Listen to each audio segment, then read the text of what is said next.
Hello and welcome, or welcome back. I'm Corey Campbell, as usual. Welcome to my channel. It's been a minute, or way more than a minute since I've streamed, or at least done an at-home sort of whatever science panel or conversation stream. I think my last stream was this past Tuesday, a workout stream, which was great. But later in the day, I unfortunately received some not so great news about my chronic infection in my foot.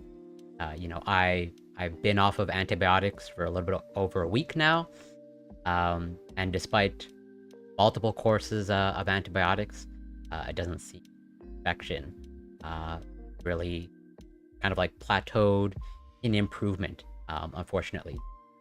So, we're looking at basically surgery to either drain the infection. Well, I think pretty much this whole purpose of like draining whatever infectious material is there, and hopefully I actually recover from the infection. So I was pretty bummed out about that, and so I didn't stream that evening. I wanted to, and I'm still kind of like whatever, psychologically grappling with it. Surgery's not foreign to me, and at the end of the day, it's going to be a minor surgery. Whereas it's like I would probably like be going, I'll be operated on for probably less than an hour. I would just like cut open and drained. They might even remove one of my toenails, yet to be seen. And then I'll probably be back on my feet, like if recovery goes well in a couple of days. But still, it's, at least for me, pretty frustrating, annoying, and it's just overall been like a huge kind of wrench thrown into my life. Well, I guess no one could ever expect it, but it's kind of like one of the last things that I ever would have thought to have like sidelined me. I have a chronic health condition that essentially has a mind of its own, and I do my best to take my health seriously, and try to stack the deck in my favor of leading hopefully a healthy lifestyle. But at the end of the day, there are no guarantees, and life can always get in the way. But regardless, I'm psychologically feeling much better, physically for now feeling much better, and so I'm hoping that I get back to a regular streaming schedule, well, pretty much as of now. So for today, I have something that I'm excited about, and hopefully will be exciting and interesting to everyone else.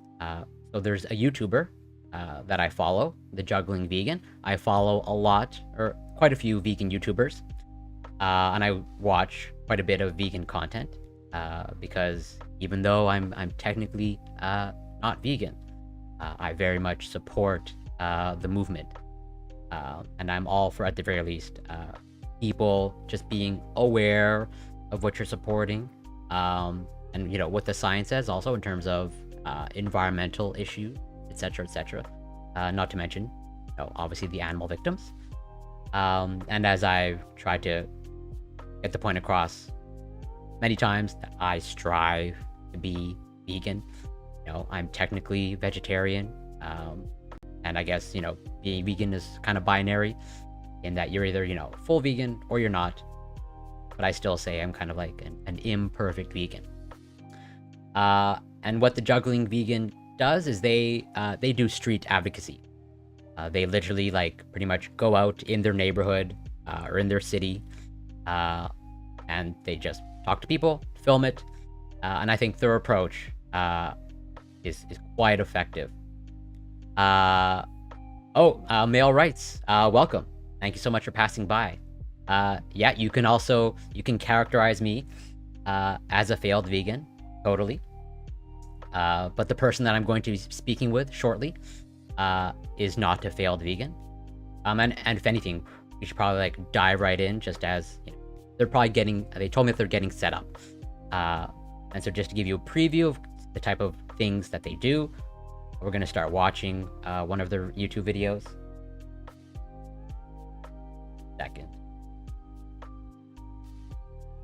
What's up, everybody? Natalie here with Anna and Emma, and today we're talking about freedom because I saw them protesting against the overturning of Roe v. Wade. So I kind of wanted to get your take on like what does freedom mean to you?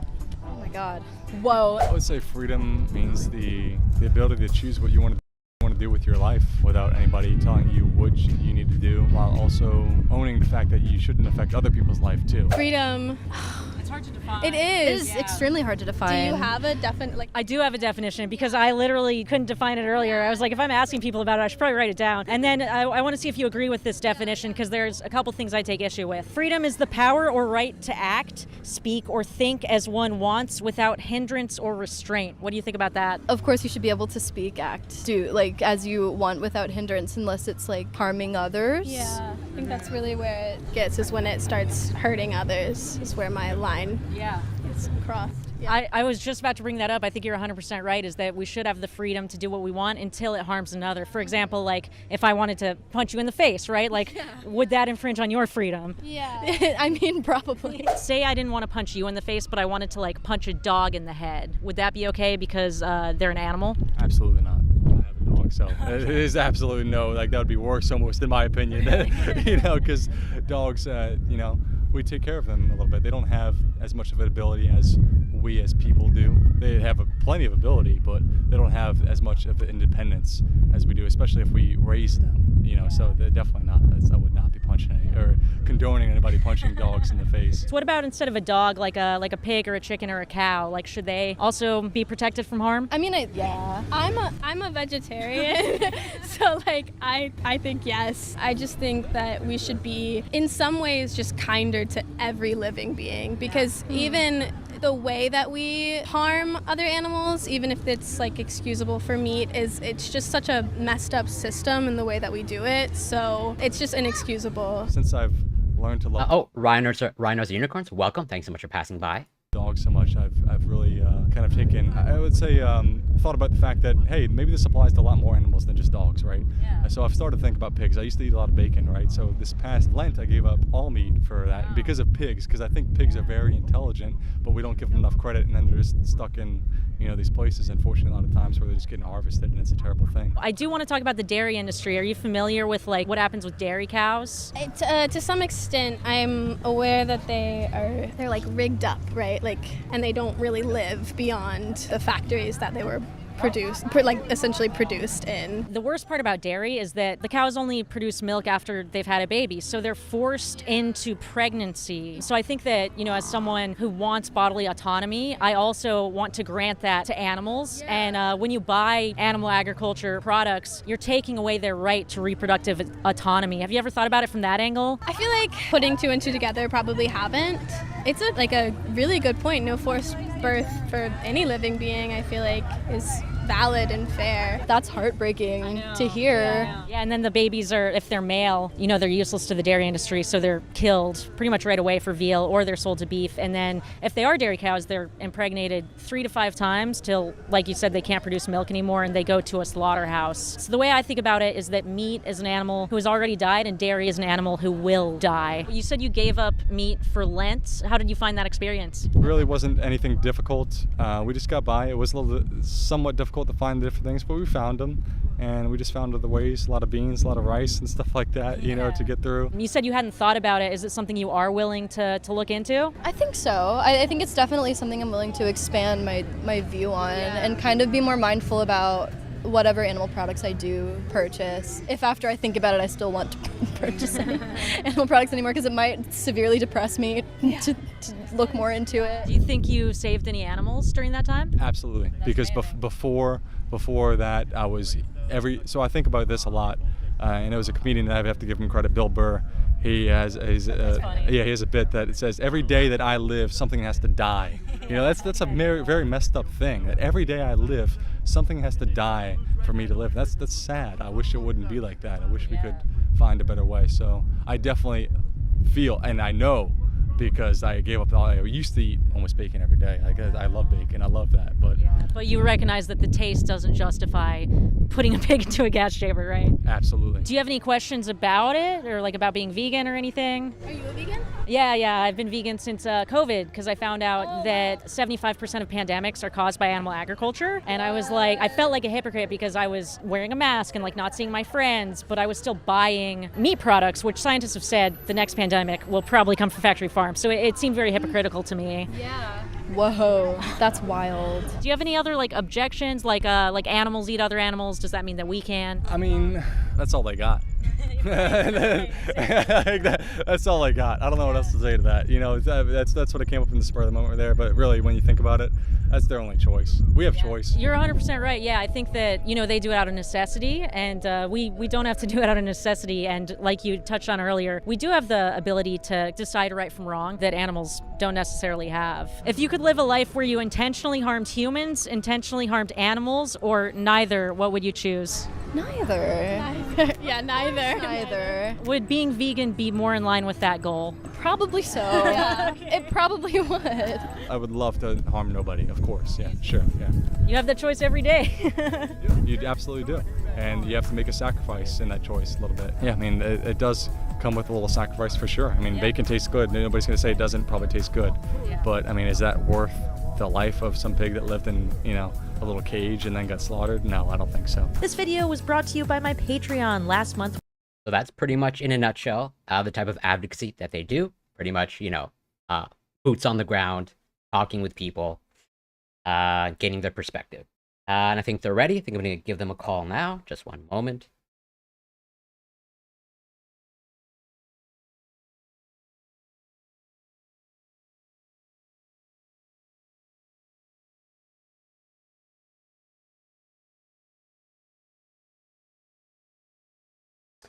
Hello? Are you able to hear me? Yeah, can you hear me? I can hear you. Hopefully you can see me as well. I can. Perfect. I'm just going to sort of get something set up on my end. Cool. Oh, and also, thank you so much for agreeing to speak with me. Yeah, thanks for having me on.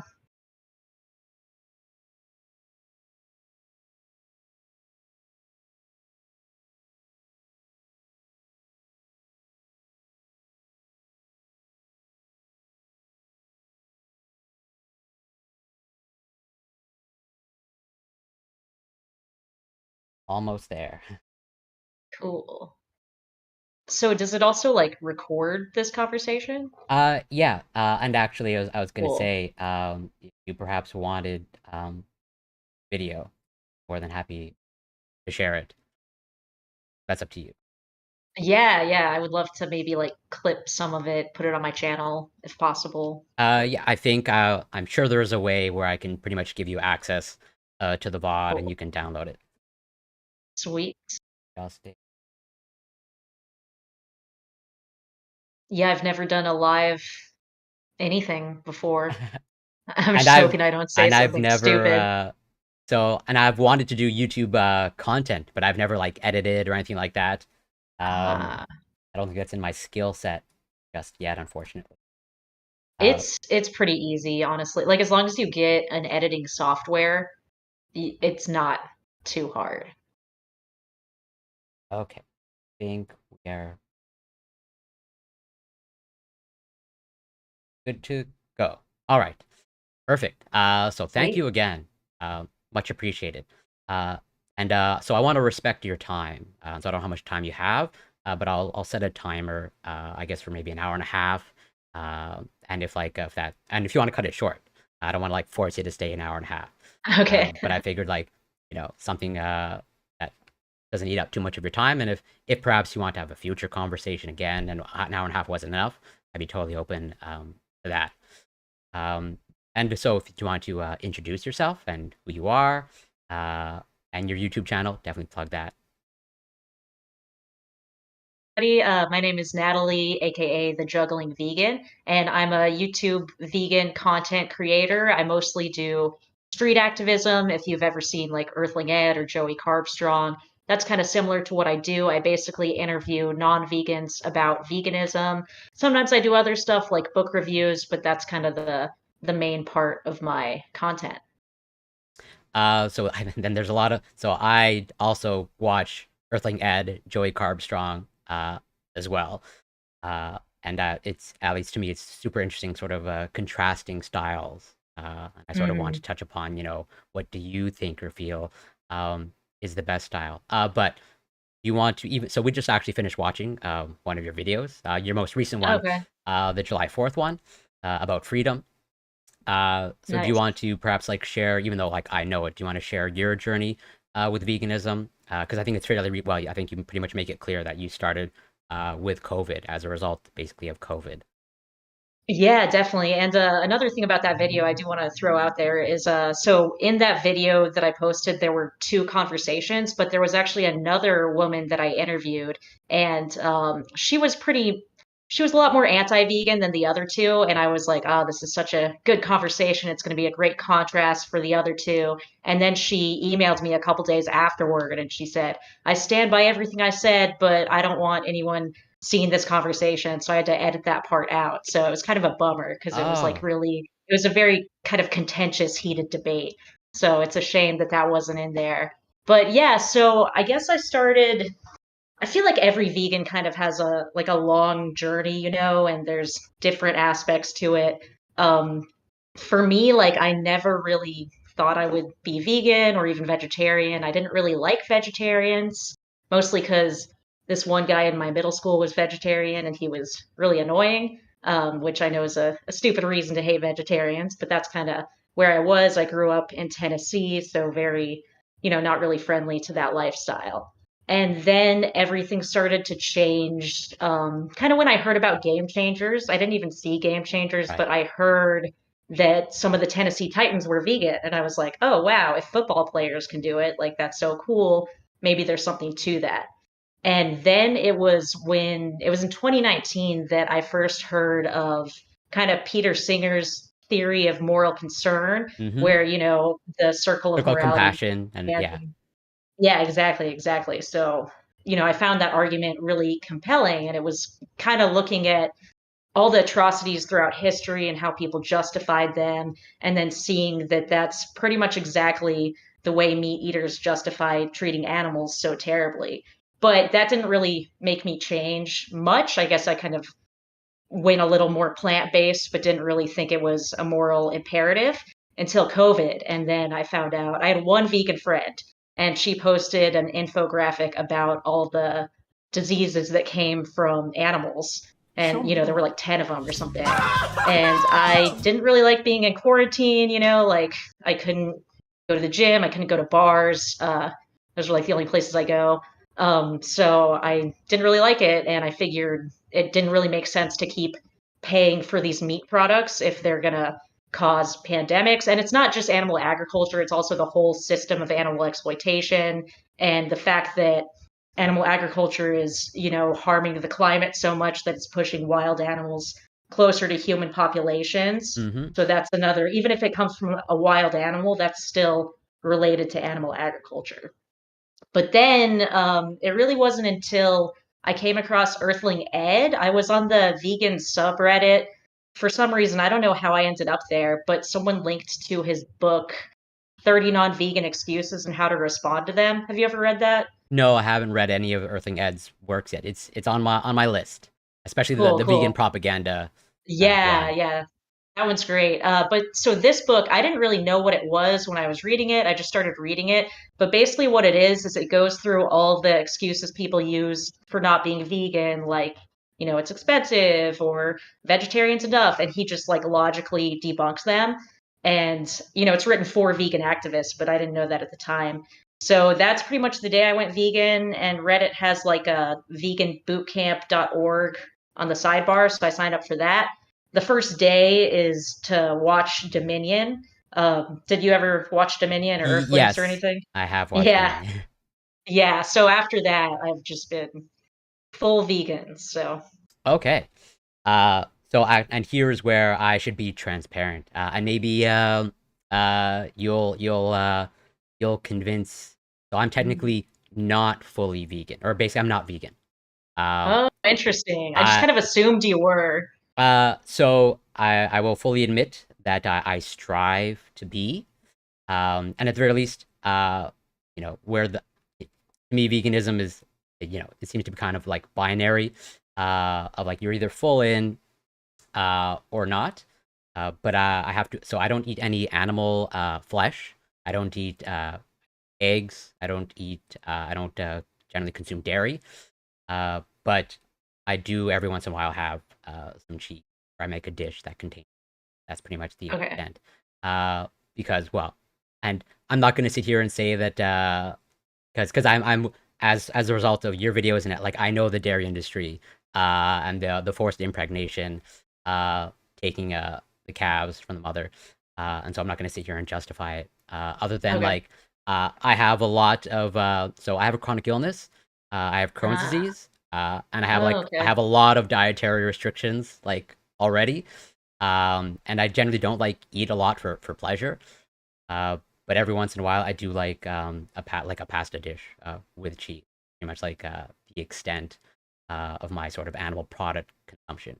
But I'm really trying to like cut that out as much as possible and really go all in with the veganism.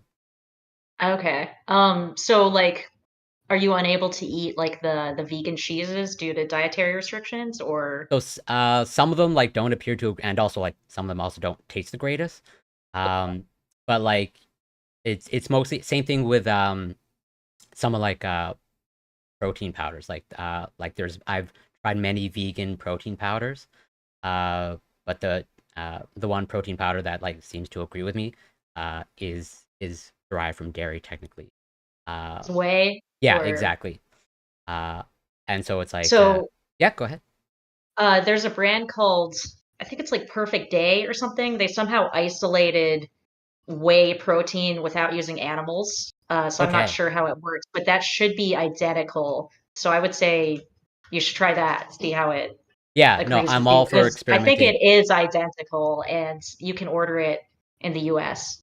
Okay. Like I'm all for like Yeah. because I've tried so many the Vega, like I have Yeah. the Vega. I tried the Vega powders. They don't seem to agree with me all that well. And I also like I know that I don't you don't have to consume like mountains of protein. But even just like to get the bare minimum, I do need a little bit of supplementation. Mhm. And also like I can't eat rather lentils and legumes also don't really agree with me all that well. Too Uh, much fiber, right? yeah, Or is that, exactly. yeah. Like I still have them and I try to incorporate them as much as possible, but I really have to like consume them kind of like spread out throughout the day and like in limited quantities. Mhm. But again, I'm really trying to my best to like get to the full vegan and cut out all pretty much that touch of dairy is the only real animal products that I consume. Yeah, I mean, it sounds like you're close. When you first said that, I was like, "Oh, it sounds like you like are gonna say you drink dairy every day or something." No, I don't drink any Um, cow's milk or anything. yeah, It's just like every once in a while, and like I'm not like a regular buyer of cheese, and I don't purchase eggs. yeah. But like every once in a while, like the only like one pasta dish that I like to make from scratch is like fettuccine alfredo. That I make that about once a month or so on average. But that's pretty much like the extent. But even then, like I'm really trying to look for a good substitute. Uh, Yeah, for there's also I think Primal Kitchen, they have like a vegan Alfredo, and then there's this other brand like Victorian Vegan, I think. And that's another like sauce. yeah, So I think there are options. I'm sure I think it's just a matter of like experimenting and really find ones that like agree with me, or just like really Yeah. biting the bullet and saying, hey, I gotta do without uh Parmesan cheese. Yeah, Since yeah, there's no definitely. justification for it. Uh, And the good news is that the technology for dairy identical cheese is coming soon, they say. I think it's called like New Foods or New Culture, something like that. But they said they're releasing their dairy identical vegan cheese next year. Sometimes they say it's next year and it keeps getting pushed back, but that'll be a game changer, I think. yeah. And are you okay with potentially taking some questions from my chat? Even though Yeah, like I know the answer. absolutely. So one of them Yeah. asks, are you vegan based off of morality, sustainability, or environmentalism, or mix and match, all of the above, maybe? Yeah, so I pretty much the biggest thing was public health. So we've already talked about the pandemics, but there's also antibiotic resistance is a huge problem. Yeah. It's already I don't know the exact number right now. Thousands of people die every year from antibiotic resistance, and it's projected that 10 million people per year will die by around 2050. So cancer currently kills 9 million people a year worldwide. So we're looking at a bigger killer than cancer. 80% of all antibiotics are given to farm animals just to keep them alive in these terrible conditions. We're squandering the miracle of modern medicine on, keeping animals in shitty conditions so we can eat them. So it's absolutely ridiculous. So public health is the main thing. And then it kind of has become a lot more about morality the more I get into it. The more you watch footage and see what the animals are going through. And like I have a dog. I love my dog. So yeah, I would say morality is kind of where I've ended up. The environmental stuff is more of a bonus for me. I've never considered myself like the biggest environmentalist, like I recycle and stuff, but I don't like compost. Maybe I should. And, I think it's great if people want to be very environmental friendly or whatever, but I don't think it should be conflated with veganism because often when people Sure. do go vegan for the environment, they're a lot more likely to switch back or cheat and things like that. So, definitely a valid concern, but not really a huge part for myself. Yeah, which I like pretty much the foundation is the morality of it. Just Yeah, like as you pretty much say, yeah, you can't justify this type of treatment or torture of animals for the sake of taste pleasure, which I'm exactly. fully like on board with. Which is why like yeah, like I clearly watch a lot of vegan content, and Yeah, it's like I'm yeah. really striving to like incorporate and go the full mile and commit. That also like agrees with my GI tract as well.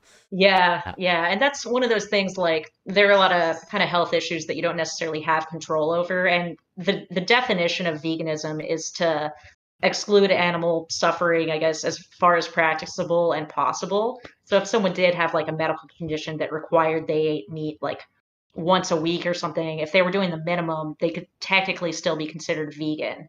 I don't know if any of those conditions that exist. And I would say if someone is in that situation where they feel like they do need some sort of animal protein, I would go for oysters because oysters, in my eyes, are kind of the most ethical yeah, Peter of. Singer I think has mentioned that as well. Of like Oh, okay.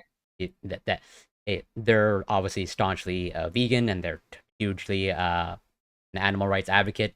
And I think even them like that sort of like the Peter Singer seal of approval. Like, oh, I think we can maybe justify the consumption of oysters, as it doesn't seem like Yeah. they have kind of like any sort of they're really on the outskirts of the conscious experience, or at least it seems. Seems like it. They also like they can't move away from pain responses. They kind of behave more like plants. And then the other thing is that if you do kind of want to include environmentalism in your personal veganism, farming oysters isn't really bad for the environment, whereas farming clams and scallops, they're kind of in the same category of sentience as oysters, but that can harm the environment and also get into bycatch, like killing other fish and dolphins and stuff like that. Yeah. And so one of the things that I wanted to touch upon is so uh, since uh, you've transitioned into veganism pretty recently, Mm, uh, and I don't know, like obviously, so and also if I ask any questions you don't want to answer, feel free to let me know that you don't want to answer. Uh, okay. but how has the reaction in your personal life been in terms of fam? And I don't know your family history, but my family's pretty left leaning, generally speaking.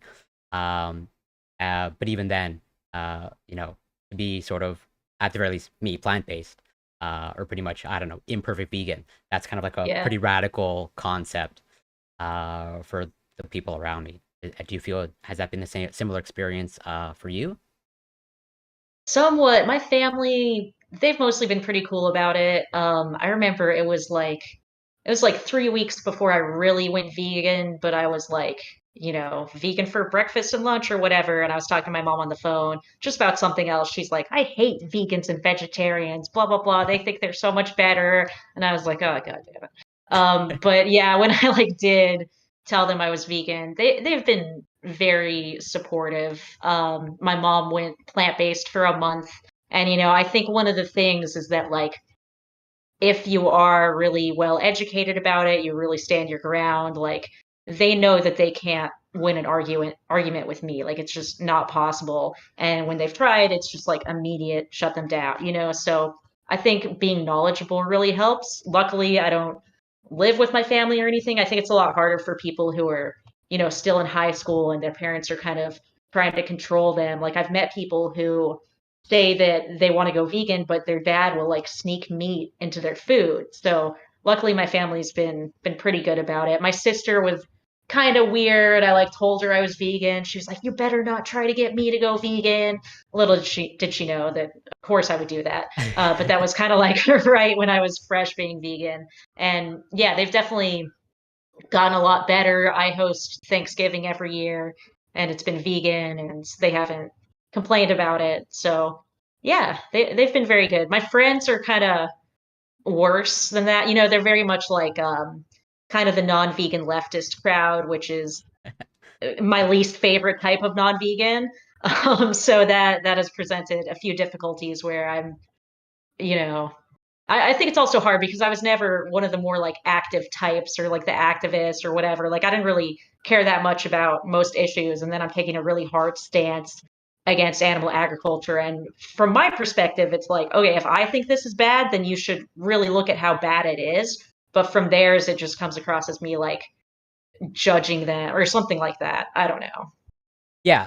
So, and yeah, I think you brought up, at least to me, you brought up something like super interesting in terms of like that, at least to my perspective, that intersection between like politics and veganism. And I think you touch upon it in some of or it's alluded to in some of your videos, because I think a lot of the conversations that you seem to have tend to be, or a lot of them come from the what I would say the political left. Like they tend to be pretty progressive and left leaning. And then, but when it comes to like this particular issue, which one would I would characterize is a pretty left leaning view. I'm not. You've shared that you're not super familiar with the Twitch space, which is probably for the better because it's not exactly. It's definitely an interesting space, but there is a whole sort of Twitch politics sphere, where like there's totally leftist content creators. And if anything, the Twitch politics space is largely dominated by leftist politics content creators. And so panels are hosted, and debates, large debates are hosted with like 3 people or 3+ people, 6 people, 9 people, sort of like these large panels. And you have leftists and conservatives. And I've asked this question like pretty much when someone shares that they're at the very least vegan or vegetarian, you can almost like bet with pretty high confidence that they will be left leaning. And I don't think that's a coincidence. And I've participated in some of these large panels, and I've shared that I'm at least vegetarian, and that seems to be kind of like the one thing that will like unite both the right and certain left leaning like against you, where it's like a left leaning person and a right leaning person, they'll like be engaged in a shouting match, on whatever issue that's in the discourse on Twitch. But then if someone inserts, "Hey, don't eat animals," then it's like, oh, they'll both Oh man. be happily to attack you, and it's just so interesting. That's a bummer. Yeah. To me, because I think it's fair. I don't think it's a coincidence that if you poll vegetarians or vegans, that if you place them on the political spectrum, you can be confident that they're left leaning. Has that been like your experience as well? And also like, and if you don't want to share like your politics, you don't have to, or like where you are on the political spectrum. But like based off of the things that you've expressed in your videos, from my perception, it seems like you would put yourself pretty far left on the political spectrum. But if I'm wrong about that, feel free to correct me. Yeah, I'm not totally sure. I mean, yeah, I would definitely say I'm more left than right for sure. But I don't want to just like it kind of bothers me when, like, there are all these different political issues, and then people on the left, you can tell what they're going to choose, where they stand on every issue just based on the fact that they're on the left. I would prefer to either think about each one more individually or just kind of say, like, oh, I don't really have an opinion about this certain thing. I can't really think of anything where I am on the right side of the spectrum. Maybe there's something, I don't know. But yeah, as far as kind of the vegans I know in real life, I don't know that many, but I think they are definitely more on the left side. And I wonder, like, why do you think that is? Is it just because it's kind of more progressive? Yeah, so that's actually a question that I've attempted to answer, and I'm fairly confident in my answer. But that just might be my own arrogance, and I might be wrong. But I think there's this. I'm a scientist, and so I dig into a lot. But I'm not a psychologist. I'm strictly biologist slash biochemist. But I dig into the psychological research pretty heavily. But I'm not going to pretend like I'm an expert. But there does seem to be this variable of empathy, where it's like just as if you were to picture the typical like vegan or vegetarian, there's probably particular like whatever gender or sex that you'd assign to them. As in all likelihood, you'd probably envision a woman. Yeah. And It's I like don't. 80% of vegans are women or something Yeah, like that. exactly. If you look into the demographics of vegetarians or vegans, like it's a large proportion, if not heavy majority, women. And I don't think that's a coincidence. In terms of, I think there's multiple factors, but and I'm reasonably confident that empathy plays a factor there. And then there's actually been some super interesting studies. One in particular that I've covered on my stream, of like we have done the brain scan research, putting omnivores, vegans, and vegetarians in an fMRI machine, and showing them basically not nice pictures of animals or humans experiencing negative things. And we are essentially measuring empathy at the level of the brain. And you see that at the very least, vegetarians and vegans, like their empathy in the brain is like scoring much higher. Like it's lighting up Hmm, with a much higher intensity, if you compare it to weird. omnivores. Uh, Yeah, that's cool. I mean, that totally makes sense, but like I didn't know that there were like, brain scans that are done on that. It is interesting sometimes, like, so I watch a lot of Earthling Ed, and I think, he's amazing, but the times where I notice he struggles are the times when he's talking to someone who like clearly has no empathy, and he seems so highly empathetic to me that it's hard for him to like relate to the other person like at all. Have you yeah, ever noticed that? no, absolutely. Cause like I think he's had some recent conversations. So I've watched. I'm more or less up to date on the Earthing Ed content. Yeah. But there's been some recent ones where I don't actually know their political affiliation, but it seems like they're kind of like libertarians, kind Yeah. of like Yeah. raw calculating, where it's like where Earthing Ed like pushes them to the point, like he gets into the point of like, well, I guess killing humans is okay then in that sense, like, Yeah. and Yeah. it's like, whoa, man. um, It's like maybe they're just trying really hard to be consistent, or maybe they're okay with it. Who knows? Yeah, and actually, and I think that's why I would sort of bring it back. And here's where I think kind of like the politics gets mixed in. And here's where it's like I tend to operate under the sort of guiding principle that as much as we profess as humans profess to be kind of like rational creatures, I think at the end of the day, at our foundations, like we're not rational creatures. No, not at Um, all. and I think the emotional factor of empathy is at play, because sort of some of those studies have been done of like measuring the empathy levels of libertarians, and they score actually like quite like it seems almost very much like a calculator, where it's like, yeah, if they Wow. can logically conclude in that direction, they will go. I would describe them from my perception as hyper rational. Um, Mhm. uh, and that's where it's like it's so interesting watching Earthling Ed's conversations with these people, because like he gets them to like do that calculation, and since the calculation like goes in that direction, like, well, I guess then killing humans are okay, and so I'll just be Yeah. on board with that. And that's why I think it's Yeah. super interesting. And I'd be more than happy to send you those studies. Uh, I'm curious, like, do you think once people go vegan or vegetarian, do they become more empathetic? that is a fantastic question, and I don't think we have, as far as I know, a final answer.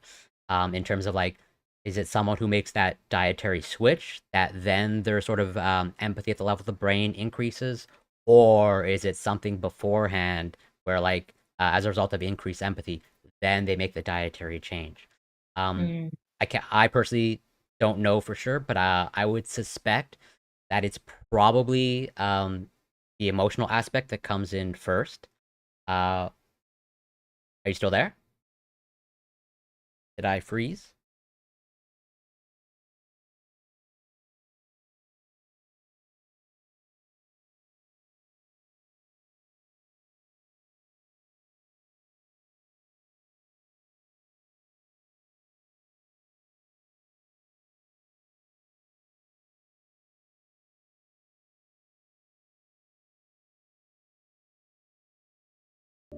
Oh, Hey, can you hear me? yes, Hello? yes. Hey, Can you hear me? yeah, yeah, sorry, I couldn't, you sort of cut out a bit. No, no, that's okay. Um, yeah, so you were saying, that people's empathy expands, Yeah, so or yeah, that they're not sure. I would give my suspicion is that the empathy comes first, and Mm, that's what drives the decision. And we also we know that actually empathy levels can change, in that we have ways of sort of like priming people to be more empathetic. Um, and so I think that's might be one of the reasons why also it seems like pretty much people can make the dietary switch kind of at any point in their life. And I think there's sort of an emotional process that's occurring, and it's not really like the logical argument. Um, yeah. be- It's kind of, at least for me, it was like, mm, that ebook gave me the logical arguments, but then Dominion kind of gave me that like emotional side. And yeah, I do feel like my empathy toward animals has increased a lot since going vegan. Like I used to like, see an alligator in the park and just be like, oh, like there's a gator, whatever. But now like I feel a lot more kind of connected to like every animal I see, like whether it's a bird or, even just dogs, like I feel more strongly bonded with. yeah. And that's also another thing that again I find interesting from your content is like you are speaking with people that it becomes clear that they are uncomfortable with eating animals, and that they struggle with it, and yet they do it anyways. And then you do logically kind of like, are you still there? Let's see. Uh, Yeah, can yeah, you I hear me can hear now? you. Or sweet, sweet. Yeah, I think my internet has been Uh, a little wonky over the last week. I'm not sure if Be it's good now. you or me, because actually I don't know if you read the headlines, but in Canada there was like a nationwide internet outage. Uh, Really? yeah, one of Oof. our major just yesterday, one of our major internet providers just like went down, and like interact was not usable. I'm not sure if I might still be feeling the effects of that. I'm not sure. Uh, but let me just double check.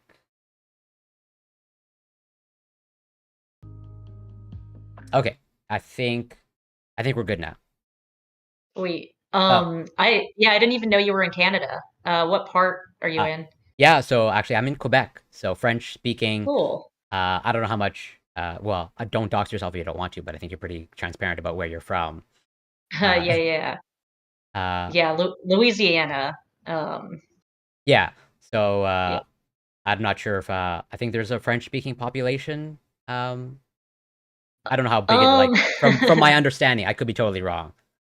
Uh, Yeah, in New Orleans, not as much, but like if you go to kind of like Lafayette around there, there's a lot more French speaking, or it's kind of this weird like Cajun French. I can't understand it. But yeah, a lot of French people, New Orleans kind of started as a French colony and then became Spanish, and you know, then it kind of went all over the place. But yeah, there are some French people more toward the Texas side of Louisiana. But yeah, Yeah. I think a lot of French people come to New Orleans like expecting that people are going to speak French, and then no one does, and they're confused.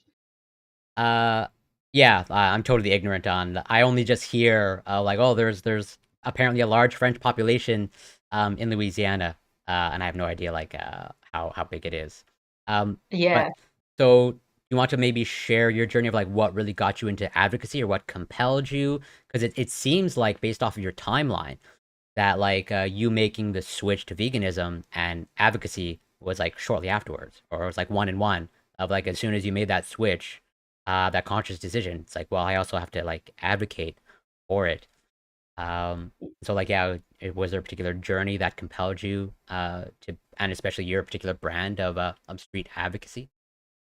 Yeah, so I guess I went vegan like during quarantine, so that was a period of time where like, you couldn't really see anyone or go out on the streets or anything like that. So basically there was a period of like, I don't know, maybe like 6 months where all I did was just watch street outreach and like go to work, and that was pretty much it. So then as soon as the vaccines came out, I got my second dose or whatever, I went and just started doing street outreach. And yeah, it was kind of one of those things like I've always liked talking to people on the street for whatever reason. Like I remember when I first moved to New Orleans, I became a tour guide, and that's just what I did for fun was like go to Bourbon Street and talk to random people.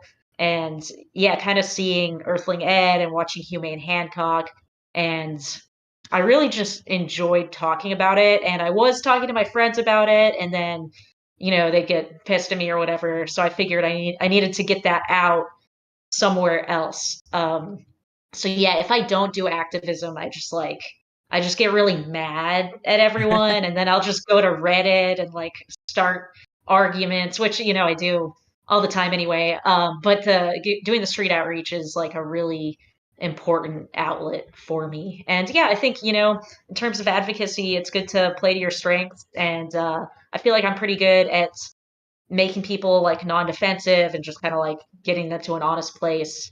So yeah, street outreach kind of works out for me.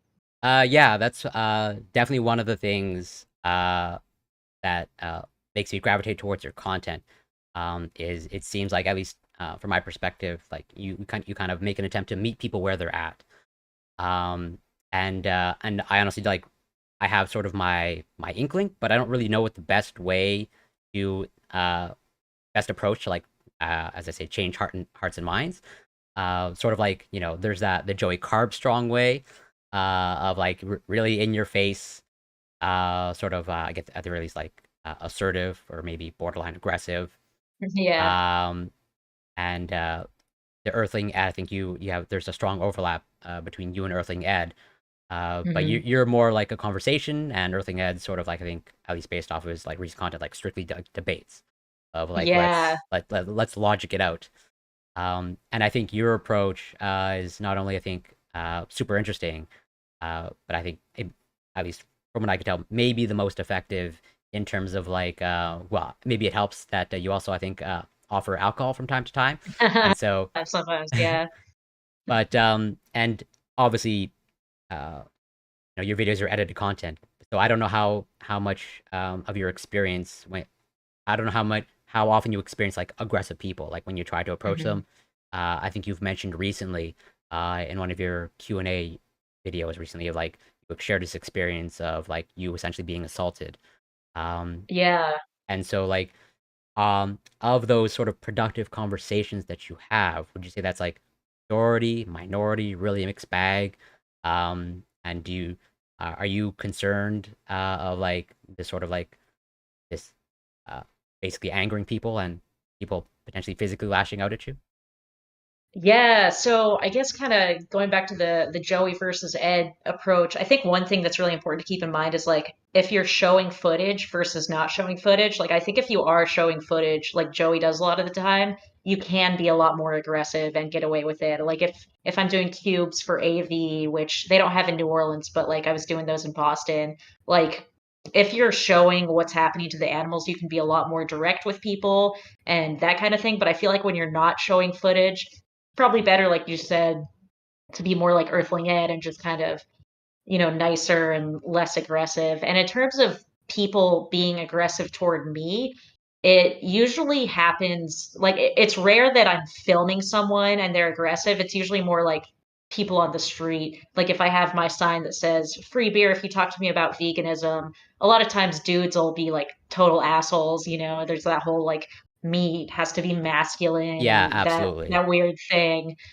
which I'm glad I don't have to experience. But yeah, it definitely is like pretty triggering for a lot of people. So luckily, I always go out when there are people around and it's not a big deal. I generally feel safe. I do, carry a knife and that kind of thing. But the guy that punched me, it was weird. Like we hadn't started the interview yet. He didn't know it was going to be about veganism and yeah, I mean, I guess he's like insane or something. People call him Fuck You Ralph. Like that's like his name in the French Oh, okay. Quarter because he just like, I didn't know who he was. I had never seen him before, but he, I guess, just kind of cusses people out all the time. So yeah, he punched me and then like walked away yelling. Luckily, there were a bunch of people around. It was, like 3 p.m. So that's definitely rare for sure. Most people are nicer. The thing, like, I always feel nervous about is I'm sure you've noticed lately, I don't give away free beer as much as I go in with like a different interview topic, like, oh, we're talking about freedom or like Harry Potter. And then I'm always worried they're going to get really mad when like I switch the topic to veganism. And sometimes they do get mad. And, that kind of sucks. But it's something people need to be thinking about more. And if they're not going to talk to you about it, knowing it's veganism, like it's really important to reach people somehow. So that's how I justify lying, which I prefer not to do, but Well, sometimes you have to. yeah, I don't know that I would characterize it, and that's why I very much like respect and appreciate your approach, especially because like not that I know that you're not trying to be like deceiving, and I wouldn't characterize what you're doing as lying, but you use the sort of like the Harry Potter quotes, Yeah. and quotes of people who are writing about the Holocaust, um, and it's like you start from that place, and then sort of the animal rights or the veganism advocacy comes afterwards, where it's Hmm. like you're almost like sort of like preemptively getting them to agree, Yeah. to That's my strategy. Yeah. yeah, which I think is like whether it's effective or not, I don't know. Like I don't know, but at least to me, it's sort of like you really like put it at the forefront, and like I think I know it's a majority, but I think there's a large population that's are huge Harry Potter fans, Yeah. and so it's like to use that to weaponize it sort of against them. I think it is super clever, Thank you. and like was that something that you like sort of just figured out, or like have you used this strategy before, or like I'm sure there's been a trial and error process of like how you have these conversations. But what has made you like go this particular route? Well, I beer's kind of expensive, so I was like, I don't want to keep buying beer all the time. And do you ever watch Humane Hancock? That I have not seen any content from him. Okay. Yeah, he's another street activist in London, and I mean, I got the idea from him. Like, he'll kind of talk to people about, like bestiality or whatever, like eating dogs, and then kind of change the topic. And that was something he did for a while that I would watch and be like, I don't really know if I'd be comfortable with that. And then, in terms of like Harry Potter, there was this PETA article, like, is there a secret vegan message to Harry Potter or something like that? And it had those quotes that I used in it. And I was thinking, like, hey, that would be a really cool video. So I was actually in Salem, Massachusetts for that video because I figured there would be a lot of Harry Potter fans in Salem. And I did a version in New Orleans at one point as well. But yeah, I mean, if anyone watching has ideas for like vegan messages within fandoms, I really like doing that. I'm not that big of a fan of like most things, except like I love Harry Potter and I'm getting into Stranger Things. I haven't really noticed a vegan message within Stranger Things yet, but like everything I'm reading, I'm like, how could I relate this to veganism? And I'm gonna, use that quote and that kind of thing. But yeah, I think the main reason I started kind of expanding my techniques more was because I kind of got sick of just dealing with the drunk people all the time and like Sure, if yeah. you're giving out beer, it really kind of restricts the hours you can do it. Like it has to be evening, and I wanted to, get my videos over with at like 1 p.m. So I thought I needed something that I could just talk to people about whenever.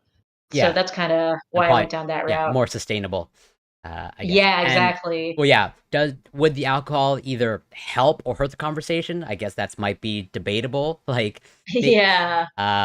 it might get them to talk to you, but whether that actually results in a productive conversation, because it seems like some of your conversations like take place when there's, it looks like there's maybe some sort of festival going on.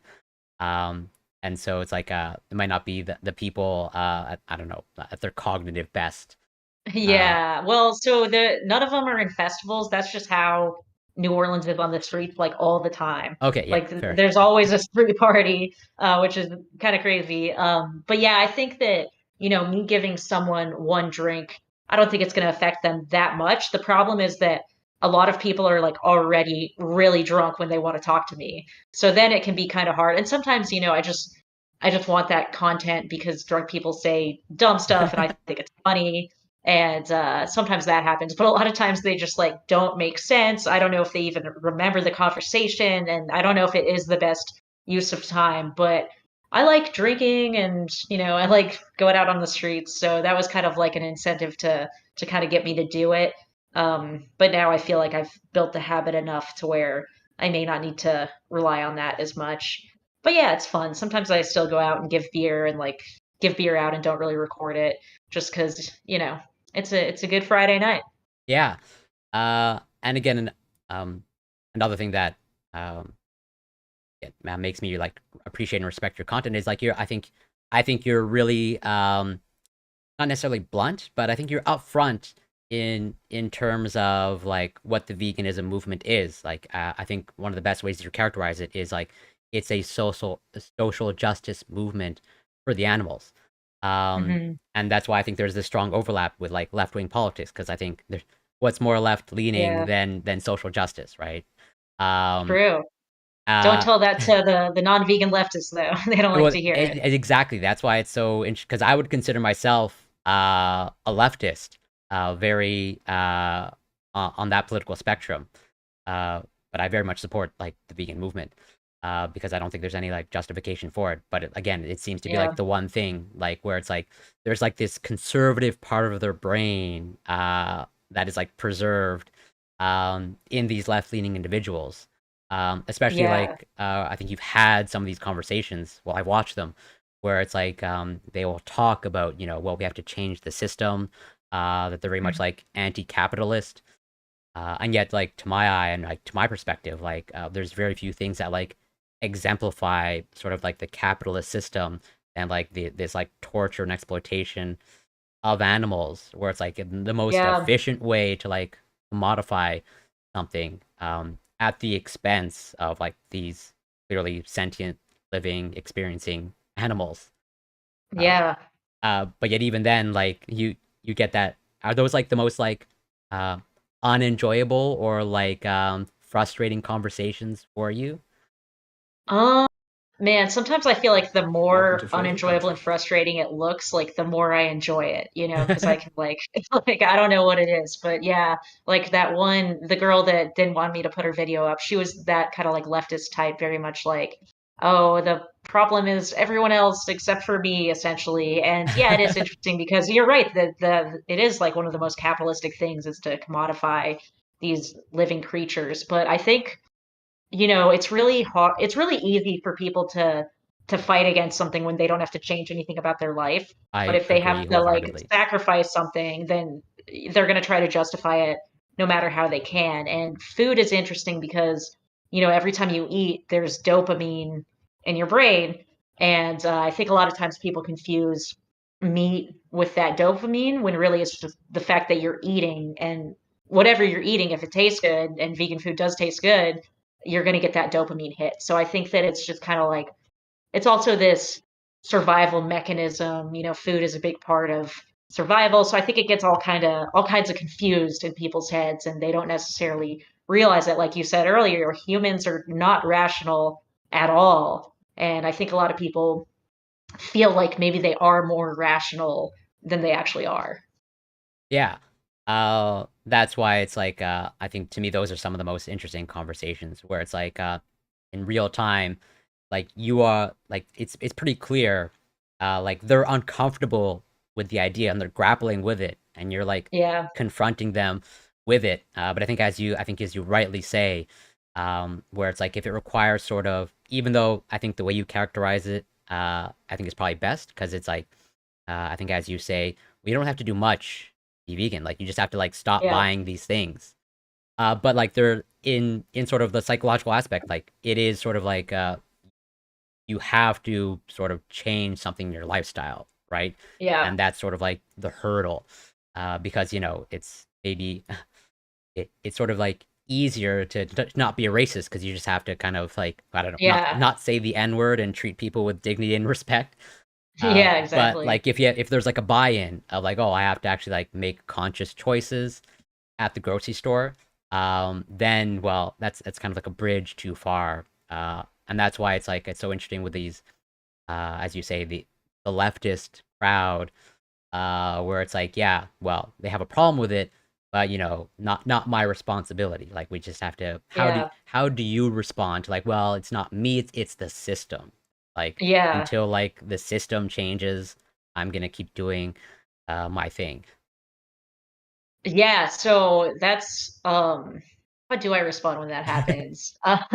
So I think do So you know who Soy Theist is? He's uh, like another really I think I've eh, seen a few videos of them. And also if you don't have a response, because that's I sort of ask you because like I'm not sure that yeah. I have like the best response to it. Other than like by you saying that you're kind of like admitting that what you're doing is incorrect, but you just don't want it's sort of like when people say, well, until the laws change, then I'm not well, you're pretty much that's sort of like an admission of like, well, Yeah. until it gets codified, I'll just keep acting terribly. Yeah, yeah, it's interesting. And like I think one thing I like to point out is that animal exploitation isn't inherently a capitalist thing. You know, there's socialist countries and all types of cultures where they still exploit animals. So they're almost unrelated, even though capitalism has, made this industrialized farming system, which is very bad. Everyone agrees with that. So I would kind of point that out first. And then Soithius made this argument that I think is really good, is that if you say that something is wrong in a system, or like if you say that you can do something because you're in a system where it's okay, or you're blaming the system, then you could also say, hey, we live in a racist state, therefore I can be racist towards someone, which is not something that anyone would agree with. So is it fair to like blame the system for something that you're doing wrong? And I feel like there was something else that I like to touch on. Oh yeah, the other thing is like I think you should ask them like do they really want to wait for the government to tell them to do something, or would they rather do it first? Like if you look at gay marriage, right? I mean, gay marriage wasn't legalized till 2014. You know, when Obama was running in 2008, he didn't come out in support of gay marriage. He didn't do that until it was very clear that enough people believed that gay marriage was okay. And then he was like, okay, now we can legalize it. It's not that he, you know, changed how he felt. He was waiting for the public opinion to change. So I think it's also good to point out past examples. And yeah, kind of going back to how people have to sacrifice something. It reminds me of slavery in the South versus how they didn't have it in the North. And everyone in the North was an abolitionist. And people from the South would be like, okay, well, it's really easy for you to be an abolitionist because your economy isn't dependent on the slave labor. So you don't really have any skin in the game, whereas we do. So I think that, yeah, a lot of it ties back to having skin in the game, which, most people enjoy eating these products. I did as well. So it can be daunting to give that up. And it's something that when you go vegan, you realize how easy it was the whole time. But when you're looking at going vegan, it seems like this impossibly hard thing to do. Yeah, I think I'm gonna try to like incorporate that answer when I encounter that argument because that's pretty much like Yeah. the pushback that I often get, or like um, that's sort of like the rebuttal, especially when I'm speaking to sort of like I'm very left leaning and I would consider myself a leftist, but then again, like I encounter those leftists who are like, yeah, I'm not veganism. That now that's a bridge too far. And like Yeah. that's sort of like the rebuttal of like, well, no, it's not. I'm not responsible. It's the system, and there's sort of like no ethical consumption Right. Right. under capitalism. But you know, I think it's sort of like if your expectation is perfection, well, like no one's going to uh, don't let perfection be the enemy of progress. Like Yeah. what I would fall back upon. I think you brought up a great example of like the North and South and of slavery. So I'm gonna try to like incorporate that. Um, and Yeah, and kind of go into ethical consumption. Another thing that a lot of people say that, but then when you really dig in, they'll admit that there are degrees, right? Like a lot of like one of my friends, he's non-vegan leftist, and he's like, oh well, no ethical consumption, but he was boycotting like this Israeli hummus brand. Then you can be like, okay, well, you admit that it's worse to buy that than a different brand of right, hummus. So clearly you think that there are degrees. So let's talk about whether an animal who was tortured is worse than buying a plant-based burger. And you can kind of like whatever they believe in, you can trap them and show them that they already think that there are degrees, probably, unless I mean if they don't, then they'd have to admit that like paying to see a dog fight is the same as, going to a movie. And I don't think anyone would admit that. yeah. So That's actually sort of one of the things that I've tried to bring up in sort of a discussion or panel or debate of like, so I think it's only a matter of time where we get to the place where like, yeah, we clearly have plant-based meat alternatives, Impossible, Beyond Meat, those are great, but we're gonna get to a point where the Impossible Burger, taste-wise, pretty much like 100% matches yeah. the actual meat, and it's either priced equally or maybe lower. And so if this person in the grocery aisle, they have like side by side, ground beef and the Impossible Burger, and it tastes the same, and it's the same price, maybe lower price, and they still go with the cow, the ground beef, like are are you really saying like this person is just as equally as good as the person who's making like what would you say to the person that says, well, actually, um, I'm willing to pay more if an animal is tortured Mm. and killed, or like psychologically, the food tastes better knowing that an animal was tortured and killed for it. You would probably say that they're not They're insane. Yeah. yeah, exactly. That's why, again, one of the things that I like about your content is like you're upfront, whether it's sarcastic or not. But I think you end each of your videos recently of like, well, here are my morally superior patrons, Oh uh, yeah, yeah, yeah. which like I would totally like. I would push that. Like I also have no problems saying that as a result of you being full vegan and me not, you are morally superior to me. Morally I superior. and I have no problem like conceding that point. I'm not going to sit here and justify the dairy consumption that I consume. That's why it's like the person that in whatever 5-10 years down the line says, "Hey, uh, I wanna knowingly pay uh, for this meat that's at the expense of an animal and potentially pay more." I do think they're morally inferior, and I think we should like sort of push that. Uh, that's So why you're it's pro moral superiority. yeah, totally. I totally think there's Yeah. like degrees there. Because like I'm sure you've noticed in your conversations, well, this comes up oftentimes in any sort of vegan or vegetarian debate, where it's like, hey, it's just a personal choice, right? It's like Oh yeah. it's okay. Like I have, and they'll readily say like I have no problem with vegans, vegetarians, just like leave me out of it, Yeah. leave my choices Yeah. to my own. Because they don't want to grapple. Because that's why it's like if they bring in the morality, then they have to admit that they're morally inferior. And that's why it's like because you distill it down to like, well, it's just a personal choice, and it's just a different choice. Yeah. Or And it's like the dietary choice or whatever. right, uh, that's why it's like I think you should push the fact that there you are morally superior by making that choice. I wonder how that would come across though, if I were just like sitting down with someone like, by the way, I'm morally superior. But yeah, it's an interesting phrase because I had never heard it before I went vegan. Like I had not heard the phrase moral superiority, and now I hear it all the time. Like I'll like make some comment on Reddit that's not even aggressive, and people will be like, "Oh, you think you're so morally superior?" You And should. I'd be like, yeah, you. yeah. Uh, Yeah, I am. But my favorite thing to say whenever people bring up like superiority is like, well, if you really, um, non-vegans are the ones who feel like they're so superior to animals that they're justified to pay for animals to be tortured for taste pleasure. That's how superior to animals they are. So I kind of like to turn it back around on the oh person yeah, making yeah. that claim. No, that's probably my approach would probably be more aggressive, and you probably get, but like It would that's be fun though. Yeah. There's this one comedian, I forget his name, but yeah, he has a video. He's like, people say I'm morally superior because I'm vegan, and yes, I am. I am superior to you. My way of life is superior to you. You are paying for animals to be tortured, mutilated, abused, killed in gas chambers, and I am not. Therefore, it is superior. And yeah, I'll yeah. try to find that bit because it's good. No, I would totally love that bit.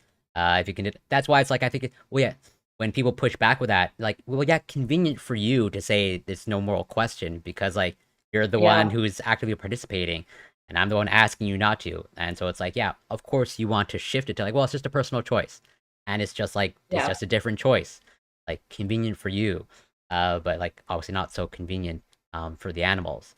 And Yeah. maybe not so convenient for this debate of like to be able to concede the point that you are morally inferior, and that's why it's like I think sort of like the debate has been sort of settled logically, and I think it's been settled logically, going back decades. I think the example that I like to use is like literally Disney's 101 Dalmatians, of like I think most left-leaning people, and I think pretty much generally in most developed countries, like buying, you can still buy fur coats, but there's a much growing anti-fur sentiment.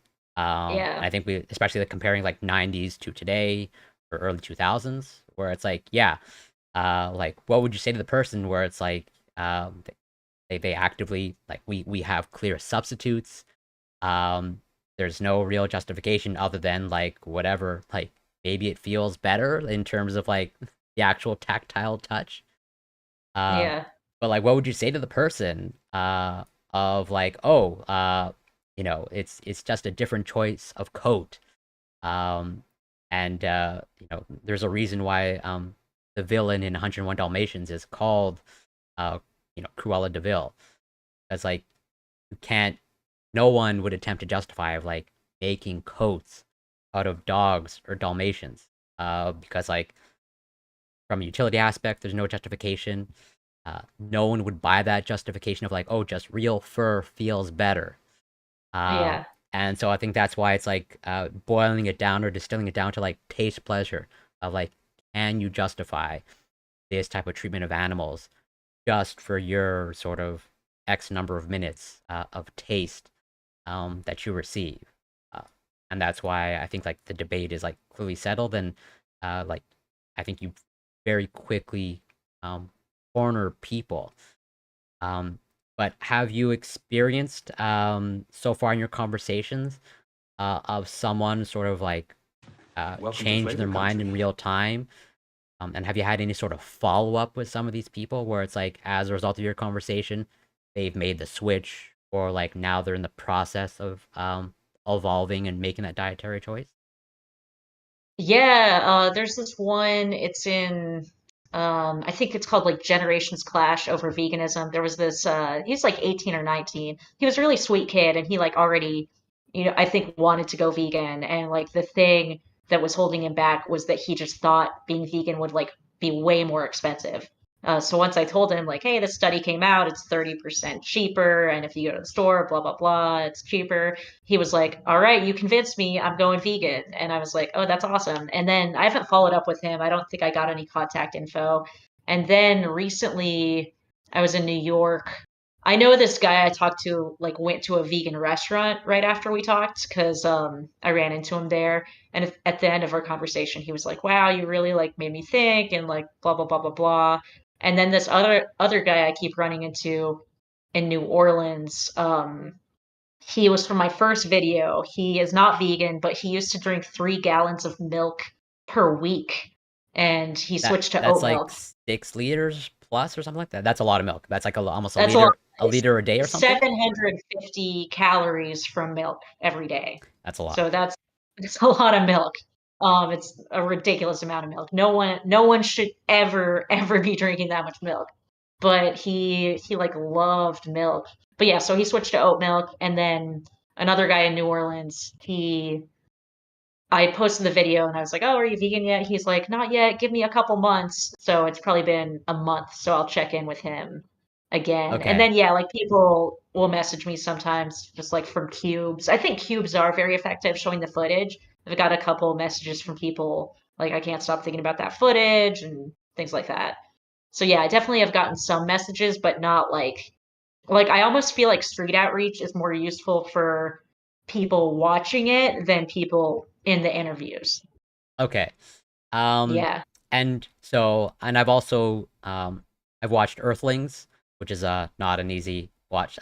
When it comes to watching that footage, at least for me, even though I've watched that through all these documentaries, I have a hard time revisiting some Yep. of that footage. Same thing with like I watch Joey Carbstrong's content, but he also shows the footage, and I have a Yeah. hard time, which like that is the reality. Totally, people should be confronted with it, hopefully at some point. But at least for me personally, I can only speak from it. But like I like can't really watch that footage like Yeah. anymore.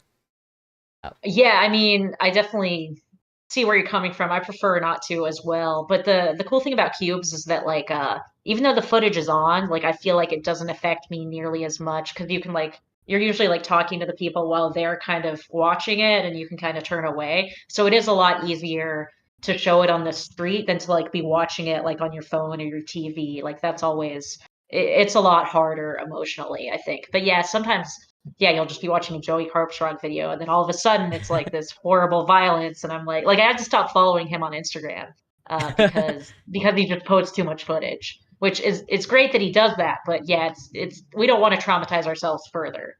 Right, exactly.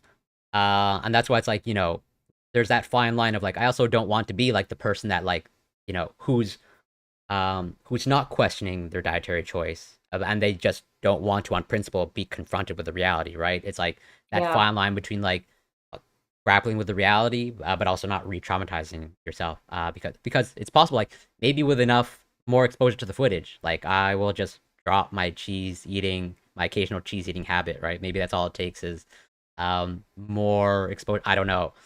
I mean, Uh, if you've seen Dominion and Earthlings, like I don't know, seems like you've done enough, right, and or so at it's least like, watched enough. Yeah. and I'm not saying that I'm not saying that I have like when I've on the rare occasions that I do consume dairy, like I do. There are some times where like, yeah, I should have done better. And like, okay, yeah, now is gonna be the time that like, yeah, I'm gonna cut out the Parmesan cheese that I have every once in a while.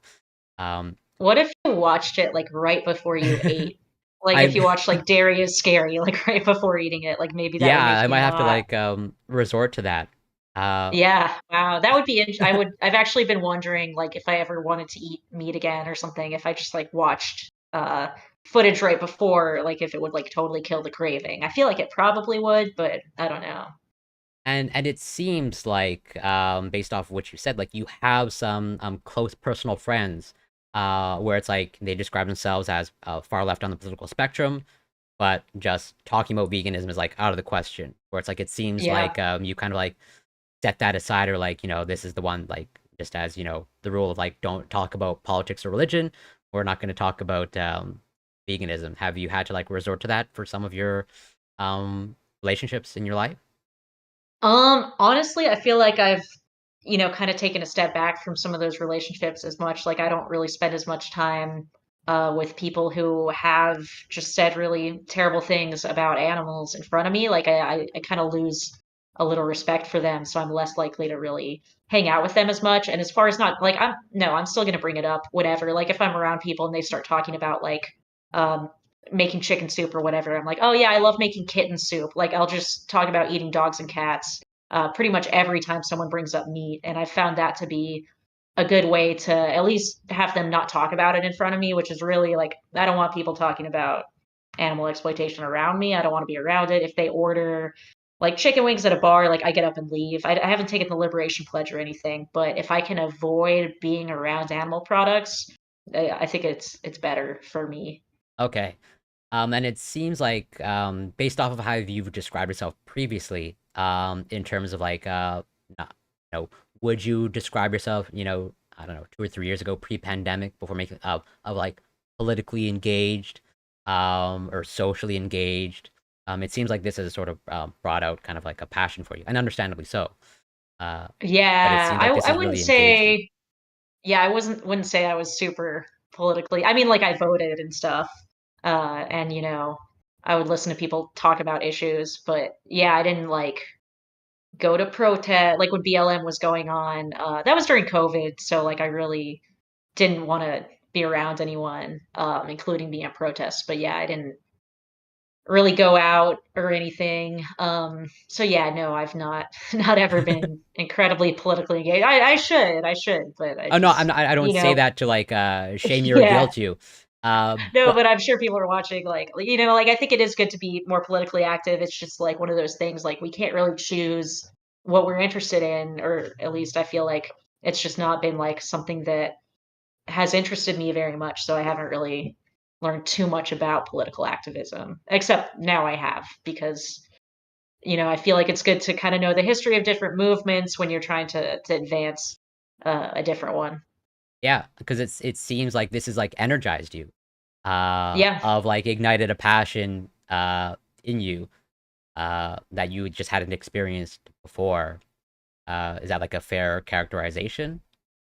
Yeah, I guess so. Like definitely in terms of social justice stuff. But yeah, it was really just seeing like how badly we treat animals. I was like, man, like this has to end. And it's also like, at the core of it, like I do have this belief that I think is accurate. If we don't stop animal agriculture, like we're all gonna die. Like with climate change, antibiotic resistance, diseases, like we have no chance. There's no way this is sustainable at all. And also, yeah, it's torturing animals. So I think that it's almost like this core belief I have that it's like it's survival at this point. Like we have to stop animal agriculture. Um, so yeah, I'm trying Yeah. to do what I can to end it. Yeah. I always want to do more, but it's there's only so much one person can do. Yeah, and that's some of the things that I've covered on my stream, even though like, and I agree with you that really the underpinning of your argument is the moral question, and that sort of like the environmental, etc., is sort of secondary. Yeah. But that's why it's like, I do try to like bring that into the equation, especially how it overlaps with politics, where it's like, it's those on the left who, tend to be more concerned about the environment, or the environmental activists. But then again, like if you bring up the environmental degradation of animal agriculture, then it's like, well, that's the bridge too far, right? It's Uh, so weird. It's so weird. I mean, it's literally, yeah, I'm sure you know that 2018 Oxford study. yeah, Yeah, the single biggest thing anyone can do as an individual is switch to a plant-based diet, but people just like, I guess, don't want to hear that or don't want to believe it, or I don't really know. But yeah, anytime someone talks to me about the environment and they're not vegan, it's very, very hard for me to take them seriously. right, yeah, because as I think it comes back to this question of like, well, it requires a little bit more of a buy-in from you in your Yeah. daily life. And it's sort of like, yeah, I want all these changes, but to no inconvenience to myself, right? Which Yeah, and it's weird though because like some people like my mother-in-law, like she's basically, I guess she's like pescatarian, but she doesn't really consume dairy either. And she does so much work like to be really environmental. Like she doesn't turn the AC on barely, and like she composts, and she's really weird about trash. Like everything has to be in a certain place, and she'll like take cans to these recycling center. So she does go out of her way to do very inconvenient things for the environment, but she won't give up eating fish. So yeah, it's oh, weird. interesting. Uh, Yeah. and what I will say is pretty much never consumed seafood in my entire life. That's something that's Like ever? yeah, just that wasn't like going back to my childhood. That wasn't me attempting to be vegan. That was just like taste wise. I don't know, Yeah. seafood just like It's never kind of gross. Yeah. appealed to me. And I sort of like whatever. That's my little bit of self soothing that I do to myself. Like, oh, at least I've never partaken because like yeah, what we do to the oceans, um, and like I think it's on the order of trillions now, trillions of fish, or sea Yeah, life. almost 3 trillion. Yeah, exactly. And it's like, oh man, and again, how it's really hard, especially if you're on the political left, of like, yeah, pro environment, and that's why it's like, I tried to bring in this scientific data on my own streams, like, what if you talk about climate change and you dig into the science, like, and especially like, the rainforest, etc., deforestation, like, Yeah. there's virtually like no scientific justification from that standpoint of like consuming animals. If you are espousing pro environmental sentiments, but then partaking in this behavior, uh it's like, yeah, it's really hard to like grapple around that. And like the family member that you've that's pescatarian, have you broached uh the conversation of veganism with them? Yeah, yeah, yeah. And she watches my videos and everything, and she knows it's really bad for the environment and that fish are conscious and can Welcome to feel pain Flavor and Country. everything. I know I told her to watch Seaspiracy. I don't think she's watched it yet.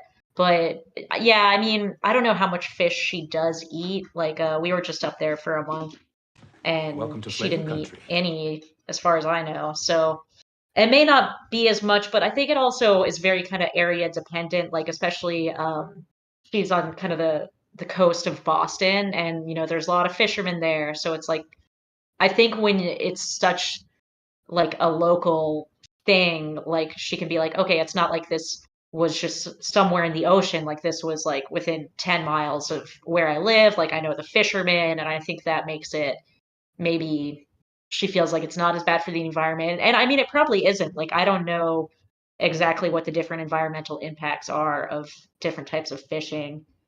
But yeah, I don't know. It's weird. Luckily, I've never been a huge fan of seafood either. Oh, But yeah, even New in like Orleans. yeah, I was gonna say, I would assume this is probably just my ignorance, but I would assume just like consumption of seafood is like pretty entrenched in like the culture there.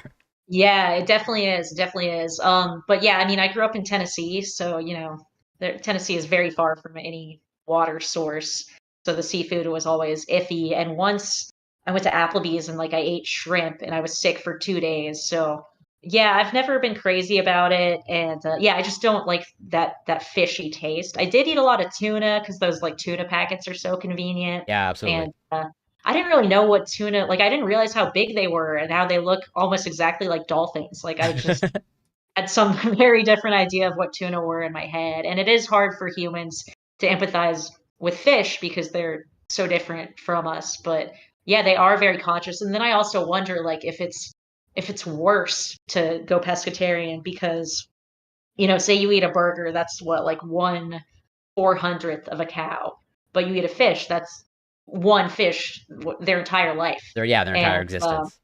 yeah, and like a lot of people know that, beef is bad for the environment, so they switch to eating chicken, but it takes 200 chickens to equal one cow. So that's also really bad. And the soy that's fed to chickens is often grown in the rainforest, or, they're tearing down the rainforest to grow the soy. So it's all bad for the environment, even though beef and sheep are the worst. So it is weird how everyone's just kind of switching to chicken and fish, and that just kills more animals. So yeah, it's a bummer. Yeah, but like that's the thing, where it's like, is are there sort of is there a spectrum to veganism? Is it really like all or nothing? Like basically like how, can would you be comfortable with me labeling myself as vegan? Even though I sort of say like I label myself as at least vegetarian or an imperfect vegan. Um Yeah. like Are you okay? I think that's good what you do. Yeah, I think I don't know, it's weird because yeah, sometimes people will call themselves vegan. Like I met this guy, he was visiting one of my friends and he had like heard that I was a vegan activist and he was drinking a beer that like had milk in it. Maybe he didn't know that it had milk in it, but he was like, "Yeah, I'm vegan, but everyone told me that I won't be a good enough vegan for you."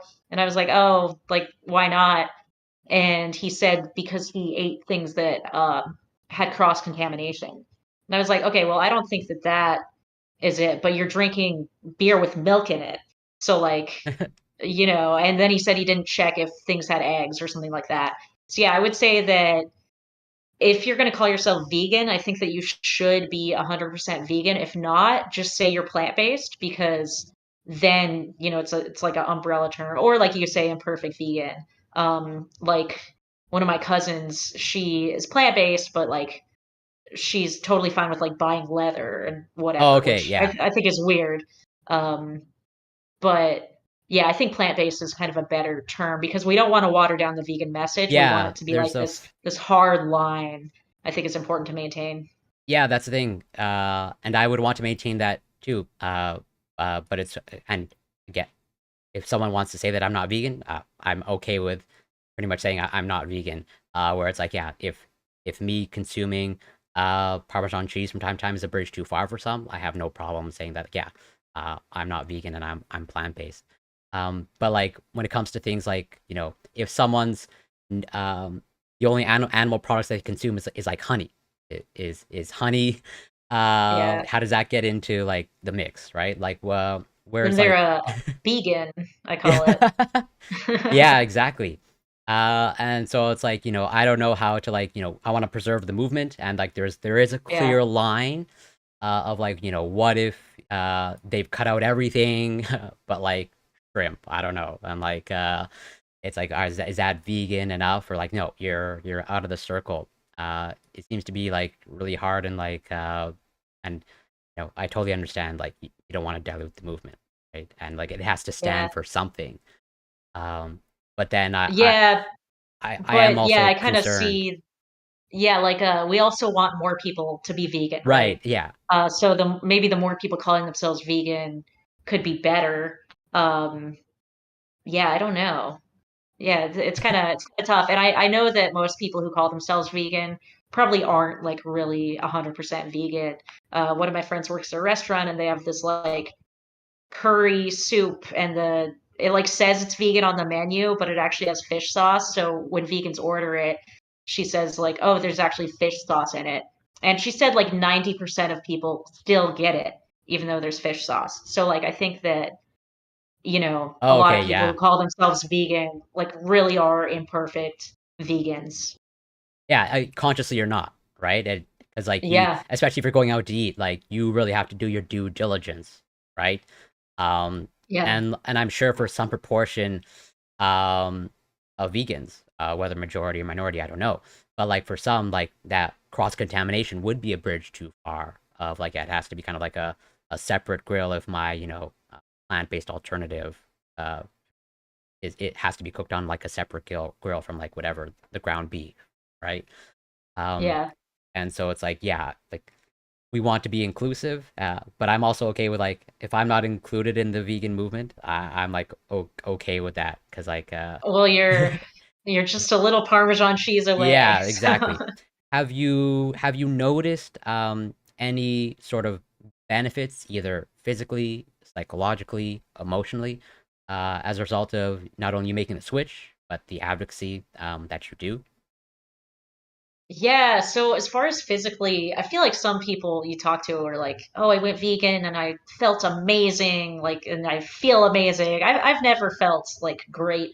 I feel basically the same, and the way I did it, I think, was so slowly, so I didn't have this like kind of drastic physical change. Like, for me, the thing that changed my mental state is just exercise. Like, as long as I exercise, I'm gonna feel like probably about as good as I can feel, and I still drink a good amount, so I'm never gonna be like peak level, and that's okay. That's okay for now. So physically, not a ton of changes. I was kind of hoping that my skin would like look way better because people say that There like are your some skin testimonies like glows or yeah, something. Yeah, I have not experienced that yet, unfortunately. Um, but as far as mentally, I definitely feel a lot better. Like I feel more confident and just kind of, yeah, I think there is something powerful to living in alignment with your values, to kind of going against what everyone is doing, because you know, you can always worry about what other people think of you, but if those people that think negatively of you think it's okay to pay for a pig to be tortured and killed in a gas chamber, then you can write off their opinion, I think. So I definitely have a lot more confidence with dealing with non-vegans because I know that I disagree with them on this huge thing, and it makes me kind of like you said, like feel a little bit more morally superior. Not that I do walk around. I try not to walk around with a big superiority Yeah, complex, but like I know you're not sometimes like maybe looking down sometimes on it people. does.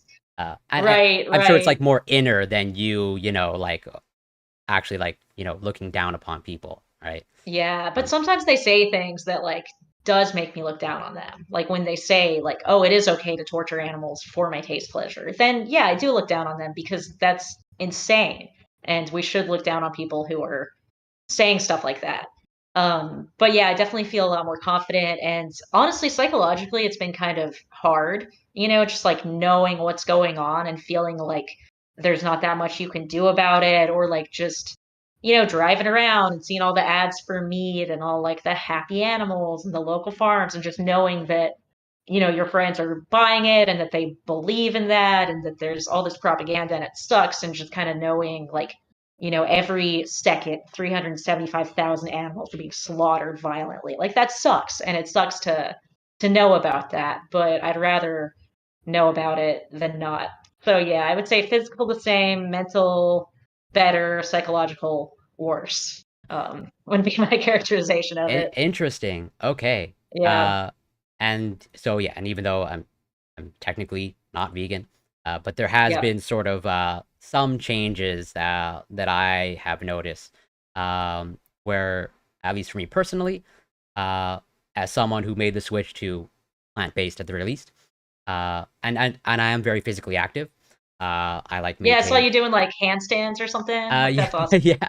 I Yeah, do so on Twitch. I also, in addition to like science and politics streams, I do workout streams from time to cool. time. And like yeah, if anybody's watching, they're watching me fail at handstands or attempting to succeed. And like yeah, so before I at the very least made the switch to plant based, I was sort of like your typical like you in order to build strength and muscle, like you have to like consume mountains and mountains of meat. Yeah. Yeah. uh I thought that for a while too. yeah, I think in it's my very early common in days. the fitness world. Yeah, Yeah. absolutely. Where it's like, yeah, if you're not consuming meat, well then you're just gonna like wither away as a human Yeah. being, sort of like Back to the Future, like in the photo, you're just gonna like slowly fade out Yeah, of exactly. existence.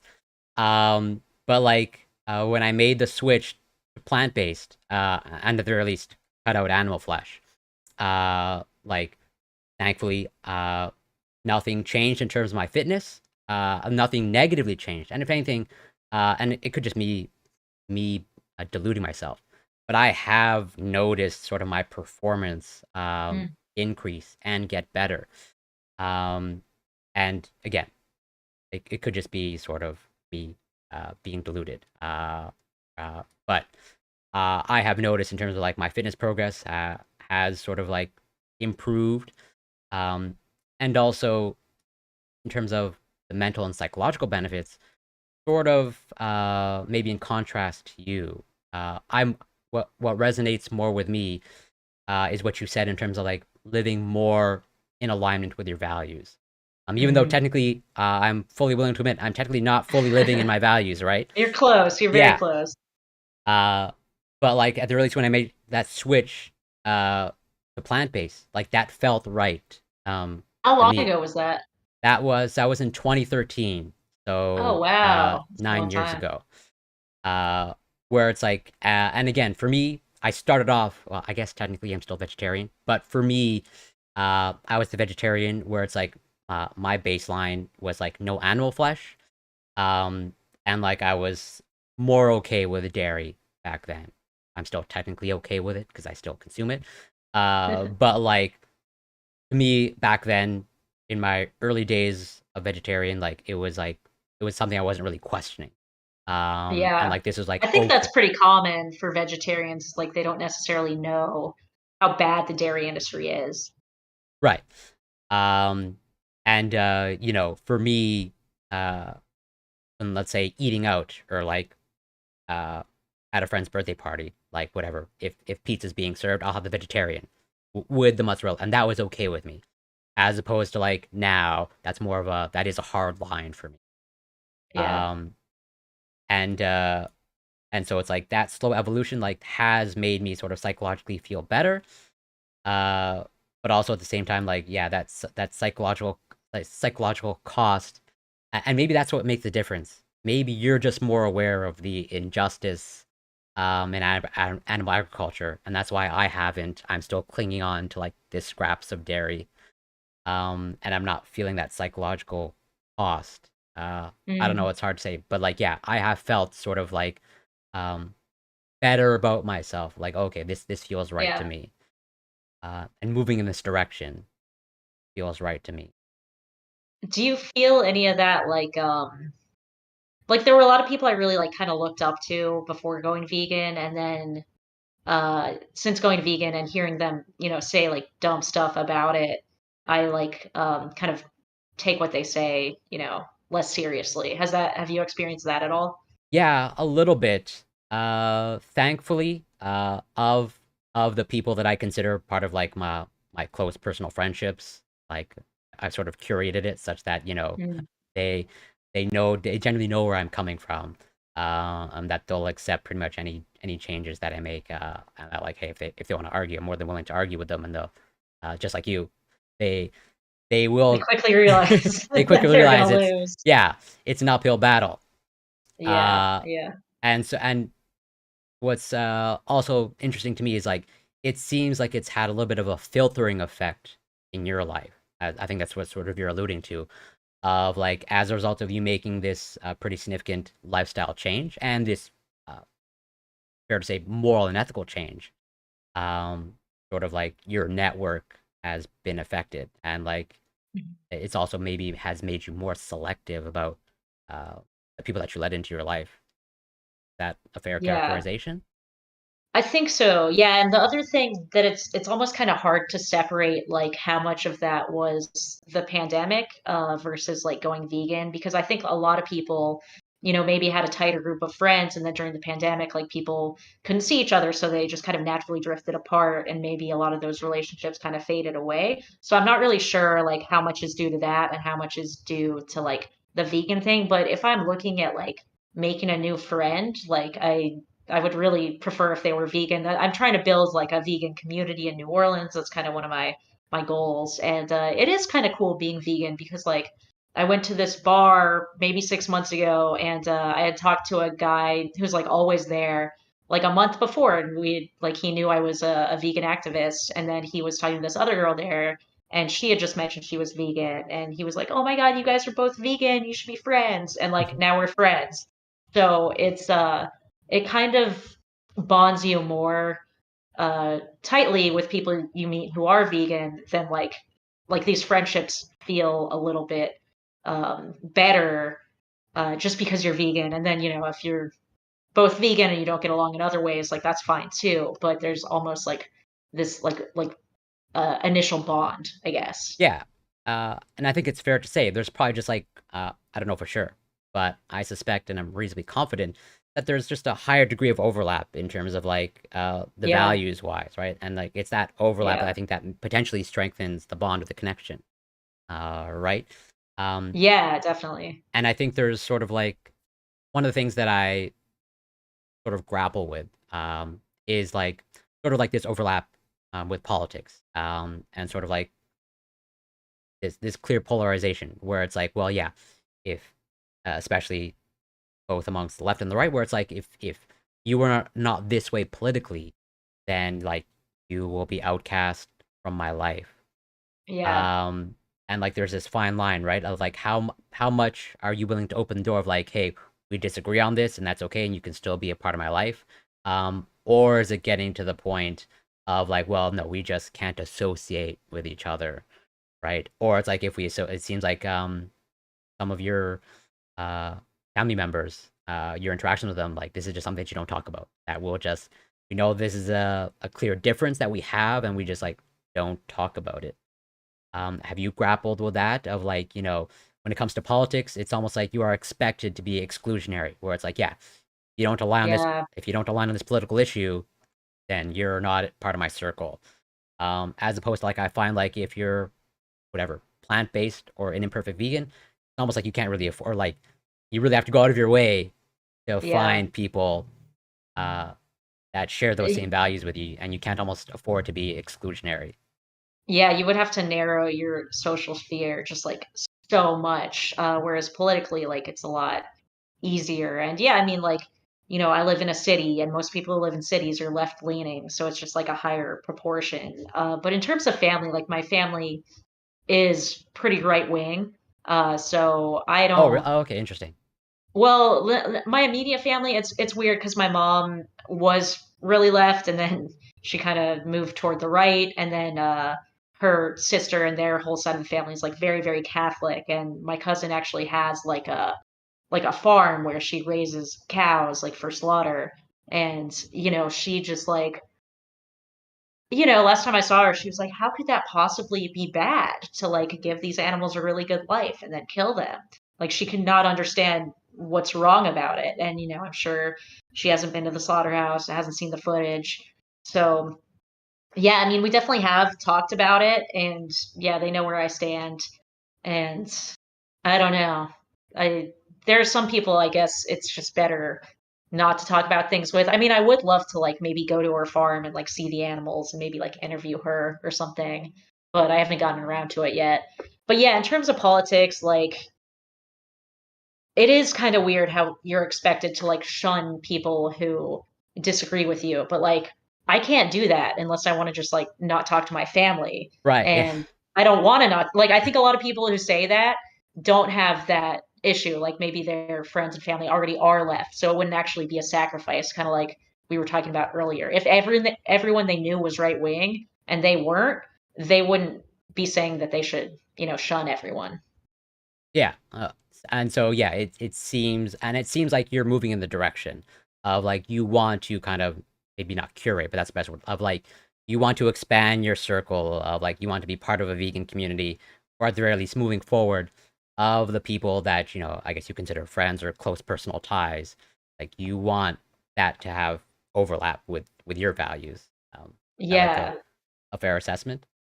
Yeah, I think so. But then I also think it's good because I was talking to my mother-in-law about this and I was like, yeah, I feel like I just don't want to make a new friend unless they're vegan. And she said that like it is good to keep contact with non-vegans just because then you like that's who we want to change at the end of the day. So we need to like, spend a lot of time with them and like see how they think and that kind of thing, which I guess I do anyway for street outreach. But yeah, I don't know. I think that there's definitely things like I don't want to go out to dinner with a bunch of non-vegans, but like if I have a party, like I want them there and then I can make good vegan food and they can eat it and things like that. So, yeah, I think you just kind of have to pick and choose your battles. But yeah, I would love to have more of a vegan community in New Orleans. That would be very cool. And based off of your experience, and what you perceive, like it seems like based off of a lot of the conversations you have, like you are bringing new information to these people. Very very often, Yeah. like the reaction is like, I just didn't know. Yeah. Um, and do you think potentially the biggest hurdle for people making the switch, like, is it the information of like, oh, they didn't know that there's this forced impregnation in the dairy industry. They didn't know that after birth, like essentially immediately, the calf is like taken away from the mother, and that they didn't know that slaughter actually like took place this way. Do you think potentially the biggest hurdle is like just getting the information out there, or is it like the convenience factor of like until like suitable plant-based alternatives come into play, people aren't going to make the switch, or both? I don't know. What are your thoughts on it? Yeah, yeah, it's interesting because I remember it was like maybe 2019 or so, and I was talking to one of my friends who's still not vegan, and we were talking about how we thought that going vegan was probably the right thing to do, but it wasn't quite convenient enough, and so we weren't going to do it. And back then, I didn't know that cows were forcibly impregnated. I didn't know how bad animal agriculture was. I think I would have been a little less nonchalant about it if I had. I didn't know that cows were forcibly impregnated until I read that Earthling Ed ebook, and I was like, oh my God, like that's terrible. And I think that it's something that like it is already convenient enough. People just may not know it. Like if you, I mean, maybe there's some exceptions to this, but every grocery store I've been into lately, which has been in a few different states, like they have a plant-based section, they have this stuff. It's just I didn't know any of that until I went vegan. And you know, even in terms of restaurants, like there was a vegan place 3 blocks from my house. I didn't even know it was there until I went vegan.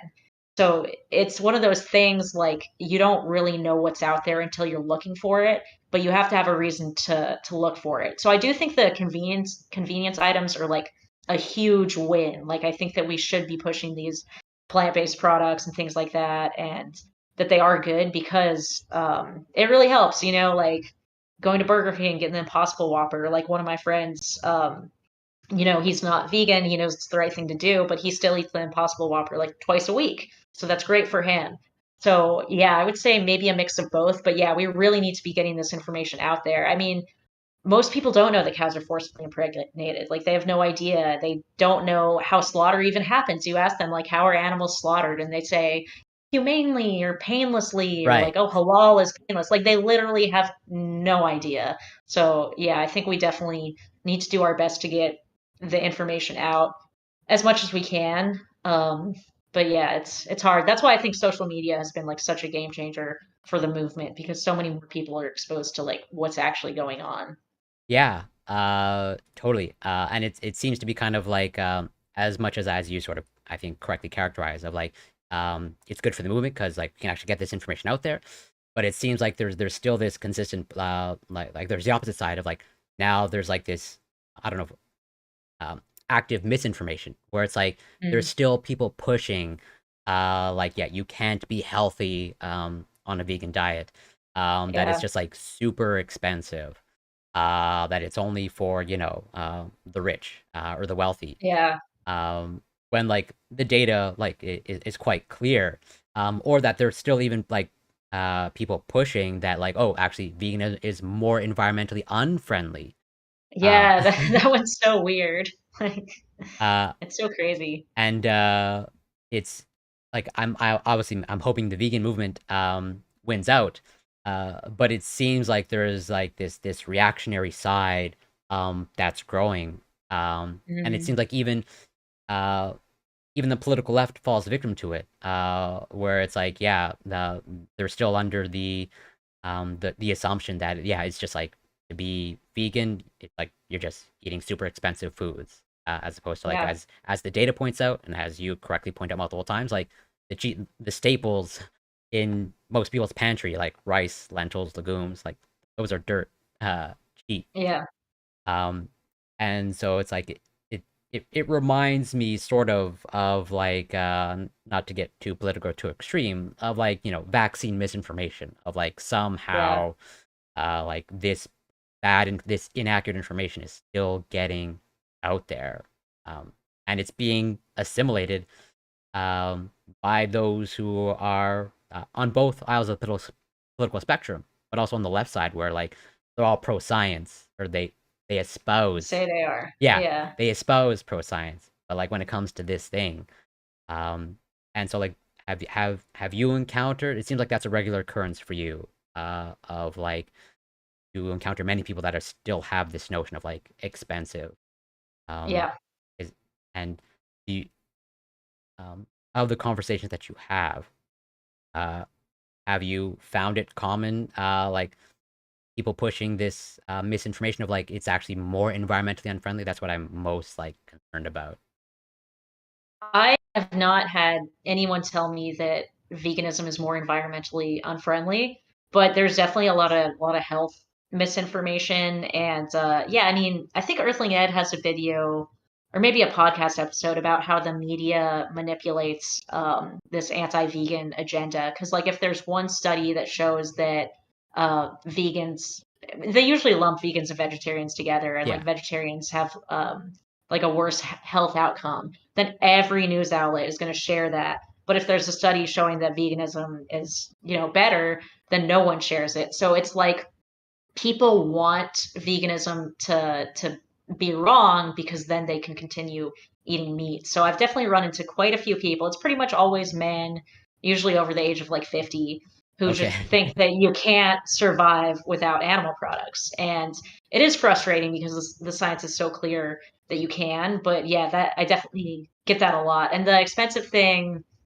yeah, I mean, I think the reason for that is because a lot of these plant-based substitutes are more expensive. Or if you go to a restaurant, a lot of times the vegan options are more expensive. So if that's what people are seeing, really, so they do think it's more expensive and things like that. And then I'm trying to think, there was something else you said that I wanted to touch on. Um, oh yeah, so I was the Harry Potter video I did, that girl with like the witch hat. I don't know if you remember her, Yeah, I but do vaguely remember that. Yes. yeah, so I was interviewing her and I said something about, or like asked her why she wouldn't go vegan, and she said like, "Oh, it's too expensive." And then I did my whole spiel about how it's cheaper and less expensive or whatever. And then our conversation got interrupted, and we had to move to like a different spot. Then when we got to the different spot, she brought up how being vegan is more expensive again. It was like she had totally blocked out what I said. It was so weird. So I just had to completely repeat myself. And so yeah, I think sometimes people just like literally black out when you're giving them some of this information. It's so weird. And then I think back on it, like, did I really not know that cows were forcibly impregnated? Like maybe someone had told me that. Maybe I had seen that somewhere Right. and I just blocked it out. Like you really don't know. Yeah, and that's what I think is so interesting, and that's why it's like my guiding principle is like we're not like because it that we're not rational, and like it seems like Yeah. sometimes our brain is like not protecting us from the truth, where it's like based off of like that experience of like no, and for all I know, you probably maybe have shown her the study of like yeah, and actually no, to go vegan is actually like cheaper, and like all the Yeah. plant-based, the actual like rice, legumes, etc. Like they're dirt cheap. And yet like the brain just doesn't like it just like knocks it away. Yeah. And like that's why it's like it's so hard to get through to people, even to get through to people like me, because I clearly haven't made the full switch. But you're not using these like justifications, whereas like, a lot of people, like I feel like the expensive thing is sometimes their last line of defense. Before plants feels pain comes Oh the expensive. yeah, and So that's yeah. also like that's one of the few things that will trigger me. Like as a biologist, like my training, it's like Yeah. what do you? Oh man, like what are you saying? Like yes, plants are Yeah. living, but like I don't know where they're getting this information, and it's usually based off of like a study, like oh they're responding to some stimulus, and therefore like it's just agonizing suffering for these plants. It's like you're There was really like this book that came out in the 70s, right? Like The Secret Life of Plants. Like a lot of times people cite that book to me, which I think has been disproven. But yeah, it's so weird that it's just kind of supposed to be like a gotcha. And whenever they say something like that, like they always look really smug, and it's so weird. Like, did you see that Neil deGrasse Tyson where he's talking about how plants feel pain? Oh yeah, It and was that's also I saw, and yeah, he's pretty much like justifying pretty much yeah, animal agriculture, and that like eventually technology will get there. Yeah, that's what also like frustrates me, especially like they're a yeah, scientific communicator, and it's like, man, what are you doing? yeah, Like you should know better. yeah, And it's almost like he's like protecting himself like from the for truth. sure. Um, Yeah, yeah, cognitive dissonance is it's pretty crazy. Yeah, and that's why it's like, when it comes to like your content, like that's why like I respect the fact that like you're upfront. That's why I'd have no problem like you leaning into like, even though I think you say it tongue in cheek, like yeah, here's your morally superior patrons because they are morally superior. And that like you're upfront that like you describe yourself like I obviously don't know you, but you describe yourself as lazy, and that even Yeah, despite I'm very late. even that, despite your laziness, it seems like it wasn't a huge hurdle for you to make the change, or at the very Yeah. least, as a result of like this passion you have for veganism, that like this energized you to make the switch. Uh, that's why I think like your content like at least resonates with me. I appreciate In it. terms of like especially like when I'm repeating myself, but like when you use that Harry Potter example, like oh, you're weaponizing the very content that these people Yeah. probably like. Um, and so it's like, yeah, I very much like encourage you to continue doing what you're doing. And I want to like also respect your time. That 1 hour and a half timer went Oh, to up. go off. Okay, cool, Uh, cool. but it's like it's up to you if you want to have a future conversation. Or is there something that you want to ask me about in particular? Um, let's see. Okay, so you are a scientist. Yeah. Do you think that we're close to lab-grown meat at all? Is that an area that you're Uh, familiar with? yeah. Not super like I track it, and I Yeah, pay attention to it. And technically, we are technically there. It's just a matter of like not scalable. price and availability, and mass production. Where it's like, yeah, you can totally, with enough money, you can buy synthetic lab grown meat. But it's probably not going to taste wise. It's probably, from what I understand, it's not 100% there. But we can sort of like concoct synthetic meat and serve it up to you. You'll just probably be paying out the nose for it and don't expect it to be in your supermarket. But from my estimation, I think within like 5, I think maybe at most 10 years, like it will be there. Maybe not on a wide consumer level. I think it'll be at the level of like maybe where the Impossible and Beyond uh, meat started out, where it's like, yeah, in a few restaurant chains, they Mm. trialed it out. And like now, the Impossible and Beyond, I think is in virtually every Yeah, North American grocery store. And so I think it's very much like on the horizon. But even then, cool. um, you know, that's where it's like, I think that will be difficult in terms of like, if this lab grown meat comes out, I think it'll be like it'll probably be priced higher. Same thing as the price point of like the Impossible and Yeah. Beyond, right?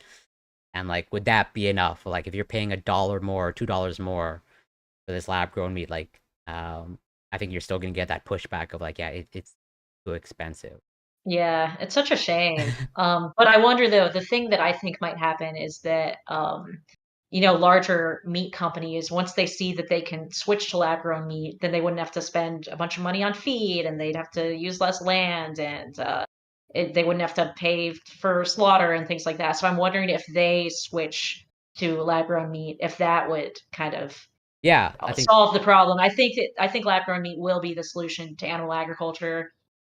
I mean, it's kind of sad, but I think that's what it's going to end up being. yeah, that's what I And was yeah, gonna say. Of like, I think people are using this as an out. Like, well, the technology's in the pipeline, so I don't need to make any changes right, right. now, right? That's sort of like that's their get out of jail free card. That's sort of like my Yeah. growing concern of like, well, until we can perfectly replace uh animal agriculture, well, pretty much meat in the supermarket, then like the switch will not be made. Uh, but like it's action is probably needed now, and like the moral question Yeah, is still yeah. there.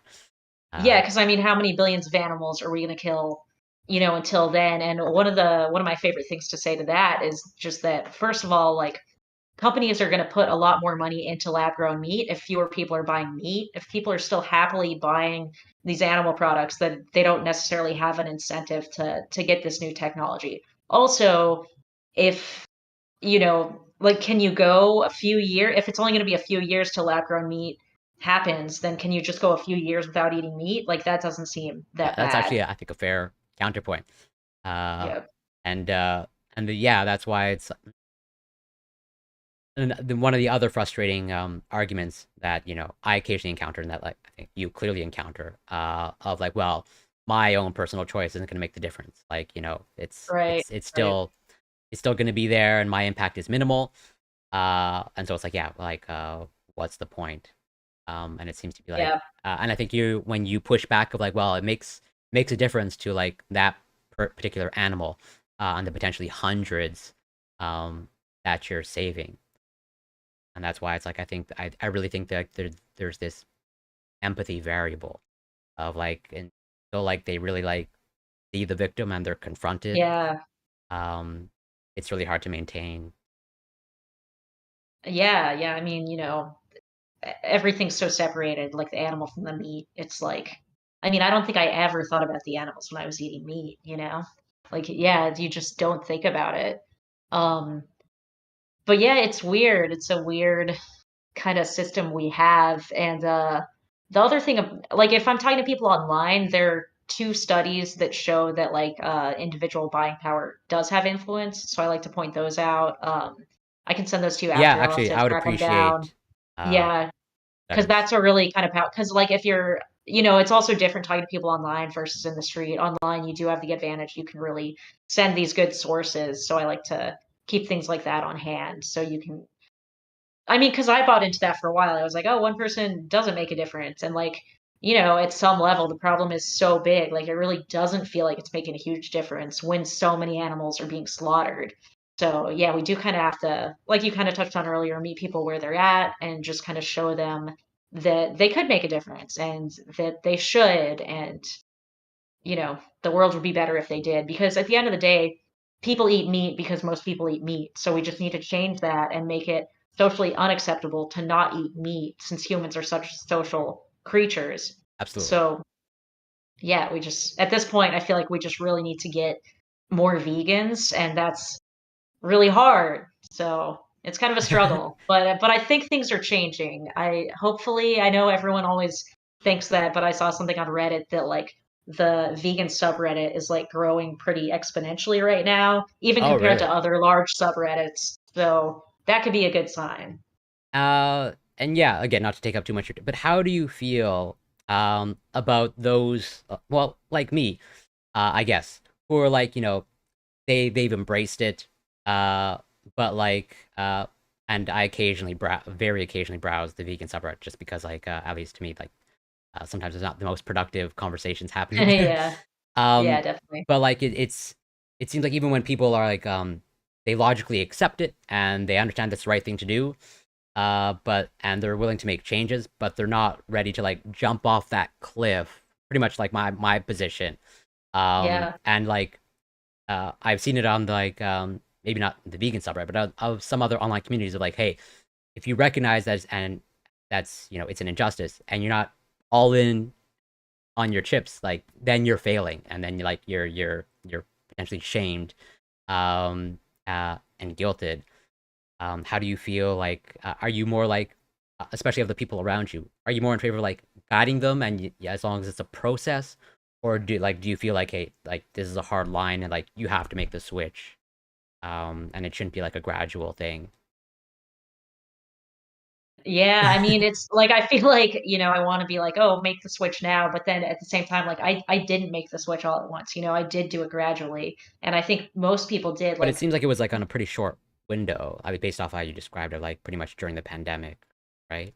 yeah, yeah. I mean, there were probably like 4 months or so where I was just vegan before dinner or whatever, or like I Mm. didn't buy my meat, but like if other people had it, like I would be eating it. So, and then I was kind of switching to vegetarian. I remember one night I made like egg and cheese burritos, and I felt so good that I wasn't eating meat, and I was like so proud of myself. And Yeah, then that's me when I like learned 9 about years egg, ago. exactly, exactly, yeah. So 50% of vegans were vegetarians first. So I think it is something that we don't want to just be unrealistic with people. At the same time, we don't want to like give people a pass Right. for continuing to abuse animals. So it's kind of, I mean, at the end of the day, you can't control what other people do. As much as vegans get accused of like forcing their views or whatever, we can't do that, unfortunately. So at the end of the day, yeah, like I mean, it almost doesn't even matter what I think because people are just gonna Do what they do. behave however they behave. Yeah, exactly. And as far as guilt being an effective motivator, I wonder, like, do you think if someone like did shame you when you were eating Parmesan, like, would that make you less likely to eat it?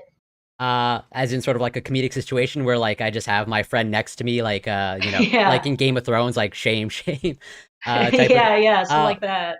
I mean, I have mixed feelings. At least based off what I know, shaming is usually not a good thing. Uh, Mm, from what, again, I'm not a psychological expert, but of the research that I've done, it doesn't seem like shame is yeah. like the best optimal motivator. Okay. And like so, and I would make the distinction of like guilt versus shame. Um, Right, right. where it's Shame like is an attack on them and guilt is an attack on their behavior. Is that pretty much, correct? yeah, where it's like shame, it's Okay. like you feel like you are bad, as opposed to like guilt, like you recognize that the action is bad, but you are like you're not pretty much like defective or bad, inherently bad as a person. Um, and so it's like I'm totally okay with guilting. From what I can tell, guilt seems to be much more conducive to positive change, as opposed to like shame. Even when it comes to like weight loss and like fat shaming, like there's pretty clear Yeah. research that like shaming someone is not an effective tool. Um, and when it comes to like your approach to changing hearts and minds, um, do you feel like you need sort of like an established connection with a person? Because it seems like you're having like active conversations with some of your personal friends. Do you feel like you need that in order to like be convincing or to like change the mind of someone? Do you mean like an ongoing personal Yeah, connection or like pretty much like multiple um conversations, sort of like a whittling away or like an erosion yeah. of their positions. I don't know. I mean, there's definitely some people, like I had a couple friends who were vegetarian, and when I went vegan, I told them about dairy and egg, and they went vegan right away. And then I have another Oh, okay, friend wow.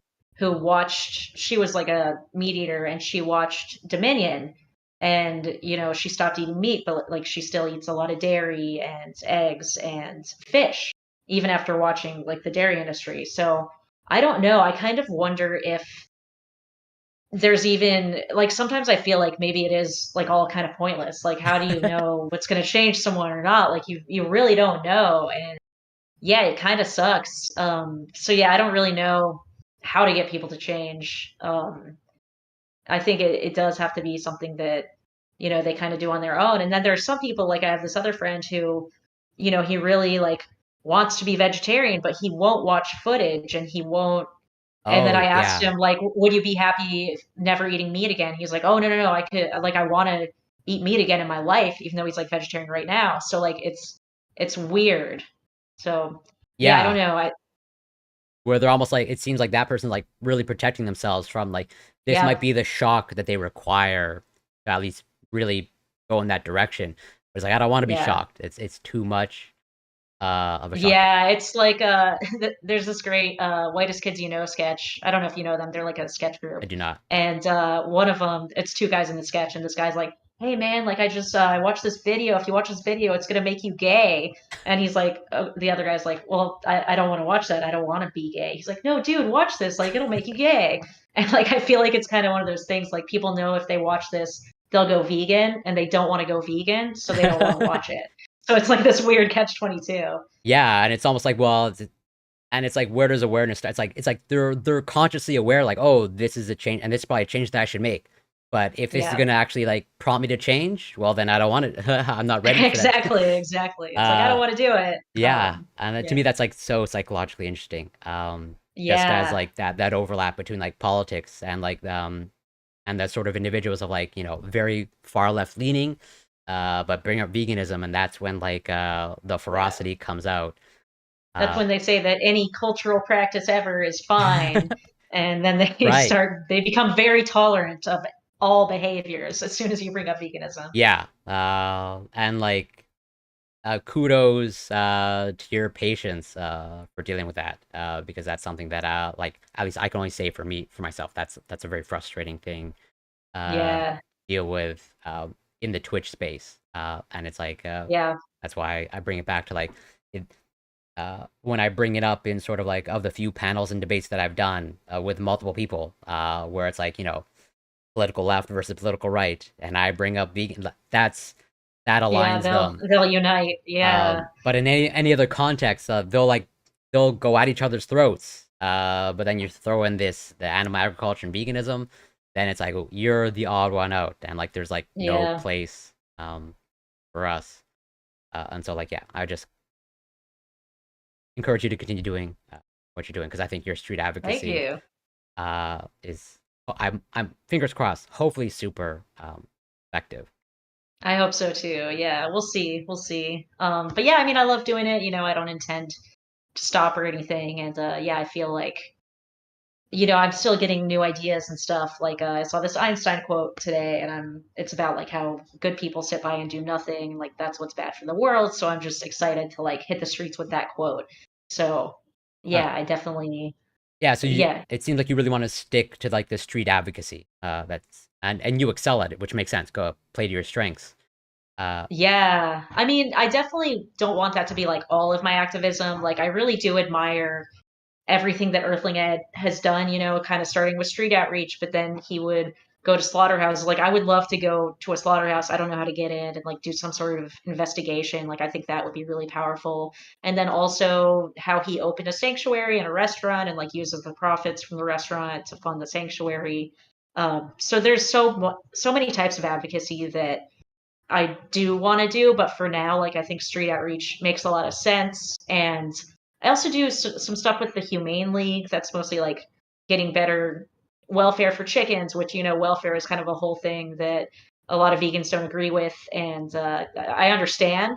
But I feel like small steps are the way to big progress, and getting companies to go cage free is better for the chickens, and it's something we can do right now, and it does have a large effect. So I do a lot with the Humane League too, and yeah, I've put up stickers, things like that.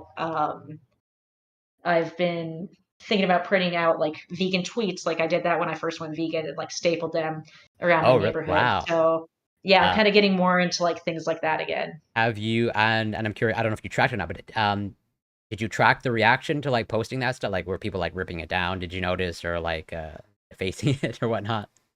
So some of the stickers, yeah, actually there were like I made these stickers that was like this really graphic picture of a pig, and it said like meat spreads disease, COVID came from eating animals, the next pandemic will be worse or something. And people like blacked out certain words. So it said like eating meat next, or like it didn't make sense, but they were basically just like vandalizing it, or some people pulled those stickers off. They were pretty graphic, so I get it. And the French Quarter has poles everywhere, and like sometimes people put stickers on them, and they don't clean the poles very often. But it was about a couple weeks after I put a bunch of stickers up, I saw this thing. It was like calling all members of the city, we're doing a massive cleanup of the French Quarter poles, and like I don't think it was a coincidence. So yeah, there's Yeah. definitely some negative reactions. But the tweets that I put up, they lasted like way longer than I thought they would. I thought they'd be gone in a few days, but they were there for like 3 months a lot of the time. And it rains a lot too, and they withstood the rain. So yeah, I think that's a great thing for vegans to do, especially if you don't want to necessarily talk to people. Just print out some tweets and post them around. Yeah, no, like I definitely I feel myself in like a weird position of like I support the vegan movement, but I'm Yeah, technically not its best advocate, right? Since I'm not fully, and until like I make that switch, there's always gonna be that trump card that people can use of like, but you're yeah. not vegan, right? And so it's like But like if you're just putting stuff up, then they don't know who you are. So yeah, I think I think even if you're not vegan, you could still do activism. And like Gary Yourofsky, yeah, he basically did some activism before he was even vegan. right. And James Aspie, I don't know if you know him, he's That not name really in the sounds movement familiar. anymore. Yeah, so he took this vow of silence like for Right, animals, for a whole and year or something like that. yeah, but the day his first day of the vow of silence was the first day he was vegan. So that's kind of like when I was thinking, like, is it too early to start Oh, activism? that's I've only been interesting. vegan for a few months, but like a lot of my favorite activists, Earthling Ed started doing street outreach 6 months after he'd been vegan, I think. So even if you're a little bit before, like, yeah, the animals, they need all the help that they can get. So, like, Yeah, if you were an animal in a slaughterhouse, would you care if the person advocating for you ate that's Parmesan a actually, couple yeah, times a month? that's a good point. And if anything, I would maybe intellectualize, like maybe that bolsters my argument of like I'm not even trying to justify it, right? Yeah, And so I would at the very least I would hope I would get people to my place, and that's what I at least very try to yeah, do. Of like, at the very least, recognize what you are partaking in, and like at the very least, just as I strive to be vegan, I encourage, you know, my small as it is, my small audience to like, if you can cut out or start eliminating meat or animal products, like go in that direction. Yeah, for sure. And that like, as I sort of say, even though it's, I don't know, gimmicky, like don't let progress be the enemy of perfection. Yeah. And that, as sort of you said, like, yeah, even small steps can get you to hopefully where you want to be. Yeah. And Just so like as going to the gym. yeah, exactly. And so again, I don't want to take up too much time. Do you want to give yourself like an outro of like your YouTube channel and I guess reintroduce yourself? Yeah, so thanks for watching today. I'm the Juggling Vegan, Natalie. You can find me on YouTube with the Juggling Vegan, also Instagram at the Juggling Vegan. And if you want, you can shoot me an email if you have any questions or if you want to go vegan. If you feel like you have any good arguments against veganism, then definitely message me about those. And yeah, thank you so much, Corey. I really appreciate you having me on. And yeah, Yeah, don't likewise. beat yourself up too much. I hope that you don't. So I will guilt myself, not shame myself. Uh, yes, yes. and I will actually, I'm gonna send you some of those. I think you should potentially lean into that empathy factor. Uh, Yeah. at the very least, I think it's super interesting. Like if you're measuring the empathy of vegans and vegetarians, like at the level of the brain, it seems to be much stronger. And I think Cool. there's a few studies that I'm hoping you can maybe, even though you don't want to lean on the environmental route, I think that's at the very least that's something that you can work in. Of like, yeah, the Yeah. science is clear. Of like, at the very least, from an environmental perspective, you can't justify it. And like, you might have lower empathy, and you are morally inferior. And so don't be afraid to say that. And I'll Cool. say is if you want, I'll get in contact with you. But if you want the VOD of this conversation, I'll try to make. I'm pretty sure there's a way I can get it to you. You can download it. Yeah, that'd be awesome. I mean, if you can, if not, No, I'm then pretty sure that's cool as there is a well. way. Cool. Although you might have to like contend with like some chat on the screen, or maybe you probably have much better editing skills. Well, infinitely better editing skills than I do. But you might be better able to like get it to more presentable for YouTube than its current Cool, form. cool. So yeah, All we'll be right. in touch. Awesome. Thank you so much. Perfect. Thank you so much. Take care. Be well. All right. Bye.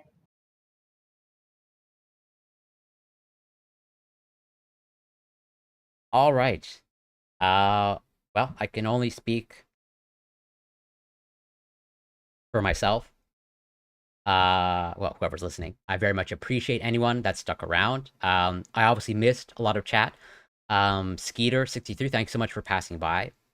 Casimir, much appreciated. You know, as much as we disagree, I still respect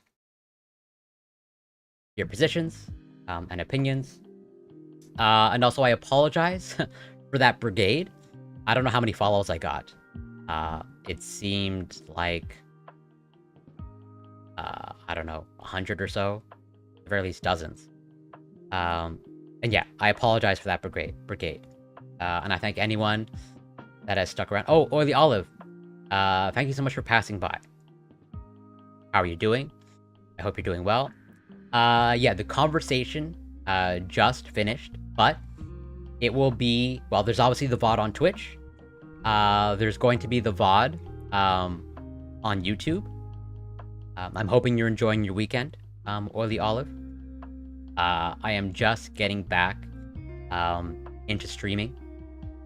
But like, yeah, I very much enjoyed that conversation. And as I probably made it abundantly clear, I very much enjoy their YouTube content. Because I suspect their approach, and hopefully it is a really effective approach, of like changing people's minds, or as I say, changing hearts and minds. I think they're honest about themselves, and I think they're honest about the reality, and I think that's a good thing. And so once.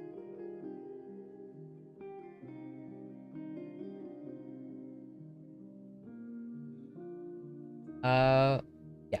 So I've been streaming for 2.5 hours.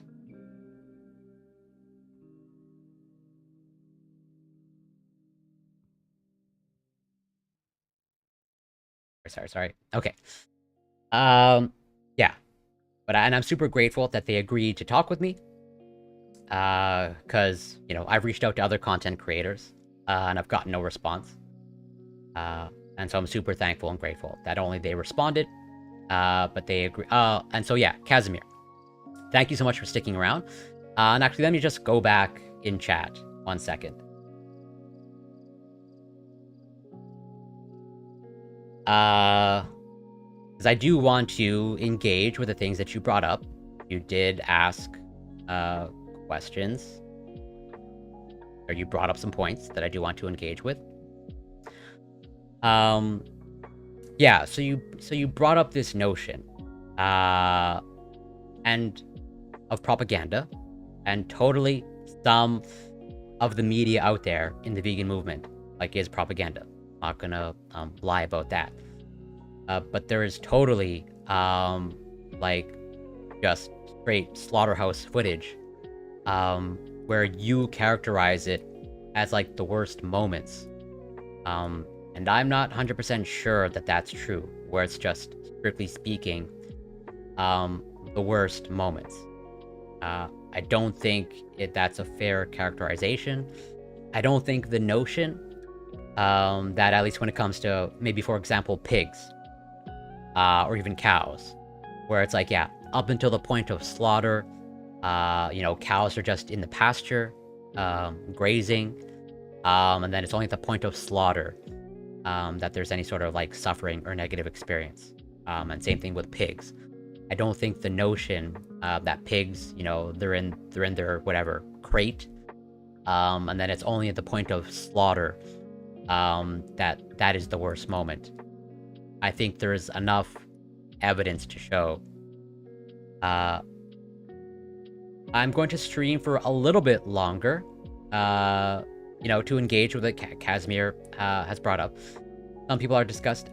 So it's not just cutting, where it's not just simply the act of slitting the throat, which, like, yeah, that's totally part of the reality. But it really is, you know, I would characterize it as, like, this torturous practice that takes place up until the point of whatever, slitting their throat, bolting them, like, the behavior. And, you know, from what I understand, at least in the United States, like, getting footage, or just, like, shooting footage in a slaughterhouse, is essentially, appears to be whatever, outlawed, or, like, not an easy thing to do. And, you know, I think there should be greater transparency, but I think there's a reason why there's not a lot of transparency, in the animal agriculture industry, because I think if there were, yeah, that's my understanding. But I think some states have just, like, explicitly, like, banned any sort of, like, footage, inside slaughterhouses. And actually, you know, I don't know if they'll allow me to show it, but, like, I think Joey, Armstrong, like, did, in early 2000, a pretty nice investigation of what, you know, they call a quote-unquote small farm, or local farm, where it's like, even on the local farm, there's some, at the very least, some questionable stuff taking place. Let me see if I can find it.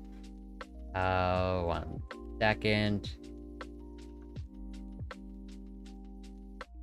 Yeah, family-run slaughterhouse.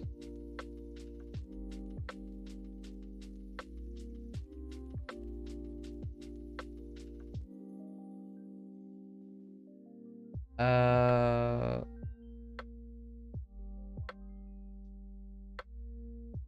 believe it's this one. I think that the animals try to escape the knockbox and they see animals being chopped up in front of them, and then Some farms are private property. Some farms exist in laws where you can enter other people's property to monitor labor and animal cruelty laws. Yeah, and I'm not necessarily, you know, I think there should be footage. Like, I think these sites should be monitored. I think, you know, if someone wants to film in a slaughterhouse, provided they're following safety regulations, they should be allowed to, like, you know, this is how your food is made. Like, why should that be hidden? If there's like nothing to hide, there's nothing to hide. And I don't think you should necessarily hide under like whatever, it's just private property. I think that's a little bit of an out. And they got shot in the head against their will. I'm telling you that what you're saying is not factual. It's not factual. Okay. Can I help you, mate? Hello? Can I help?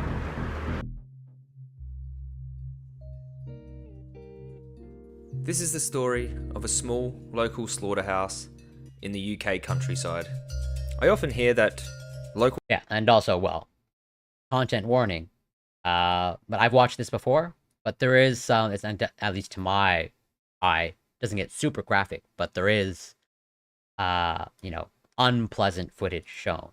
And even though, like, I've seen lots of footage, but this is like a hidden camera investigation into, you know, the quote-unquote small local farm, where it's like, you know, the common notion is like on these types of farms, you know, this is where like the good farming practices take place. And maybe this is an outlier, who knows? But it's, you know, seems to be highly convenient that, you know, in the one farm that they choose to set up hidden camera footage, that there's not some great stuff that they catch on tape. Local farms and local abattoirs are humane. So with the help of my investigators, I thought I'd put that to the test. We recently placed hidden cameras in this facility, so I already know what happens to the animals inside. But I decided to pay the slaughterhouse owner a visit, to see if what they tell the public matches what we saw in our undercover footage. Just going to do a drive-by past this place. There's local farms all around us. Yeah, I brought someone with us just in case someone was aggressive or anything like that. Okay, this is it. Private road, Medford Road.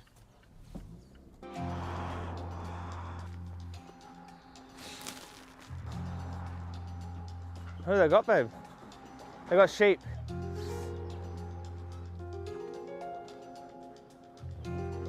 CCTV. We've got surveillance there. Hey mate. How you going, alright? What are you looking for? Are you, who's the owner here?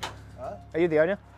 Oh, unfortunately not. So what can we do to help you? I'm just a journalist, photojournalist. We're going around to local slaughterhouses in each smaller town. Yeah.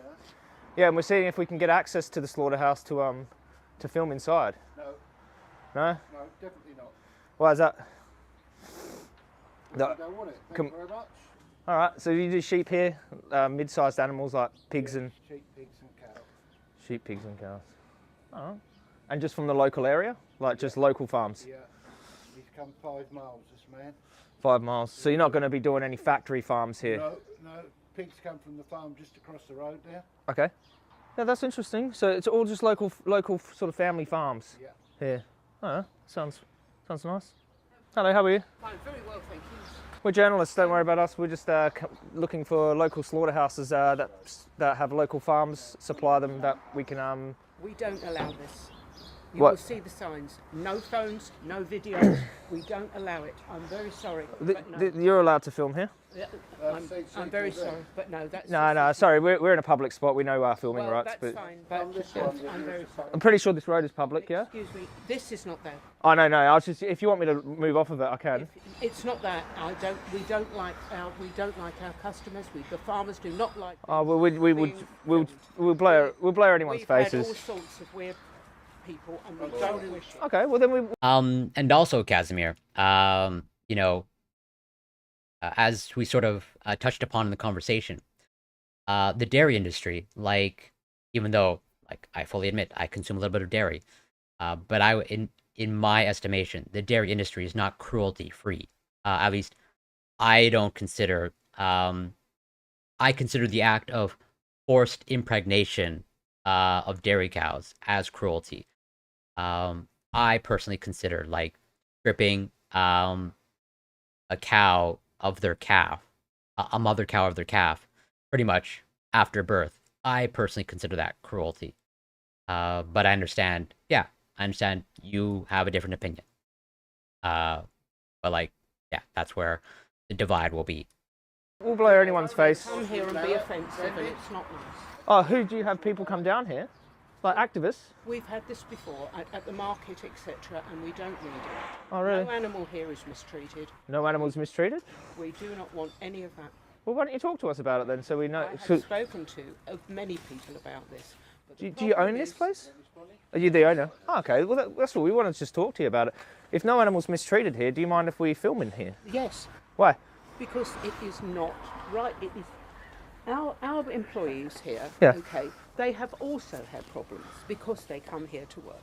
It is purely and simply for your benefit as well. These are live animals. That would hurt us. Well, of course they would if you frighten them. The Aren't most they- important thing is that they are kept calm Yeah. and quiet, with no intrusion onto their lives, minimum intrusion. How many people are in there slaughtering? 2 or 3? That is immaterial. That we have the required number of people here, all of whom are legally qualified. Yeah, I understand. You're entitled to your beliefs. Yeah, of course. On the other hand, you have no right to inflict your opinions onto others if it causes them personal distress or alarm. Well, we're only concerned about like the method here at this local slaughterhouse to try to compare it to what happens at the larger ones. It's a totally different process. And would you say that the animals are calm here? Well, they have to be calm. This is a small premise. Yeah. The whole point of it is to keep the animal calm and content. So you would The say, animal has okay, had a good life. Yep. It must have a good death. That is important. the good death in. So that's what I want to talk about, the good death. So because we're trying to say like that the bigger ones are worse. This one here, the animals No, they might go to. on anybody else's Okay, premises. just this Here, one. Animal welfare is very So important. the animals aren't afraid when they go into the knock box or anything like that? No, why would They they don't- be afraid? So if they see other animals being butchered They around don't them? see other animals. They don't see other A animals live being animal butchered? does not Welcome, Rye87. Always a pleasure. Thanks so much for passing by. see a death. So they don't walk into the knock box and look around and see other animals They being can't butchered? see anything else. Okay, so they just look, they're just completely oblivious, they're calm, Totally oblivious. and then they And are then stunned, They are dead. and then they're dead, and that's it. That's Okay.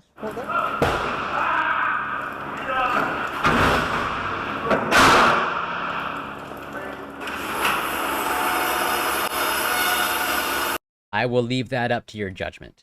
In my estimation, no, they're just showing some of the reality.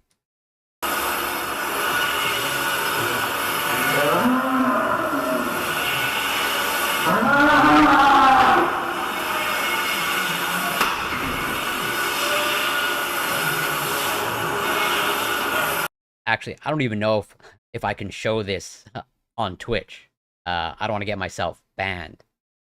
I honestly don't know if this is permissible.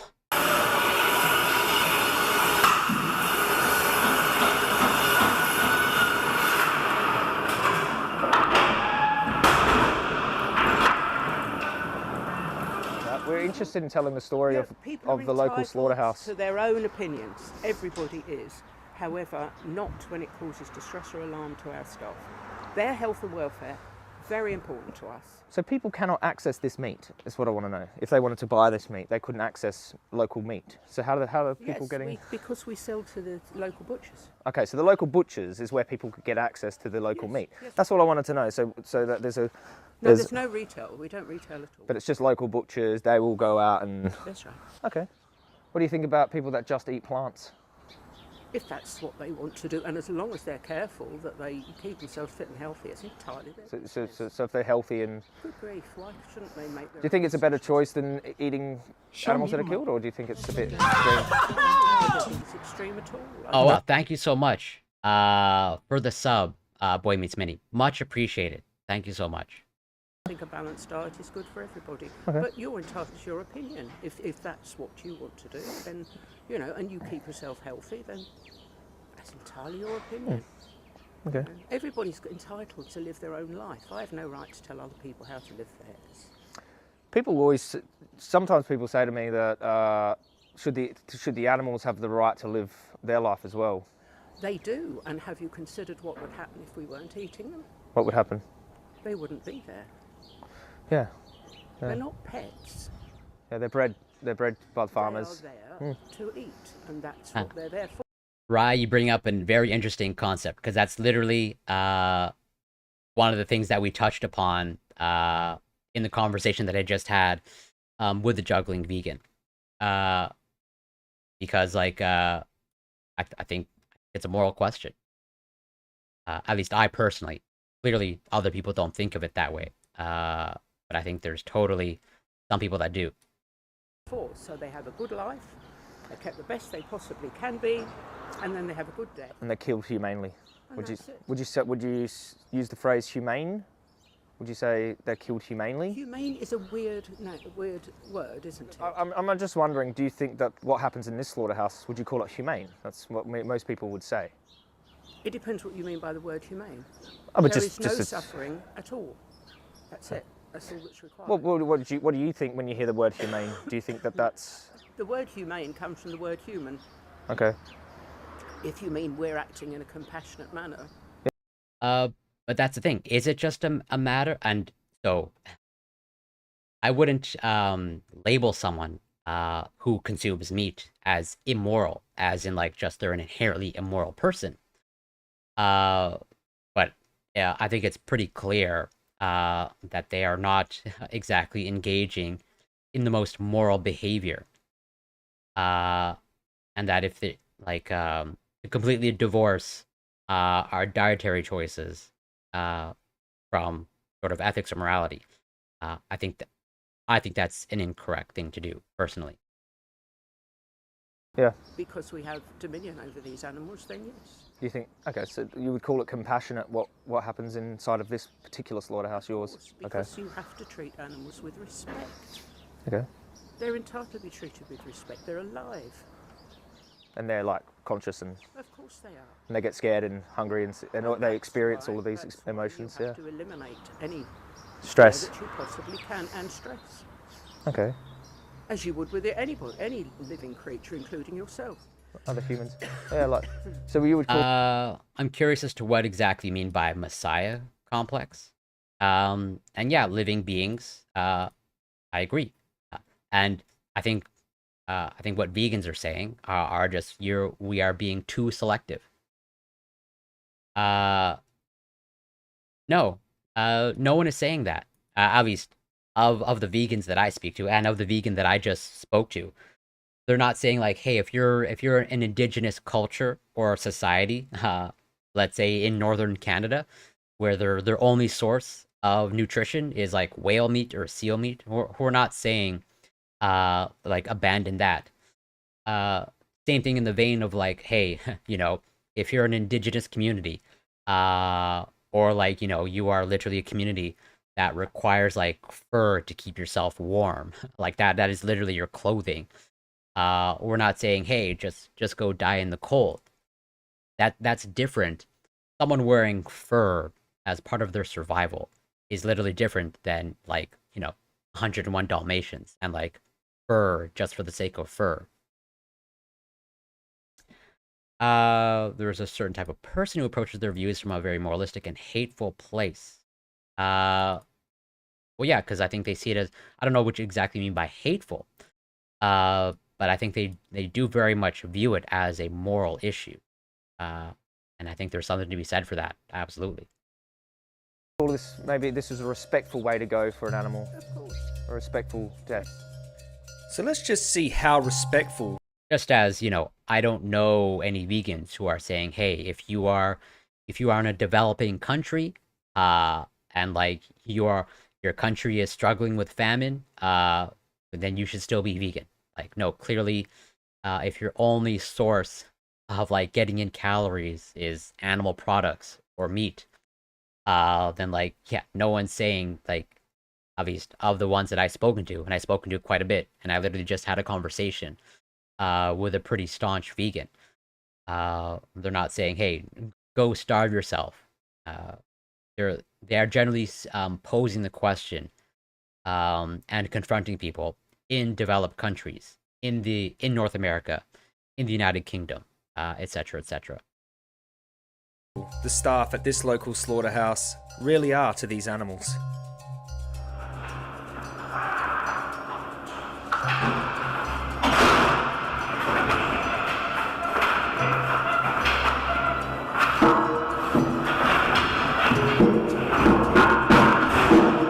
Watch as this noticeably distressed cow is so afraid that they nudge the bolt gun off of the ledge.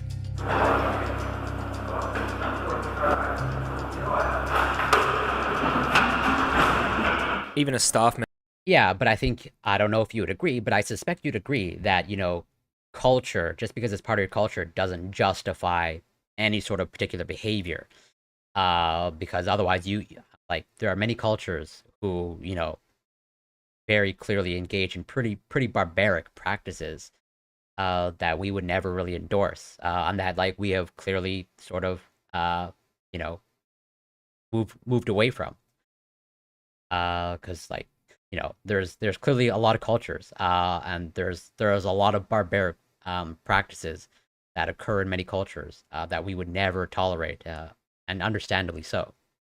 And so just because eating animals, or consuming animal products is part of a culture, that I think it's fair to say that doesn't justify it in any sense. Against a very ethnocentric view of the world and sensibilities. I don't necessarily disagree with you, but I don't know exactly what you mean by ethnocentric. Member was surprised at this.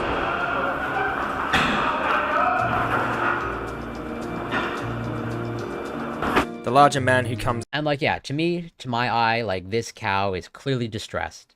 It's at the point of slaughter, and at the very least, it's not a happy cow. I don't know how anybody can, look at this cow's behavior. Distressed cow is so afraid that they nudge the bolt gun off of the ledge.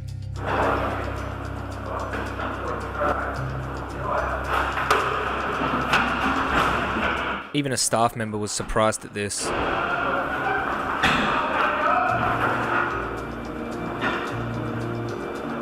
The larger man who comes in is the slaughterhouse owner's son and has been injured by the cow. Okay, so then I would ask you the question. Is someone in a developed country, who buys a mink fur coat, would you say they're acting morally, immorally, or they just have, different sensibilities? If as I sort of had in the conversation, I brought up, 101 Dalmatians. If someone wanted to make a coat out of Dalmatians, is that just someone with different sensibilities? It's morally neutral. Is that how you would view it? Cow whilst herding them in. He appears to vent his frustration on the cow.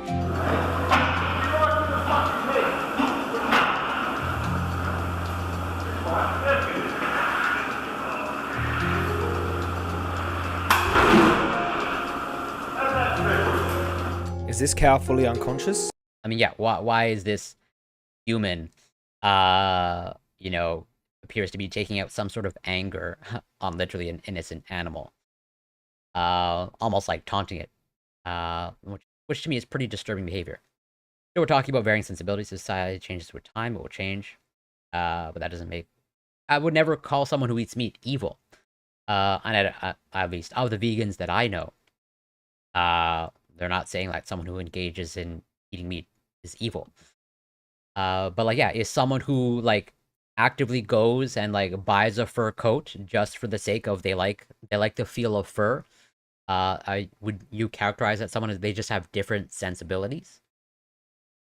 Okay, but it's still in a developed country. It is totally unnecessary. This is literally what we touched upon in the conversation that I just had of you are only consuming meat as a result of just taste. That's it. Virtually no one in a developed country that's not living in poverty, no one needs to consume meat. Yes, that's true, but you are just recycling talking points of just different cultures. And yes, fur coat isn't food. And you are not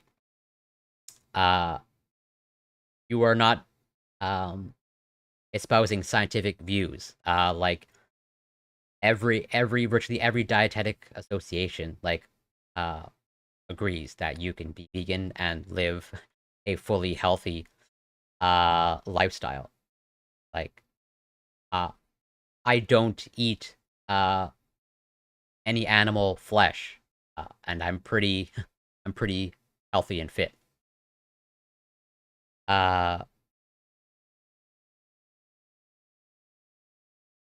And yes, fur can be good for warmth if you're looking to survive in a cold climate.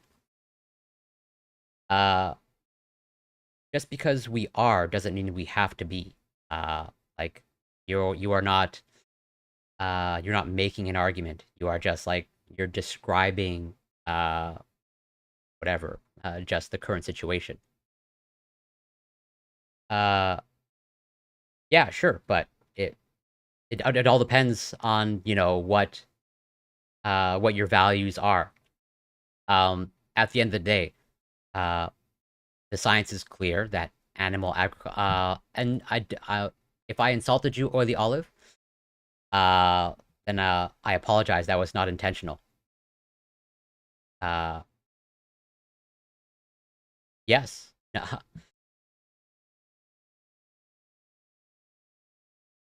Yeah, I'm making moral statements because I view it as a moral question. Just as someone who literally, someone who desires to make a fur coat out of dogs when they don't have to, that is a moral question to me. And at the end of the day, as I brought up in the conversation, there's scientific evidence showing that vegans and vegetarians, they have greater empathy. Well, exactly. So if you are saying that you don't find fur coats as ethical, but you find the consumption of animals when it's unnecessary, then there's a clear cognitive dissonance there that you are obviously not seeing. And I'm not labeling anybody that consumes meat as evil or inherently immoral. But under the assumption that you live in a developed country and you have access to a grocery store, and you are not living in poverty, then you don't need to consume meat. And therefore it becomes an ethical and moral question. It's the same thing, like, this is settled. Virtually very few people in the developed world accept fur as a justification for keeping warm when we have suitable alternatives. The same thing holds true with food and nutrition. Of like, if you have access to a grocery store and you can actually purchase alternatives, then like if my moral position on this isn't what I dictate onto others. Yeah, but there's a reason why there's vegan advocates, because hey, if you're okay with people acting unethically or immorally, then that's where the divide will be, and you are totally fine to have that position. But like, it's for your convenience to say that, you know, it's not a moral question when like it clearly like is. I'll let you decide.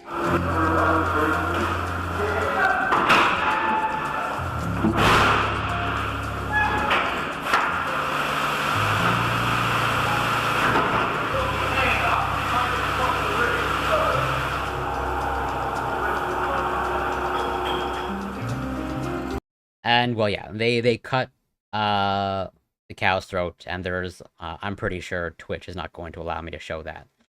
But like, yeah, you know, to summarize like this video, like this is a small farm, agriculture, animal agriculture, where, you know, people are under the notion that, you know, it's the small local farms where there's these humane farming practices. Yeah, take care, Oily Olive.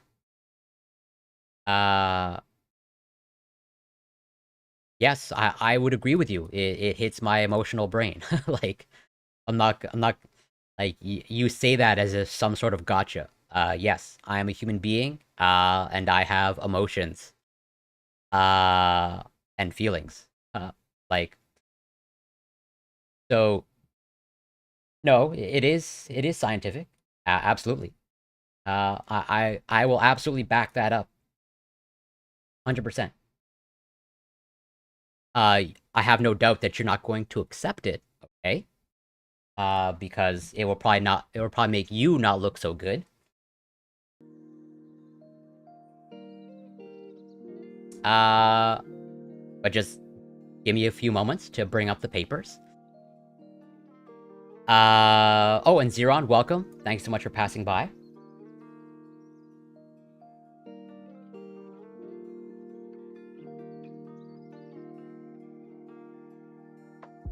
One second.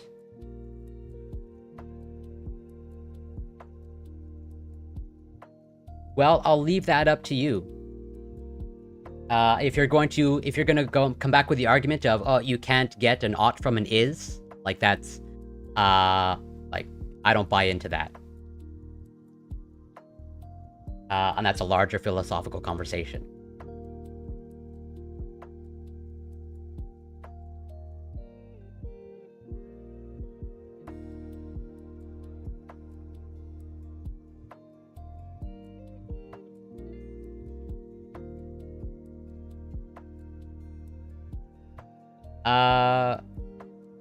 Yeah, absolutely, Zeron. And if you want to give me a few minutes.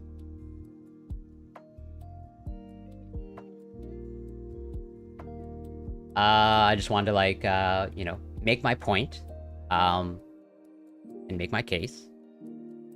Okay? Because, you know, Rye is bringing up, this notion that, you know, I'm acting based off of my feelings, which I have no problem being transparent about that. Of like, yeah, there's totally feelings involved, that makes me an advocate for veganism. Because, you know, human beings, you know, have, generally speaking, have emotions.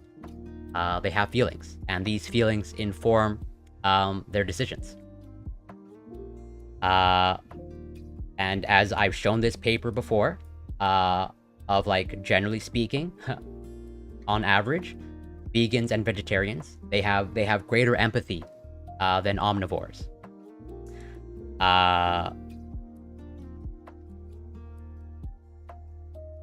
As they sort of make clear in their discussion, while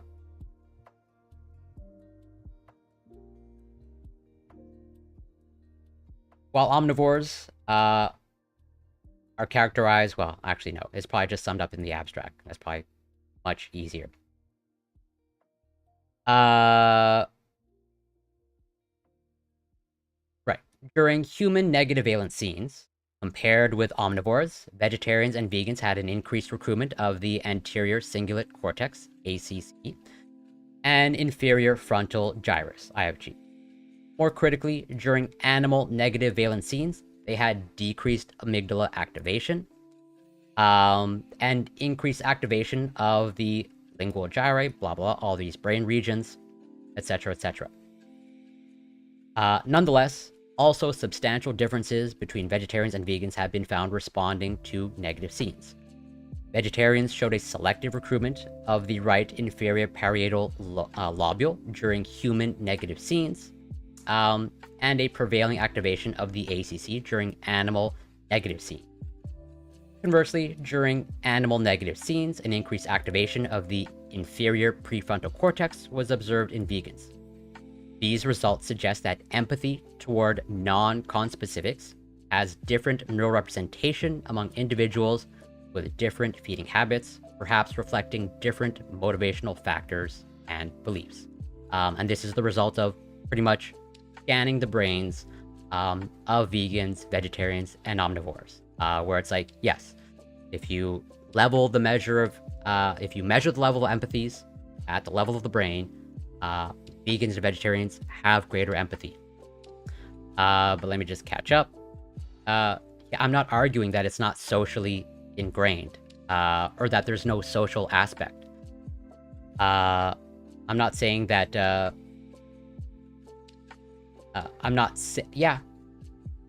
I have described that, okay?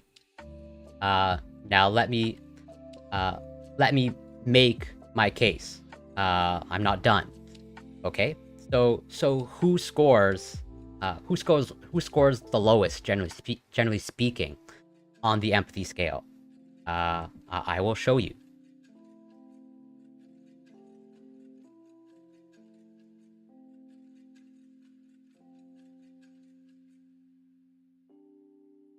One second.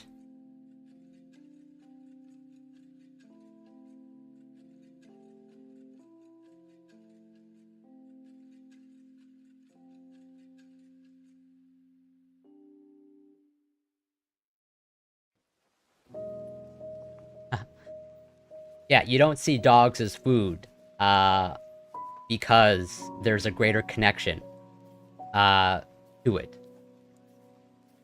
In the developed world, or rather in Western countries.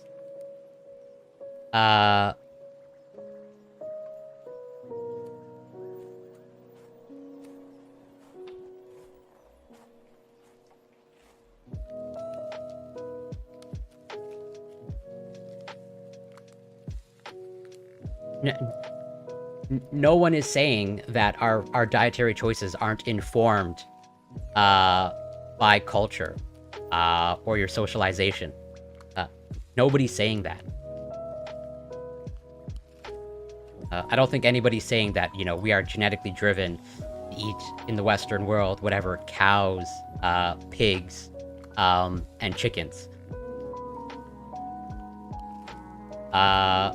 Like, the arguments that you are making, Rai, are like, I don't know, pretty elementary.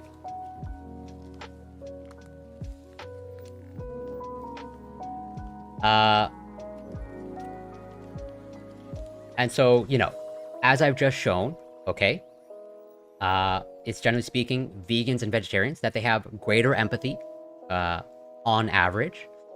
And so, politically speaking, you know, who tends to score the lowest? Yeah, I totally... Yeah, again, I'm not done. So pay attention. Pay attention closely. Who on the political spectrum, who scores the lowest? I am not conflating prescriptivism. Like, I know that you think that you're making this really sophisticated argument of, like, you can't get an ought from an is, but you're not. You're not at all. But back to my point. So, politically, who scores the lowest on empathy? Well, there's this paper here, Understanding Libertarian Morality. And lo and behold, generally speaking, as I've highlighted here, Table 3 shows that libertarians score the lowest of any group on empathizing, and the highest on systemizing. As in, generally speaking, it is libertarians, on average, they score the lowest on empathy. If you're comparing them to conservatives, and you're comparing them to liberals. Now, of course, Rai would probably come back with the response of, well, this is just a descriptive statement. Sure, that's fair. And that, you know, again, you can't get an ought from an is. But, you know, what happens to a human when their empathy is low? When taken to the extreme, what happens to a human when there's an absence of empathy? When it's pretty much close to zero? I think most people know, and we have terms for that, where, you know, generally speaking, we don't look too favorably, and generally speaking, those who pretty much have an absence of empathy, they tend to not behave very well. And there's another thing that occurs that I will show you.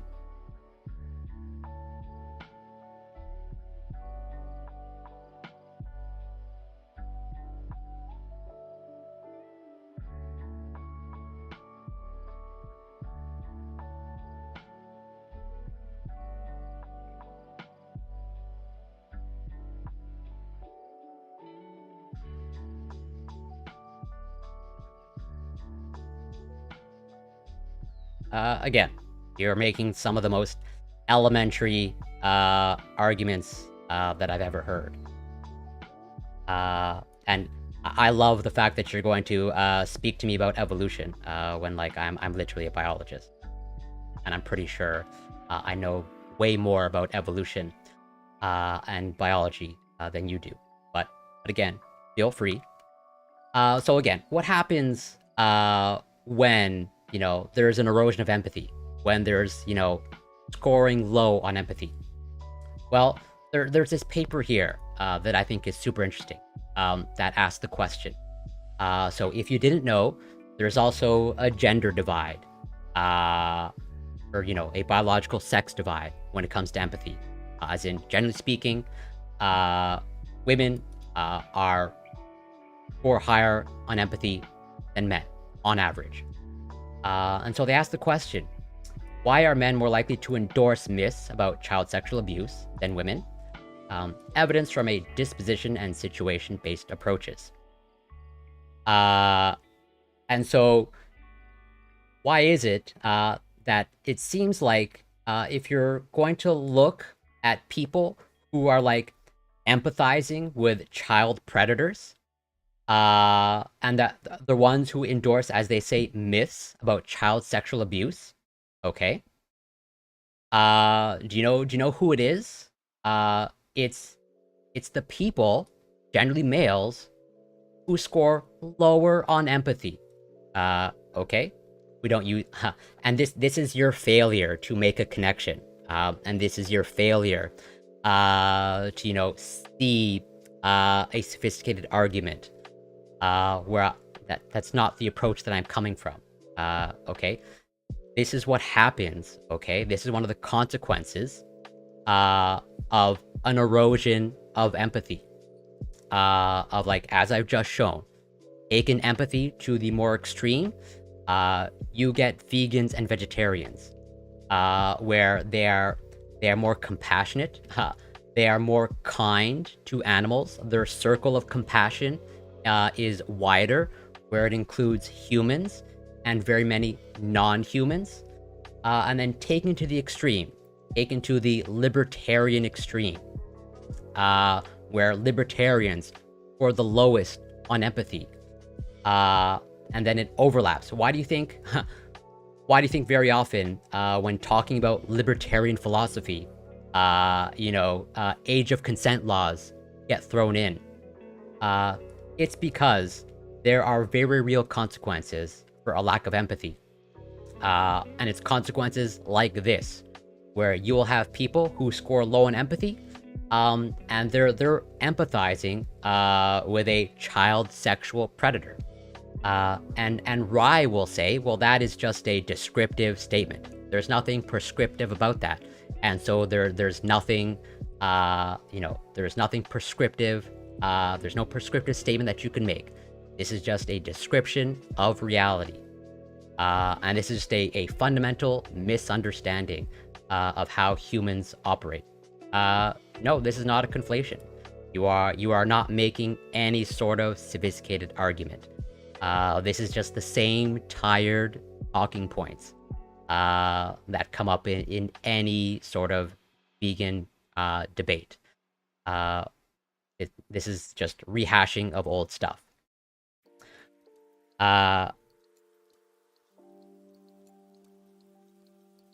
Yes, science can say something about morality.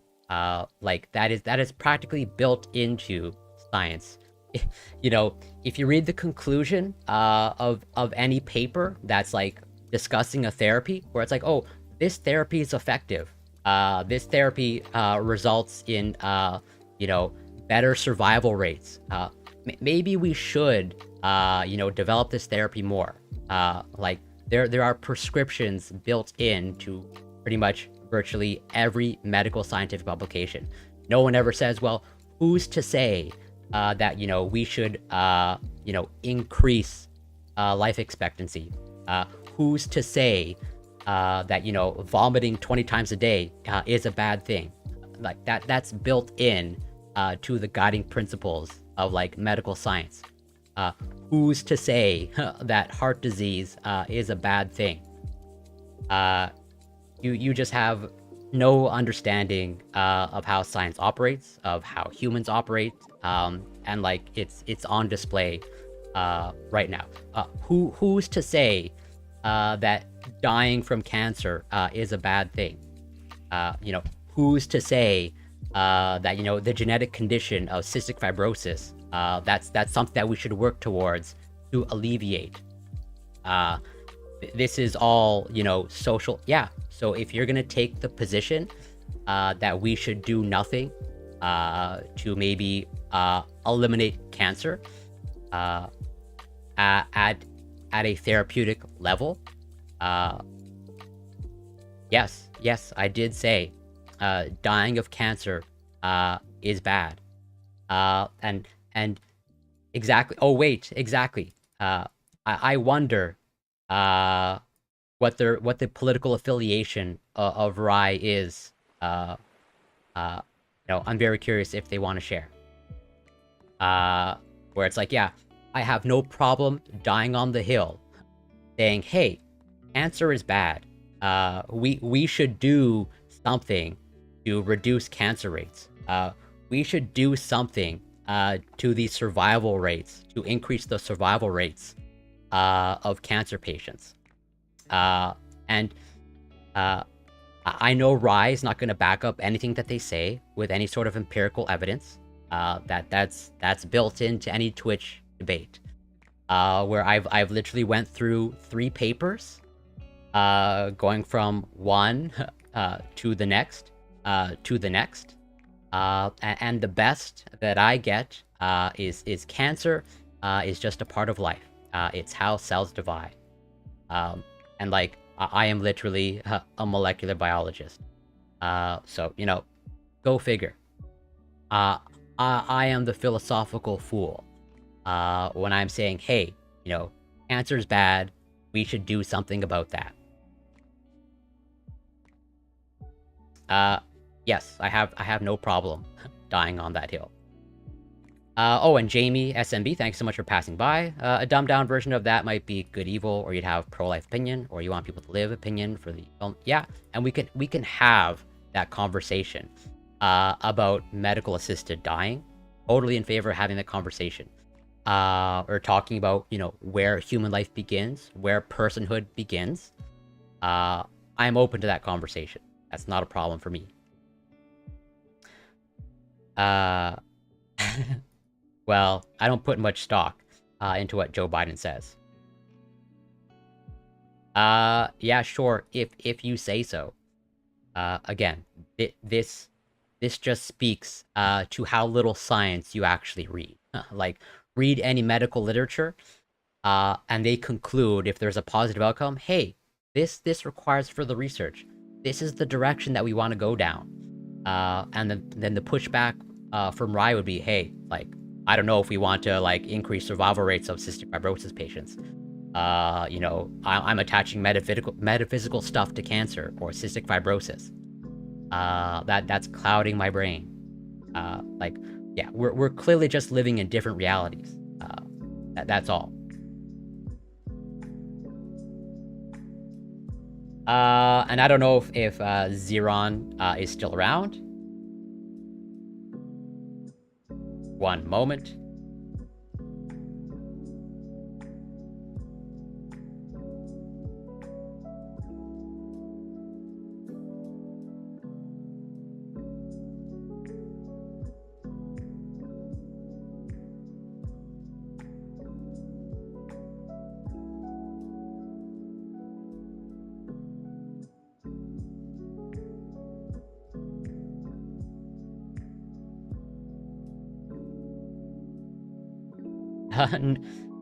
First of all, not yeah, exactly. I think Jamie is cluing in. But it seems like the position of Rye, and maybe this is a mischaracterization, but it seems like Rye would be of the opinion of like, hey, cancer is just a part of life, and so we should just do nothing to increase cancer survival rates. Just as, cystic fibrosis, some people just lose the genetic lottery. And so, hey, that's just a part of life. And if you die in your teenage years from cystic fibrosis, well, that's just a part of life, and you've lost the genetic lottery. I have no problem saying that I don't have a response to that, other than like you probably lack empathy. That's it. And I can back that up with empirical evidence. It's no surprise to me that Rye is not on board with vegan advocacy, and this is probably the result of their low empathy. Same thing with the sentiment of, hey, cancer is just a part of life. Well, that is probably driven by a lack of empathy. Same thing with answering this question: why are men more likely to endorse myths about child sexual abuse than women? Well, there's this moderating factor of empathy, of like a human being without empathy doesn't behave all that well. As highlighted here, male participants showed higher levels of SDO. SDO is social dominance orientation, sort of the notion that you are superior to other beings, especially if you're human, and lower empathy, which in turn were associated with lower scores of perceived assault seriousness, as a result of a lack of empathy. If a child is sexually abused, the male who lacks empathy, they tend to be of, oh, not a big deal. The seriousness of the assault seems to be less serious when a male who scores low on empathy looks at child sexual abuse of like, no big deal. Yeah, written advice. Okay, so you would agree, Casimir, that Jonathan Haidt is a statist. Like, we should discount anything that Jonathan Haidt publishes. Would you agree with that sentiment? Or like, what do we pick and choose from here? See, it's easy for you to characterize it as stupid shit, because I'm probably holding up a mirror to someone that maybe doesn't like what they see. So like, help me thread that needle. So is Jonathan Haidt? What do I take seriously from Jonathan Haidt? Because I think even Scott, accepts some things from Jonathan Haidt. And so, is this stupid shit from Jonathan Haidt? Please let me know. Yeah, and so then his coddling of the American mind, I have no problem discounting as well. And so like, let's discount everything that Jonathan Haidt publishes. I'm on board with that. And again, you pointing to methodology doesn't mean anything. And again, speaks to your fundamental misunderstanding of how science works. Just because a methodology isn't perfect doesn't mean you get to discount the conclusions of the study. Like, go to any scientific conference, okay? Which I have been to many times, and go to any talk, go to any presentation, and I can poke holes in the methodology of virtually any biochemistry research. I can't just stand up in the audience as they're presenting their findings saying, hey, your methodology is flawed, and so all your conclusions are null, or that you can't take seriously their conclusions. And again, so let me know, Casimir. Okay, are these brain scans flawed? Can I not trust these brain scans because the fMRI machine is part of the state? And same thing with this paper here. You know, I can't trust anything because it's published in a journal, and this journal is located, you know, in a country that is a state.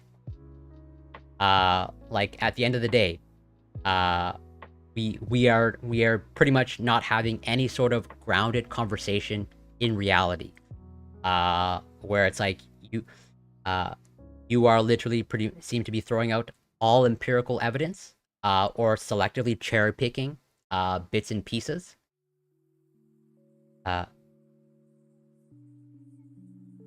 Oh, and Xeron, I just messaged you, but if you want to hop into voice chat and have a conversation, then I'm open to that.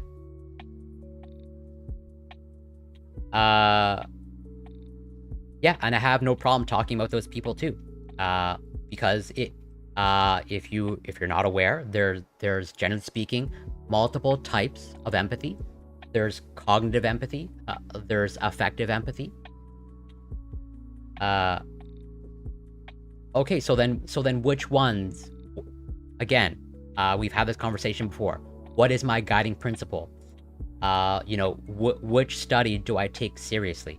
Like, how do I know, from Jonathan Haidt, what do I take seriously from Jonathan Haidt? Please let me know, because he has multiple publications. So please inform my filter. How do I filter out the good from the bad from Jonathan Haidt? I'm not smearing. All I did, okay, was like bring up scientific literature. So like, please, I kindly ask you, what from Jonathan Haidt? How do I separate the good from the bad? I would like to know.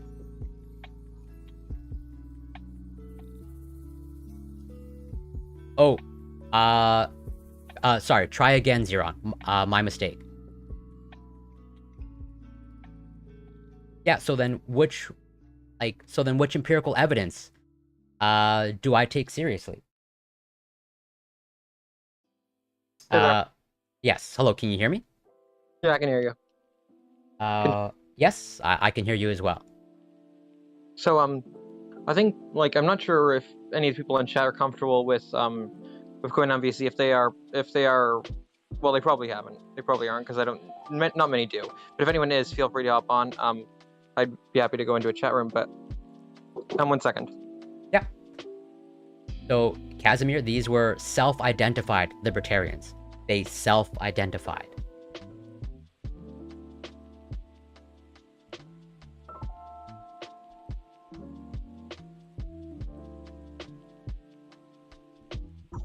I will be right back. I'm sorry, it's an urgent. That's okay.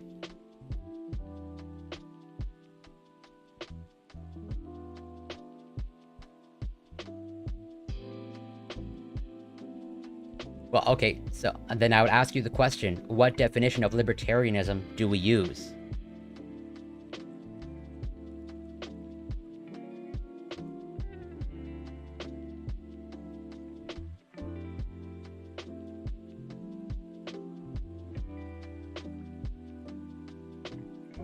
And why should we use your definition of libertarianism? Like, so then I would ask you the question, how do we know who is libertarian or not?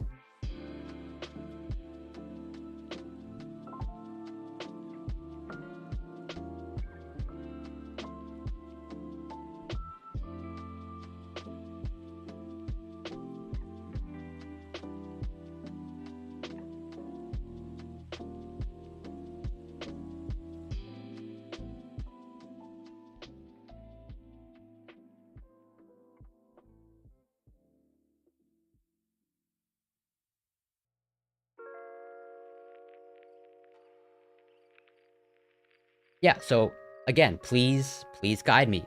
How do I know what definition of libertarianism do we use? If we want to identify someone as libertarian, how do we do that? how do we identify a libertarian?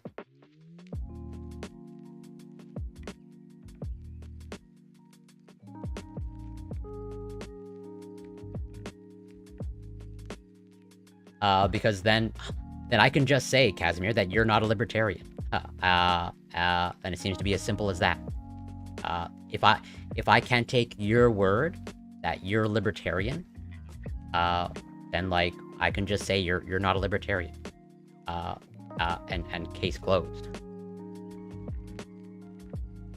And okay, and so you tell me, who is the arbiter of these core libertarian values? Who's to say that the non-aggression principle is part of libertarianism? And who's to say that all libertarians are against any sort of taxation? And I'm not even sure all libertarians would endorse the non-aggression. Like, we're just going by, conveniently, your definition of libertarianism. Why should I take your definition of libertarianism as the arbiter of who is or who isn't a libertarian?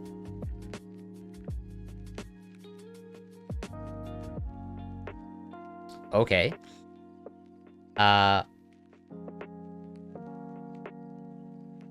You're asking... Sorry, I missed your question or your statement, Mr. Monk. I'm a meat eater. I know I lack empathy, like it's a thing. I've known I was lacking for more than a decade. But I have zero arguments against veganism being morally superior to meat eating, meaning I go through my life knowing I'm actively... and again, I make no judgments. It's so funny, or at least funny to me, you know, how triggered some people get. Like, I'm not labeling anybody as a bad or evil person if they consume animal products or meat. I'm not here to shame you or anything like that, or make any sort of, like, you know, good, evil judgments about you. The only thing that I would rely upon is, like, you know, at the very least, the consensus is clear that animal agriculture is not good for the environment. And the consensus is pretty clear that animal agriculture is a pretty significant contributor to climate change, global warming, greenhouse gas emissions, etc., etc. And here's where it's like, you know, just ask yourself the question, like, and there's, at the end of the day, I'm not saying this as an excuse, but everyone has some degree of hypocrisy, okay, myself included.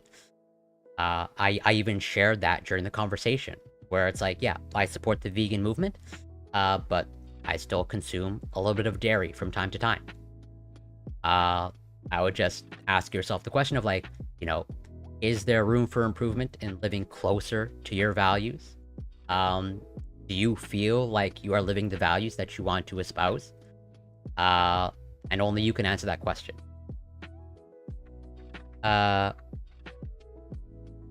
Yeah, just like Marxism has Marx, but not even every whatever commie or Marxist agrees with absolutely everything.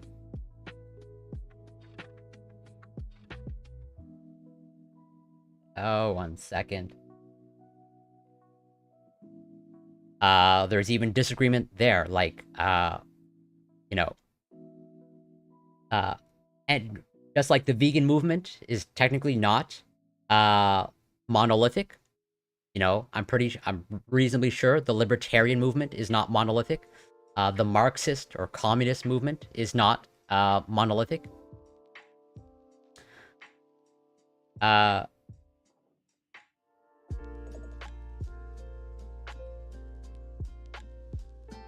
So again, if you want to have a conversation, if you want to, and so then what research should I rely upon? What should I rely upon? Like, I've asked you for a guiding principle.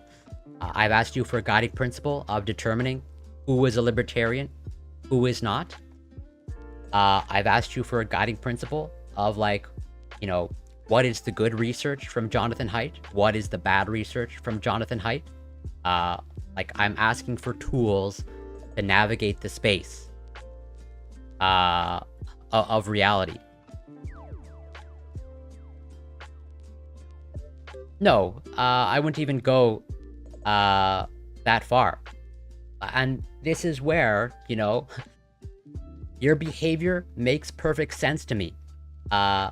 Knowing that you are human and that you have emotions, you have feelings, as a result of the enjoyment that you get from eating chicken, it makes sense to me that despite you logically knowing that something is a behavior, you are engaging in a behavior that logically you know you don't want to do, and yet you engage in it anyways, that's your human emotions. That's just human behavior at play. Like, that makes sense to me, as opposed to you being some sort of calculator or computer, where it's like, yeah, you are not this perfectly logical creature. You are not Data from Star Trek. And like, if you push a human towards that, where it's like it's divorced completely from emotion, they don't tend to behave very well. Oh, and well, I have no problem to a debate. I don't know about the Crucible, since that seems to be kind of from the small amount of that I consumed, seems to be more performative than an actual discussion or but I could be wrong. I haven't consumed that much content from the Crucible. But like, yeah, I'm totally open discussing these things. Well, yeah, and who's to say that? Like,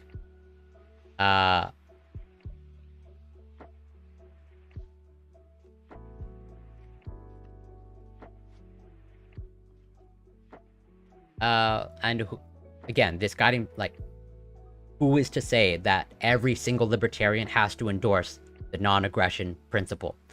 And yes, I just because something is a non-human doesn't mean that automatically makes it a resource.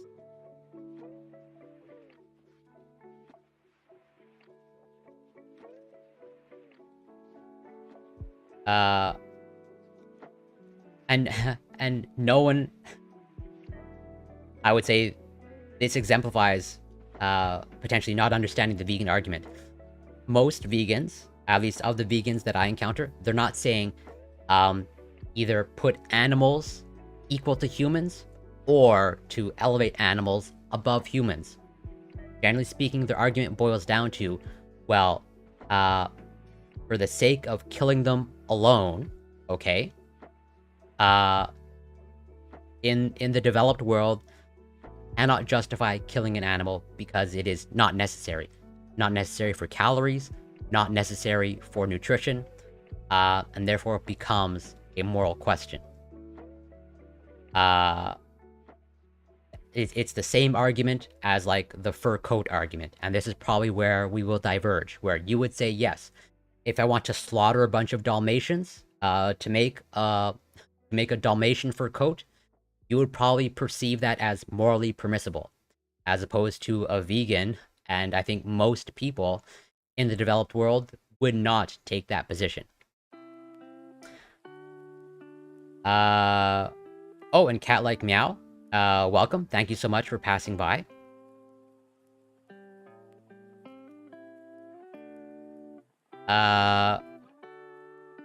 Well, no, if you want to get into voice chat and talk about it, like, I'm not necessarily opposed to debating on the Crucible, if in fact, like I can actually have a conversation, and it's not blood sports. But it looks like they took off, from what I can tell. Oh, and Bokkel, welcome. Thanks so much for passing by. Well, I don't know about fighting.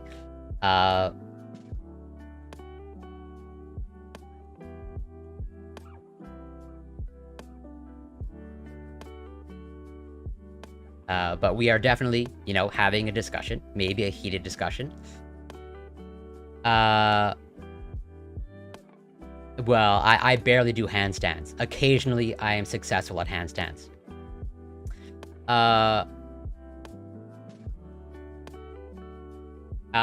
And yeah, again, the majority of vegans are not saying like, hey, if you are in a country that is struggling with famine or is experiencing food insecurity, no vegan that I know is saying, hey, stop eating animals if that's your only source of nutrition. And handstands, at least for me, are still pretty scary, not gonna lie. I don't eat dolphins because they taste good, I eat them because fair enough. And yeah, and there are totally some people who are okay with eating dolphins. And actually, what I would bring to the conversation, one moment.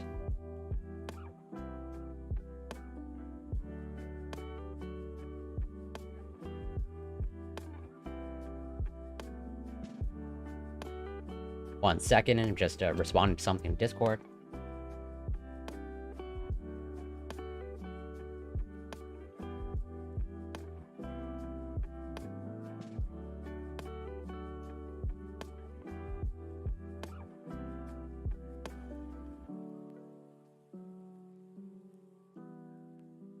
Okay. There's this article that was published recently. Let me just see if I can get the full article. Whoopsies.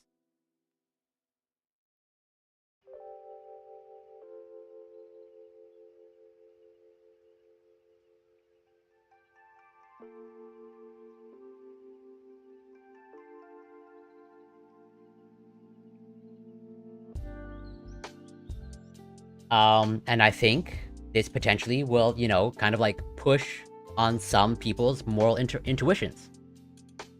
Where it's like, you know, many people, okay, fall back when it comes to, you know, arguing veganism or debating veganism. An argument that's very often put forth is like humans are smarter. And that, you know, as a result of like our increased intelligence, that gives us justification to, you know, farm animals and engage in animal agriculture. And, you know, I think most people these days in the developed world, okay, when it comes to like things like the dolphin, most people are not okay with slaughtering dolphins. And that when it comes to, you know, dolphins, orcas, other whales, other, you know, mammals in the ocean, many people, as a result of scientific evidence showing that they have, you know, very close to a human experience, okay? Now more and more, and this is why also many people in the developed world, you know, public opinion is moving away from the support of things like whatever SeaWorld or Marineland, basically, you know, not keeping whales and dolphins in captivity for the sake of human entertainment. And you're seeing, okay, attendance to these whatever zoos that hold whales and dolphins in captivity. Like, public support has clearly gone against them, and that attendance is lower. And I think even some of them, like I think SeaWorld or Marineland, they have explicitly said like, hey, we are moving away from keeping any sort of marine life in captivity. And that basically, you know, we're not going to be engaging in that practice anymore. Because, you know, the science is pretty clear so far, in that, you know, dolphins and whales, you know, they're pretty smart. They have emotions. They experience something in the ballpark of a human experience. They are complicated social creatures. And so, and they suffer. And so, as a result of this knowledge, you know, many people are less okay with keeping these animals in captivity. Okay? And so, you know, we don't know a lot about the octopus. And, you know, the scientific evidence is emerging. But more and more, okay, there is emerging evidence that not only are octopus, you know, pretty smart, okay, at the very least, they can use tools. They appear to have some sort of emotional experience. They have some sort of complex brain. It appears that they have some sort of emotional experience. It looks like, okay, there's some evidence that they engage in play or in playful behavior. And so with this knowledge, okay, how would we feel if we started farming the octopus for food? Okay? And we do eat octopus, right? That, I think, from what I understand, I've never touched octopus, either whatever, in reality or as food. I pretty much haven't eaten seafood basically at all in my entire life. And so then how would we feel armed with this knowledge, knowing that an octopus can suffer, knowing that, you know, they have something that resembles a human experience, that they are more complex than cats and dogs and pigs, that they're more intelligent than cats, dogs, and pigs. That, you know, if you compare their intelligence and their sort of human experience, the octopus is kind of like approaching a toddler, or something in that ballpark. And so with that knowledge, how would we feel of like keeping these in captivity, or farming them on a massive scale, or even slaughtering them on a massive scale? Would we be okay with that? Thank you so much for the link. I should probably just copy and paste that. One moment. Yeah, thank you so much for the link. Hi, cat like meow.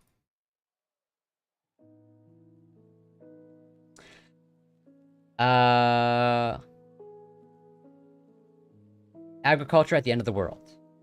My fourth book. The End of the World is just beginning, mapping the collapse, globalization.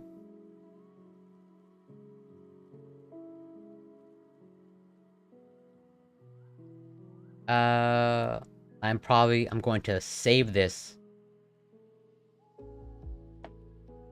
and I will cover it. Actually, it seems pretty short, but I can just read it all. Is climate change important? Absolutely, but that doesn't mean we've cracked the code.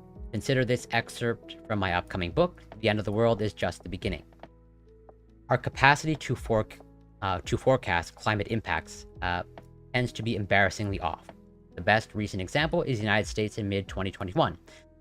A high-pressure system locked some warm air over the Pacific Northwest.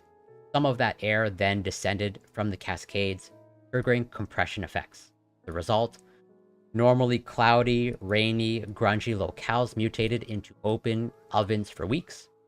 Portland, Oregon repeatedly clocked temperatures above 120 degrees.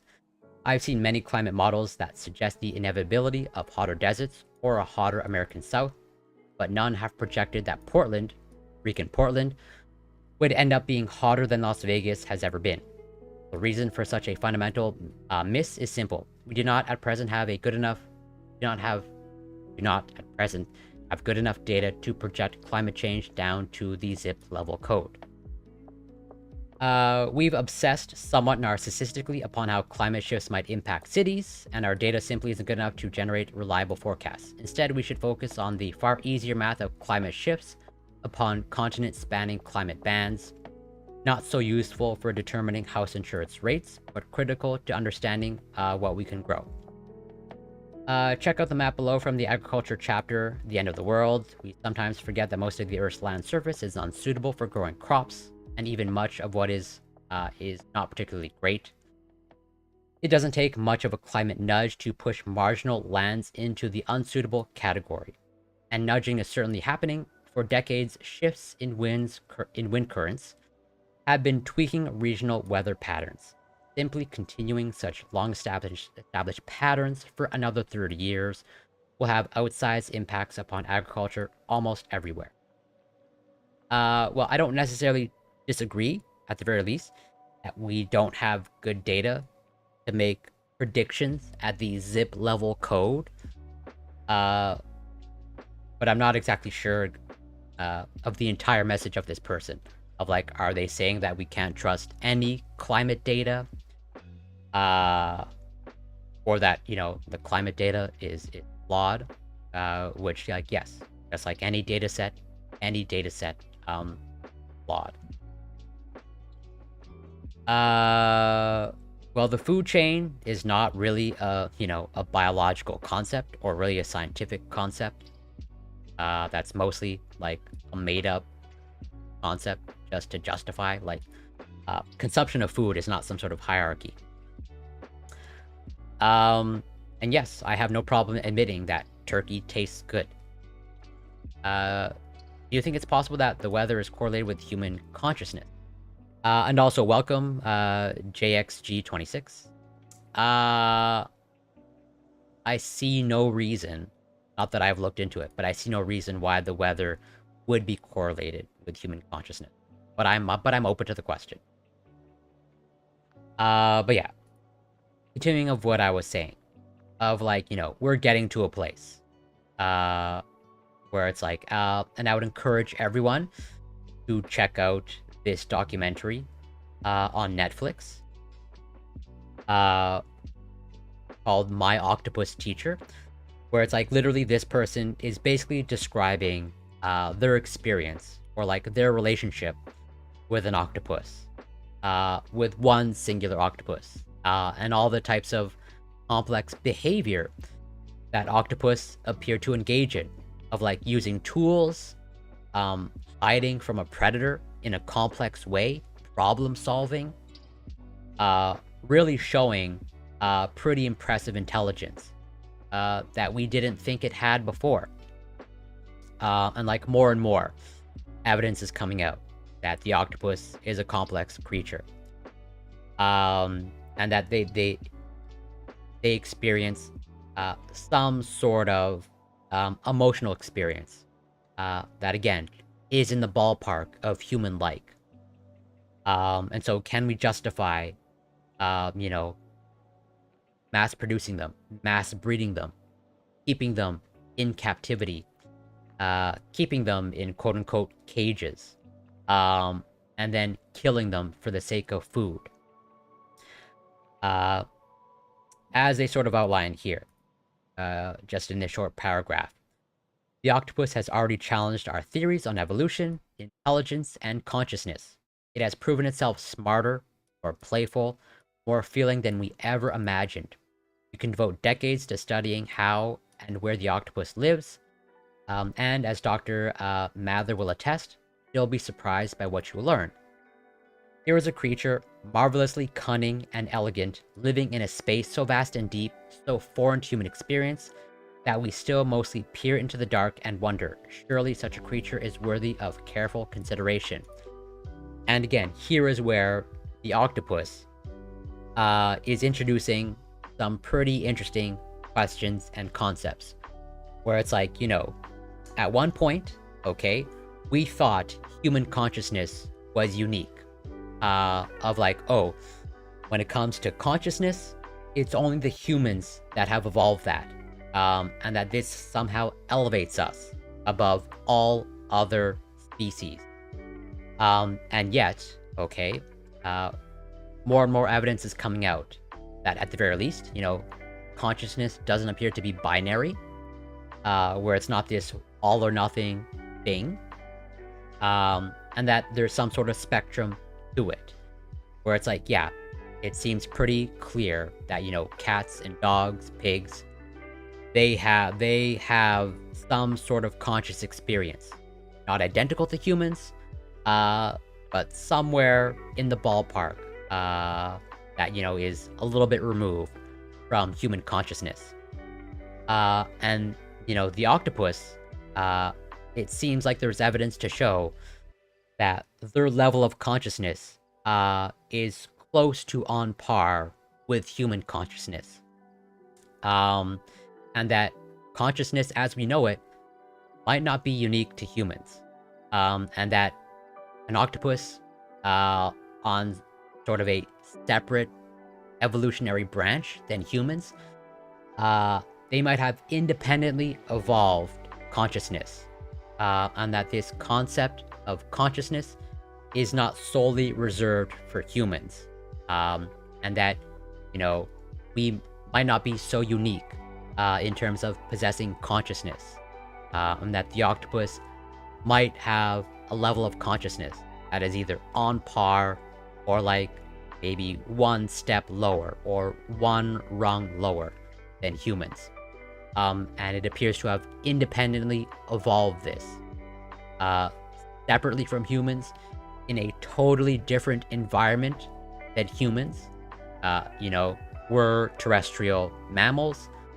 This is basically a mollusk in the deep ocean. And so, evolutionary speaking, very distant from each other. And yet, it looks like they both experience some level of consciousness. And I think that poses some pretty interesting, not only scientific questions, but philosophical questions. And I'm gonna save this, and I'll probably go through this in its entirety on a future stream.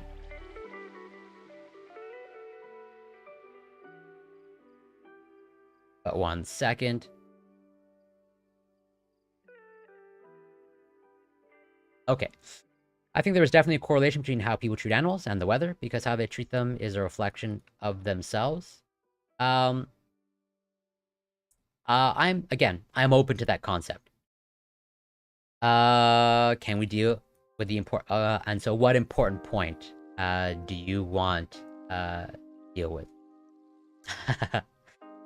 Actually, I don't know that I have an answer. From what I understand, from what I remember, it's both. I wonder what a simple the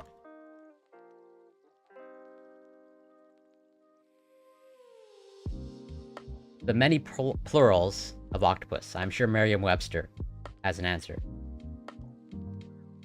The three plurals for octopus come from the different ways the English language adopts plurals. Octopi is the oldest plural of octopus, coming from the belief that words of Latin origin should have Latin endings.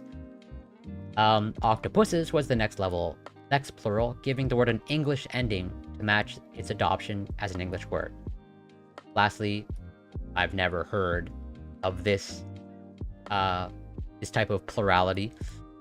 Octopodes stem from the belief that because octopus is originally Greek, it should have a Greek ending.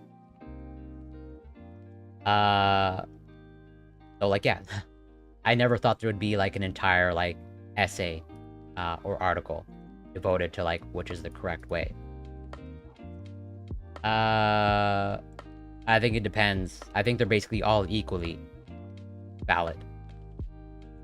All three of these have been criticized in the past, some more than others. If you're interested in choosing the word that is most likely to be considered correct and understandable by your audience, you would do well to opt for either octopuses or octopi. Octopodes, it should be noted, takes a slightly different pronunciation than the other two words, placing the emphasis on the second syllable rather than the first.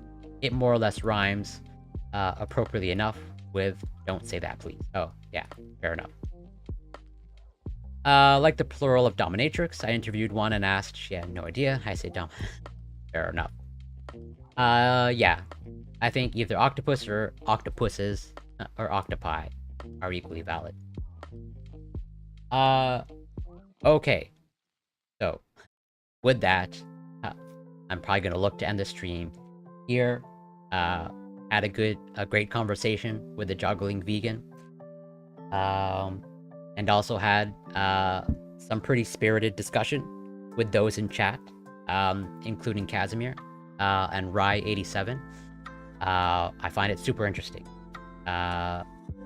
This types of impassioned conversations, and how even just talking about this seems to like bring out a pretty visceral response. I think that's psychologically interesting to me. And also, even when I go through the scientific evidence of, you know, libertarians, the psychological evidence of vegans and vegetarians, you know, what happens when there's a lack of empathy. You know, that seems to generate a pretty visceral reaction in some people, which is super interesting. But let's see, I'm gonna look for someone to raid, or if there's any recommendations. Oh, 14 minutes? Let's see if I can wait it out, and kill time. Let's watch, I guess, you know, a video from the person that I just had a conversation with, the Juggling Vegan. Today, I'm in Salem, Massachusetts, interviewing people about Harry Potter, or so they think. If you went to Hogwarts, what house would you be in? Hufflepuff. I'm a Hufflepuff. Just immediate Hufflepuff. That's the one I've always felt closest to. That's the one who's always fit me. On Pottermore, that's what I get every time. I am a true Hufflepuff. I'm a Gryffindor, for sure. Nice, high five. Yes. How about you? Slytherin, so yeah. So why are you, I'm sorry. What are the main values that Hufflepuffs embody? Loyalty, compassion. I know there's more. I can't digest lactose. I'm a Hufflepuff. I mean, obviously, courage and bravery is going to be the biggest thing, but I mean, you look at Harry Potter and they do like crazy stuff, but just like normal acts of bravery, I think, are really big, and doing things that you're afraid of. So Nice. that's for me. Yeah. And why did you pick Slytherin? I don't know that I picked Slytherins. I think you're one of the few, I'm not gonna lie, although much less a fan of, you know, J.K. Rowling's content these days. But like, yeah, when Harry Potter was in theaters, I was watching them in theaters. So much as I continue to be sorted into Slytherin. Yes. Who's your favorite character? It is a tie between Luna and Newt. I love Luna to death because Luna is me. We're the weirdos that just don't make sense, but like in the end you're like, you know what, I like talking to her. She was kind of cool. I really like Dumbledore and Sirius Black, so I was going to actually read a few quotes from them and just kind of get your take. Soon we must all face the choice between what is right and what is easy. I love that quote, and that actually is something that that's one of the quotes that I've chosen to live by, because sometimes the right choice isn't always the easy one. Like, you could always just lay down and say, nope, we're just gonna leave it be. But the right choice is almost always, you need to stand up, you need to fight for what you believe in. It's hard as you get older because I think a lot of things get really complicated, but I mean, with everything that like happened in 2020 and in like obviously the current kind of state of affairs, I mean, yeah, you kind of take a stand, and I think that's really difficult, especially when people who are close to you might have different views, and then it gets really hard, but you kind of just have to do it and know who you want to be. It takes a great deal of bravery to stand up to your enemies, but a great deal more to stand up to your friends. It would be easier to just kind of sit back and... Yeah, that seems to be pretty much like the only, you know, quote-unquote political advocacy that she does, which is basically essentially espousing some transphobic sentiments.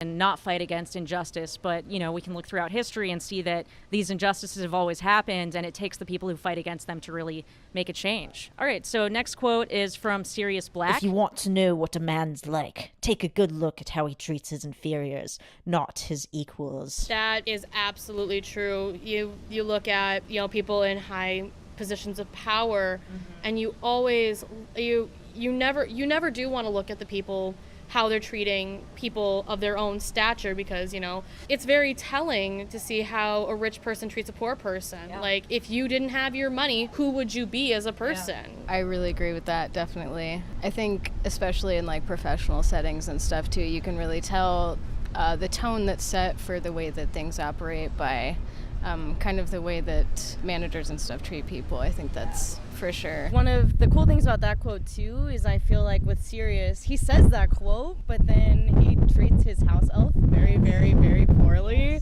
So I think that also kind of goes to show you like he can have these great ideals and like something that really resonates with you, but if your actions don't really back it up, then it's kind of like, okay. No, this is just me personally. Like, you know, I'm not going to judge someone where it's like, if a content creator, is problematic in their view and they're creating content that you like, I don't judge people for that, because at the end of the day, every content creator will have something that you just, and so it's like, yeah, at the very least, I think the original Harry Potter series of movies are worth watching. From like Philosopher's Stone to Deathly Hallows Part 2. But I also understand, like, if someone wants to take that hard stance of like not consuming J.K. Rowling content, I also don't, I don't blame that person either. I pretty much leave it up to the individual of like, if they want to consume J.K. Rowling content, I make no judgment about that. And if they want to, boycott J.K. Rowling content, I also make no judgment about that. But I enjoy the Harry Potter movies, and I would recommend them in terms of them being good films, entertaining, and have some good messaging, despite who it's coming from now. Oh, glad you're home, Oily Olive. So I kind of want to talk about kind of the ways that humans treat animals in our. Yeah, and that's why it's like I leave it up to you, and wherever that person happens to draw their line, like, no judgment on my part. World. What do you think about that? It's pretty harrowing. It's pretty just the fact that someone could run over a dog and next to nothing happens. They're like, oh well, it's a dog. It doesn't matter. It's like, that's a living being with thoughts, and they have every right to live as much as we do. I think with the younger generations, I think it's gotten a lot better. I think younger people are a lot more outspoken when they see animals or really anyone being treated poorly. So I think we're getting better, but there's definitely still a lot of room for improvement. I mean, especially in like the food realm and how animals who are essentially slaughtered to make food, like how they're kept before that and everything. Like it's man, I've watched some pretty crazy documentaries on it. It's not pretty. What about instead of dogs, like pigs or cows? Do they have inherent moral worth? See, that's where it gets, because I am a meat eater. Okay. It's just something I try not to think about, but yes they do, and it's always so hard being a meat eater because like that animal was alive, and it hurts, and it's made me consider possibly becoming vegetarian or vegan, but at the same time it's like they do, but it's tough. Do you think it's bad what we do to animals in the food industry? I would say so, yes, absolutely. Yes, I would, yeah. Do you think as humans, do we need to like eat animal products to survive and thrive? I don't think there's necessarily a need for it, because I mean, I was actually talking to my dad about this the other day, but like even people who hunt still, I'm like, before you would do it for food and like I could kind of get behind you, like you have to do it for survival, but at this point, I mean, that's not necessary. We don't need to do that, so I don't know why people still continue to do it. I mean, I'm not gonna lie, I eat meat, so I can't really say like but if I have to like really look at it, like I would say yeah, it's not necessary. Do you think the animals in the meat and dairy industries, do you think they're abused? Some of them definitely are. I do know that there are cruelty-free farms, and I do know that there are the exceptions, but I think all in all, yeah, they probably are. They probably are not getting the best care in the world. Yeah, it's interesting you said about being a meat eater, because I ate meat for most of my life and I kind of didn't want to think about it, and then when I really sat down and like looked at what was going on in the industry, I thought maybe some farms were bad, but maybe some were okay. Yeah. But 99% of meat and dairy come from factory farms, so we could probably agree those are bad. Absolutely. And then when I really thought about it, I thought like, even if there's an animal on a farm and that animal is happy, at some point you have to say like, all right, that's enough happiness for you. So do you think that's fair to the animals? Absolutely not. I don't. You never think of it like that, but yeah, they absolutely deserve better. For me, the main reason that I would eat meat and dairy was kind of for the enjoyment of it, like the taste and the convenience. Is that kind of the reasons for you? Yeah, I'm not gonna lie, I do like the way it tastes. Yeah. Mm-hmm. Yeah, I mean, it tastes really good. Like, I think we could all say that. But I'm curious, like, do you think the taste is like a sensory pleasure, right? Do you think sensory pleasure can justify violence toward a victim? Oh, man. No. No. You said you had thought about being vegan or vegetarian. I'm curious what's holding you back from that. I do enjoy. It's the honestly, I guess I just don't want to change, I guess. So we kind of started this interview saying we must all face the choice between what is right and what is easy. Do you think, even if it's a little harder to be vegan, do you think that it's the right thing to do, keeping in mind that animals, like you said, are individuals and feel pain and that kind of thing? May I ask you a question? Yes. Are you a vegan YouTuber? You're a vegan YouTuber. Even just like referring to like beef as beef rather than cow and kind of having that separation, I think really, and I would wonder if, things were different, like if that taste sensation would be altered by like having that more present. Like if you, before you bought like a burger, if you had to watch the cow be slaughtered, like do you think you would buy it? Oh no, exactly. I don't think I ever could. I can't watch those like documentaries about that. They're just, it just hurts. I can't do it. I'm curious, do you think like if you can't watch this stuff, is it fair to pay for animals to go through it? I know the answer. Okay. It is no, absolutely not. But I have not found avoiding these products to be that inconvenient, but there are situations where it is more inconvenient. Do you think convenience is a good reason to continue like paying for animals to be harmed? I mean, no. I mean, I think obviously like it is a lot more convenient now than it was like in previous years to find like different like you said, like impossible meat. Like you go to any grocery store nowadays and like it's there, among the selection. So it's pretty easy to get those products if you know what to look for. What do you think is more important, taste pleasure or animals' lives?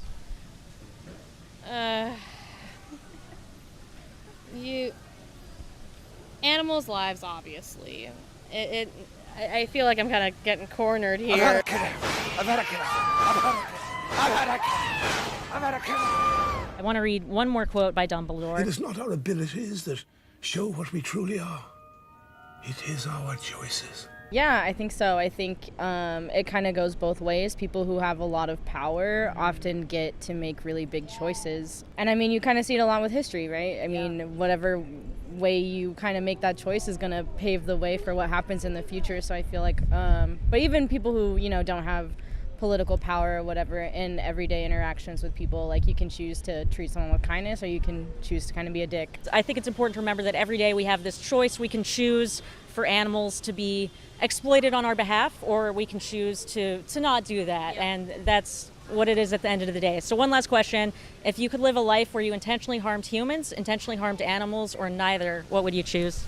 I would prefer neither. I don't want any humans or animals to get hurt. I do agree. Neither. You have that choice every day.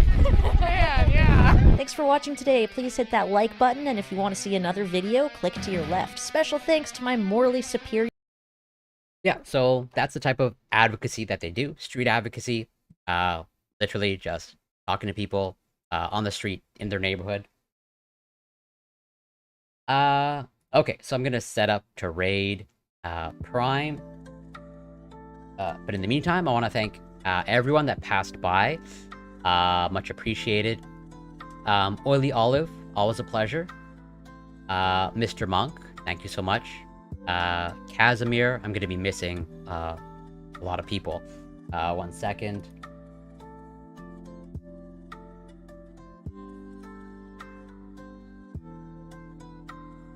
But yeah, thank you to everyone that passed by.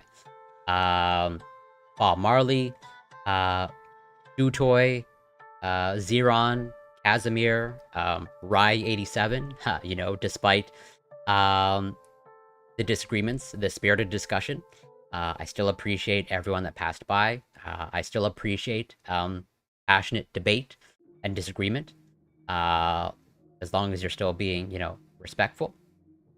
And also thank you to the Juggling Vegan for agreeing to speak with me. And so yes, that's it for this stream. We're gonna raid into Prime.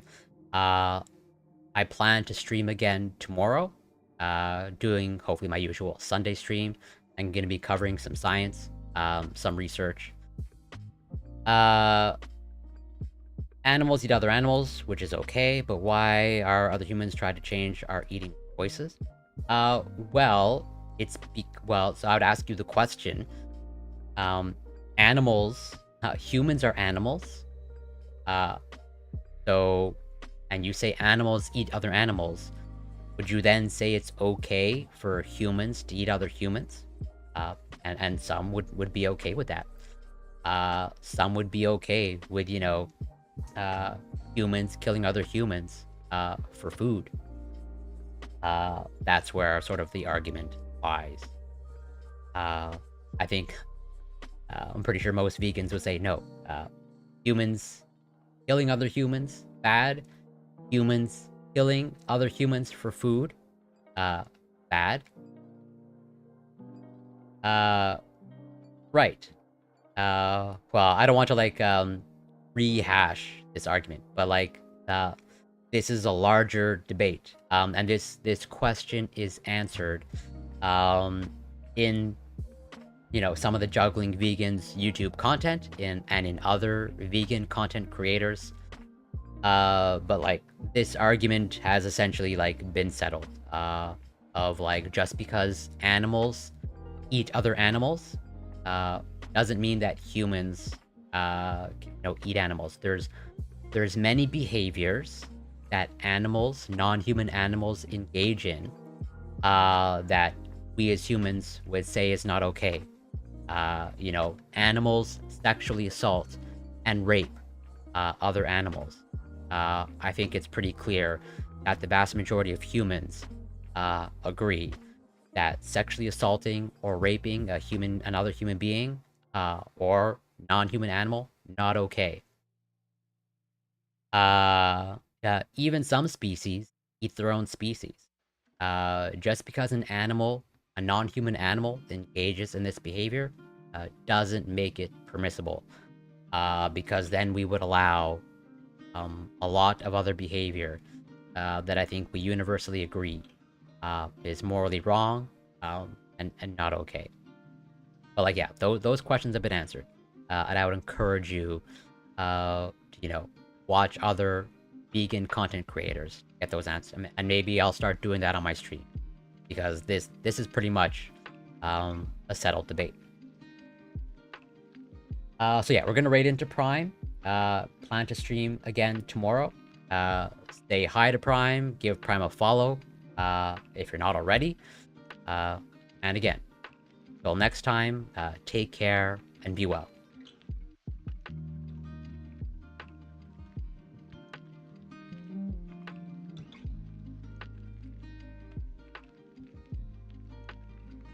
Wrote it phonetically based on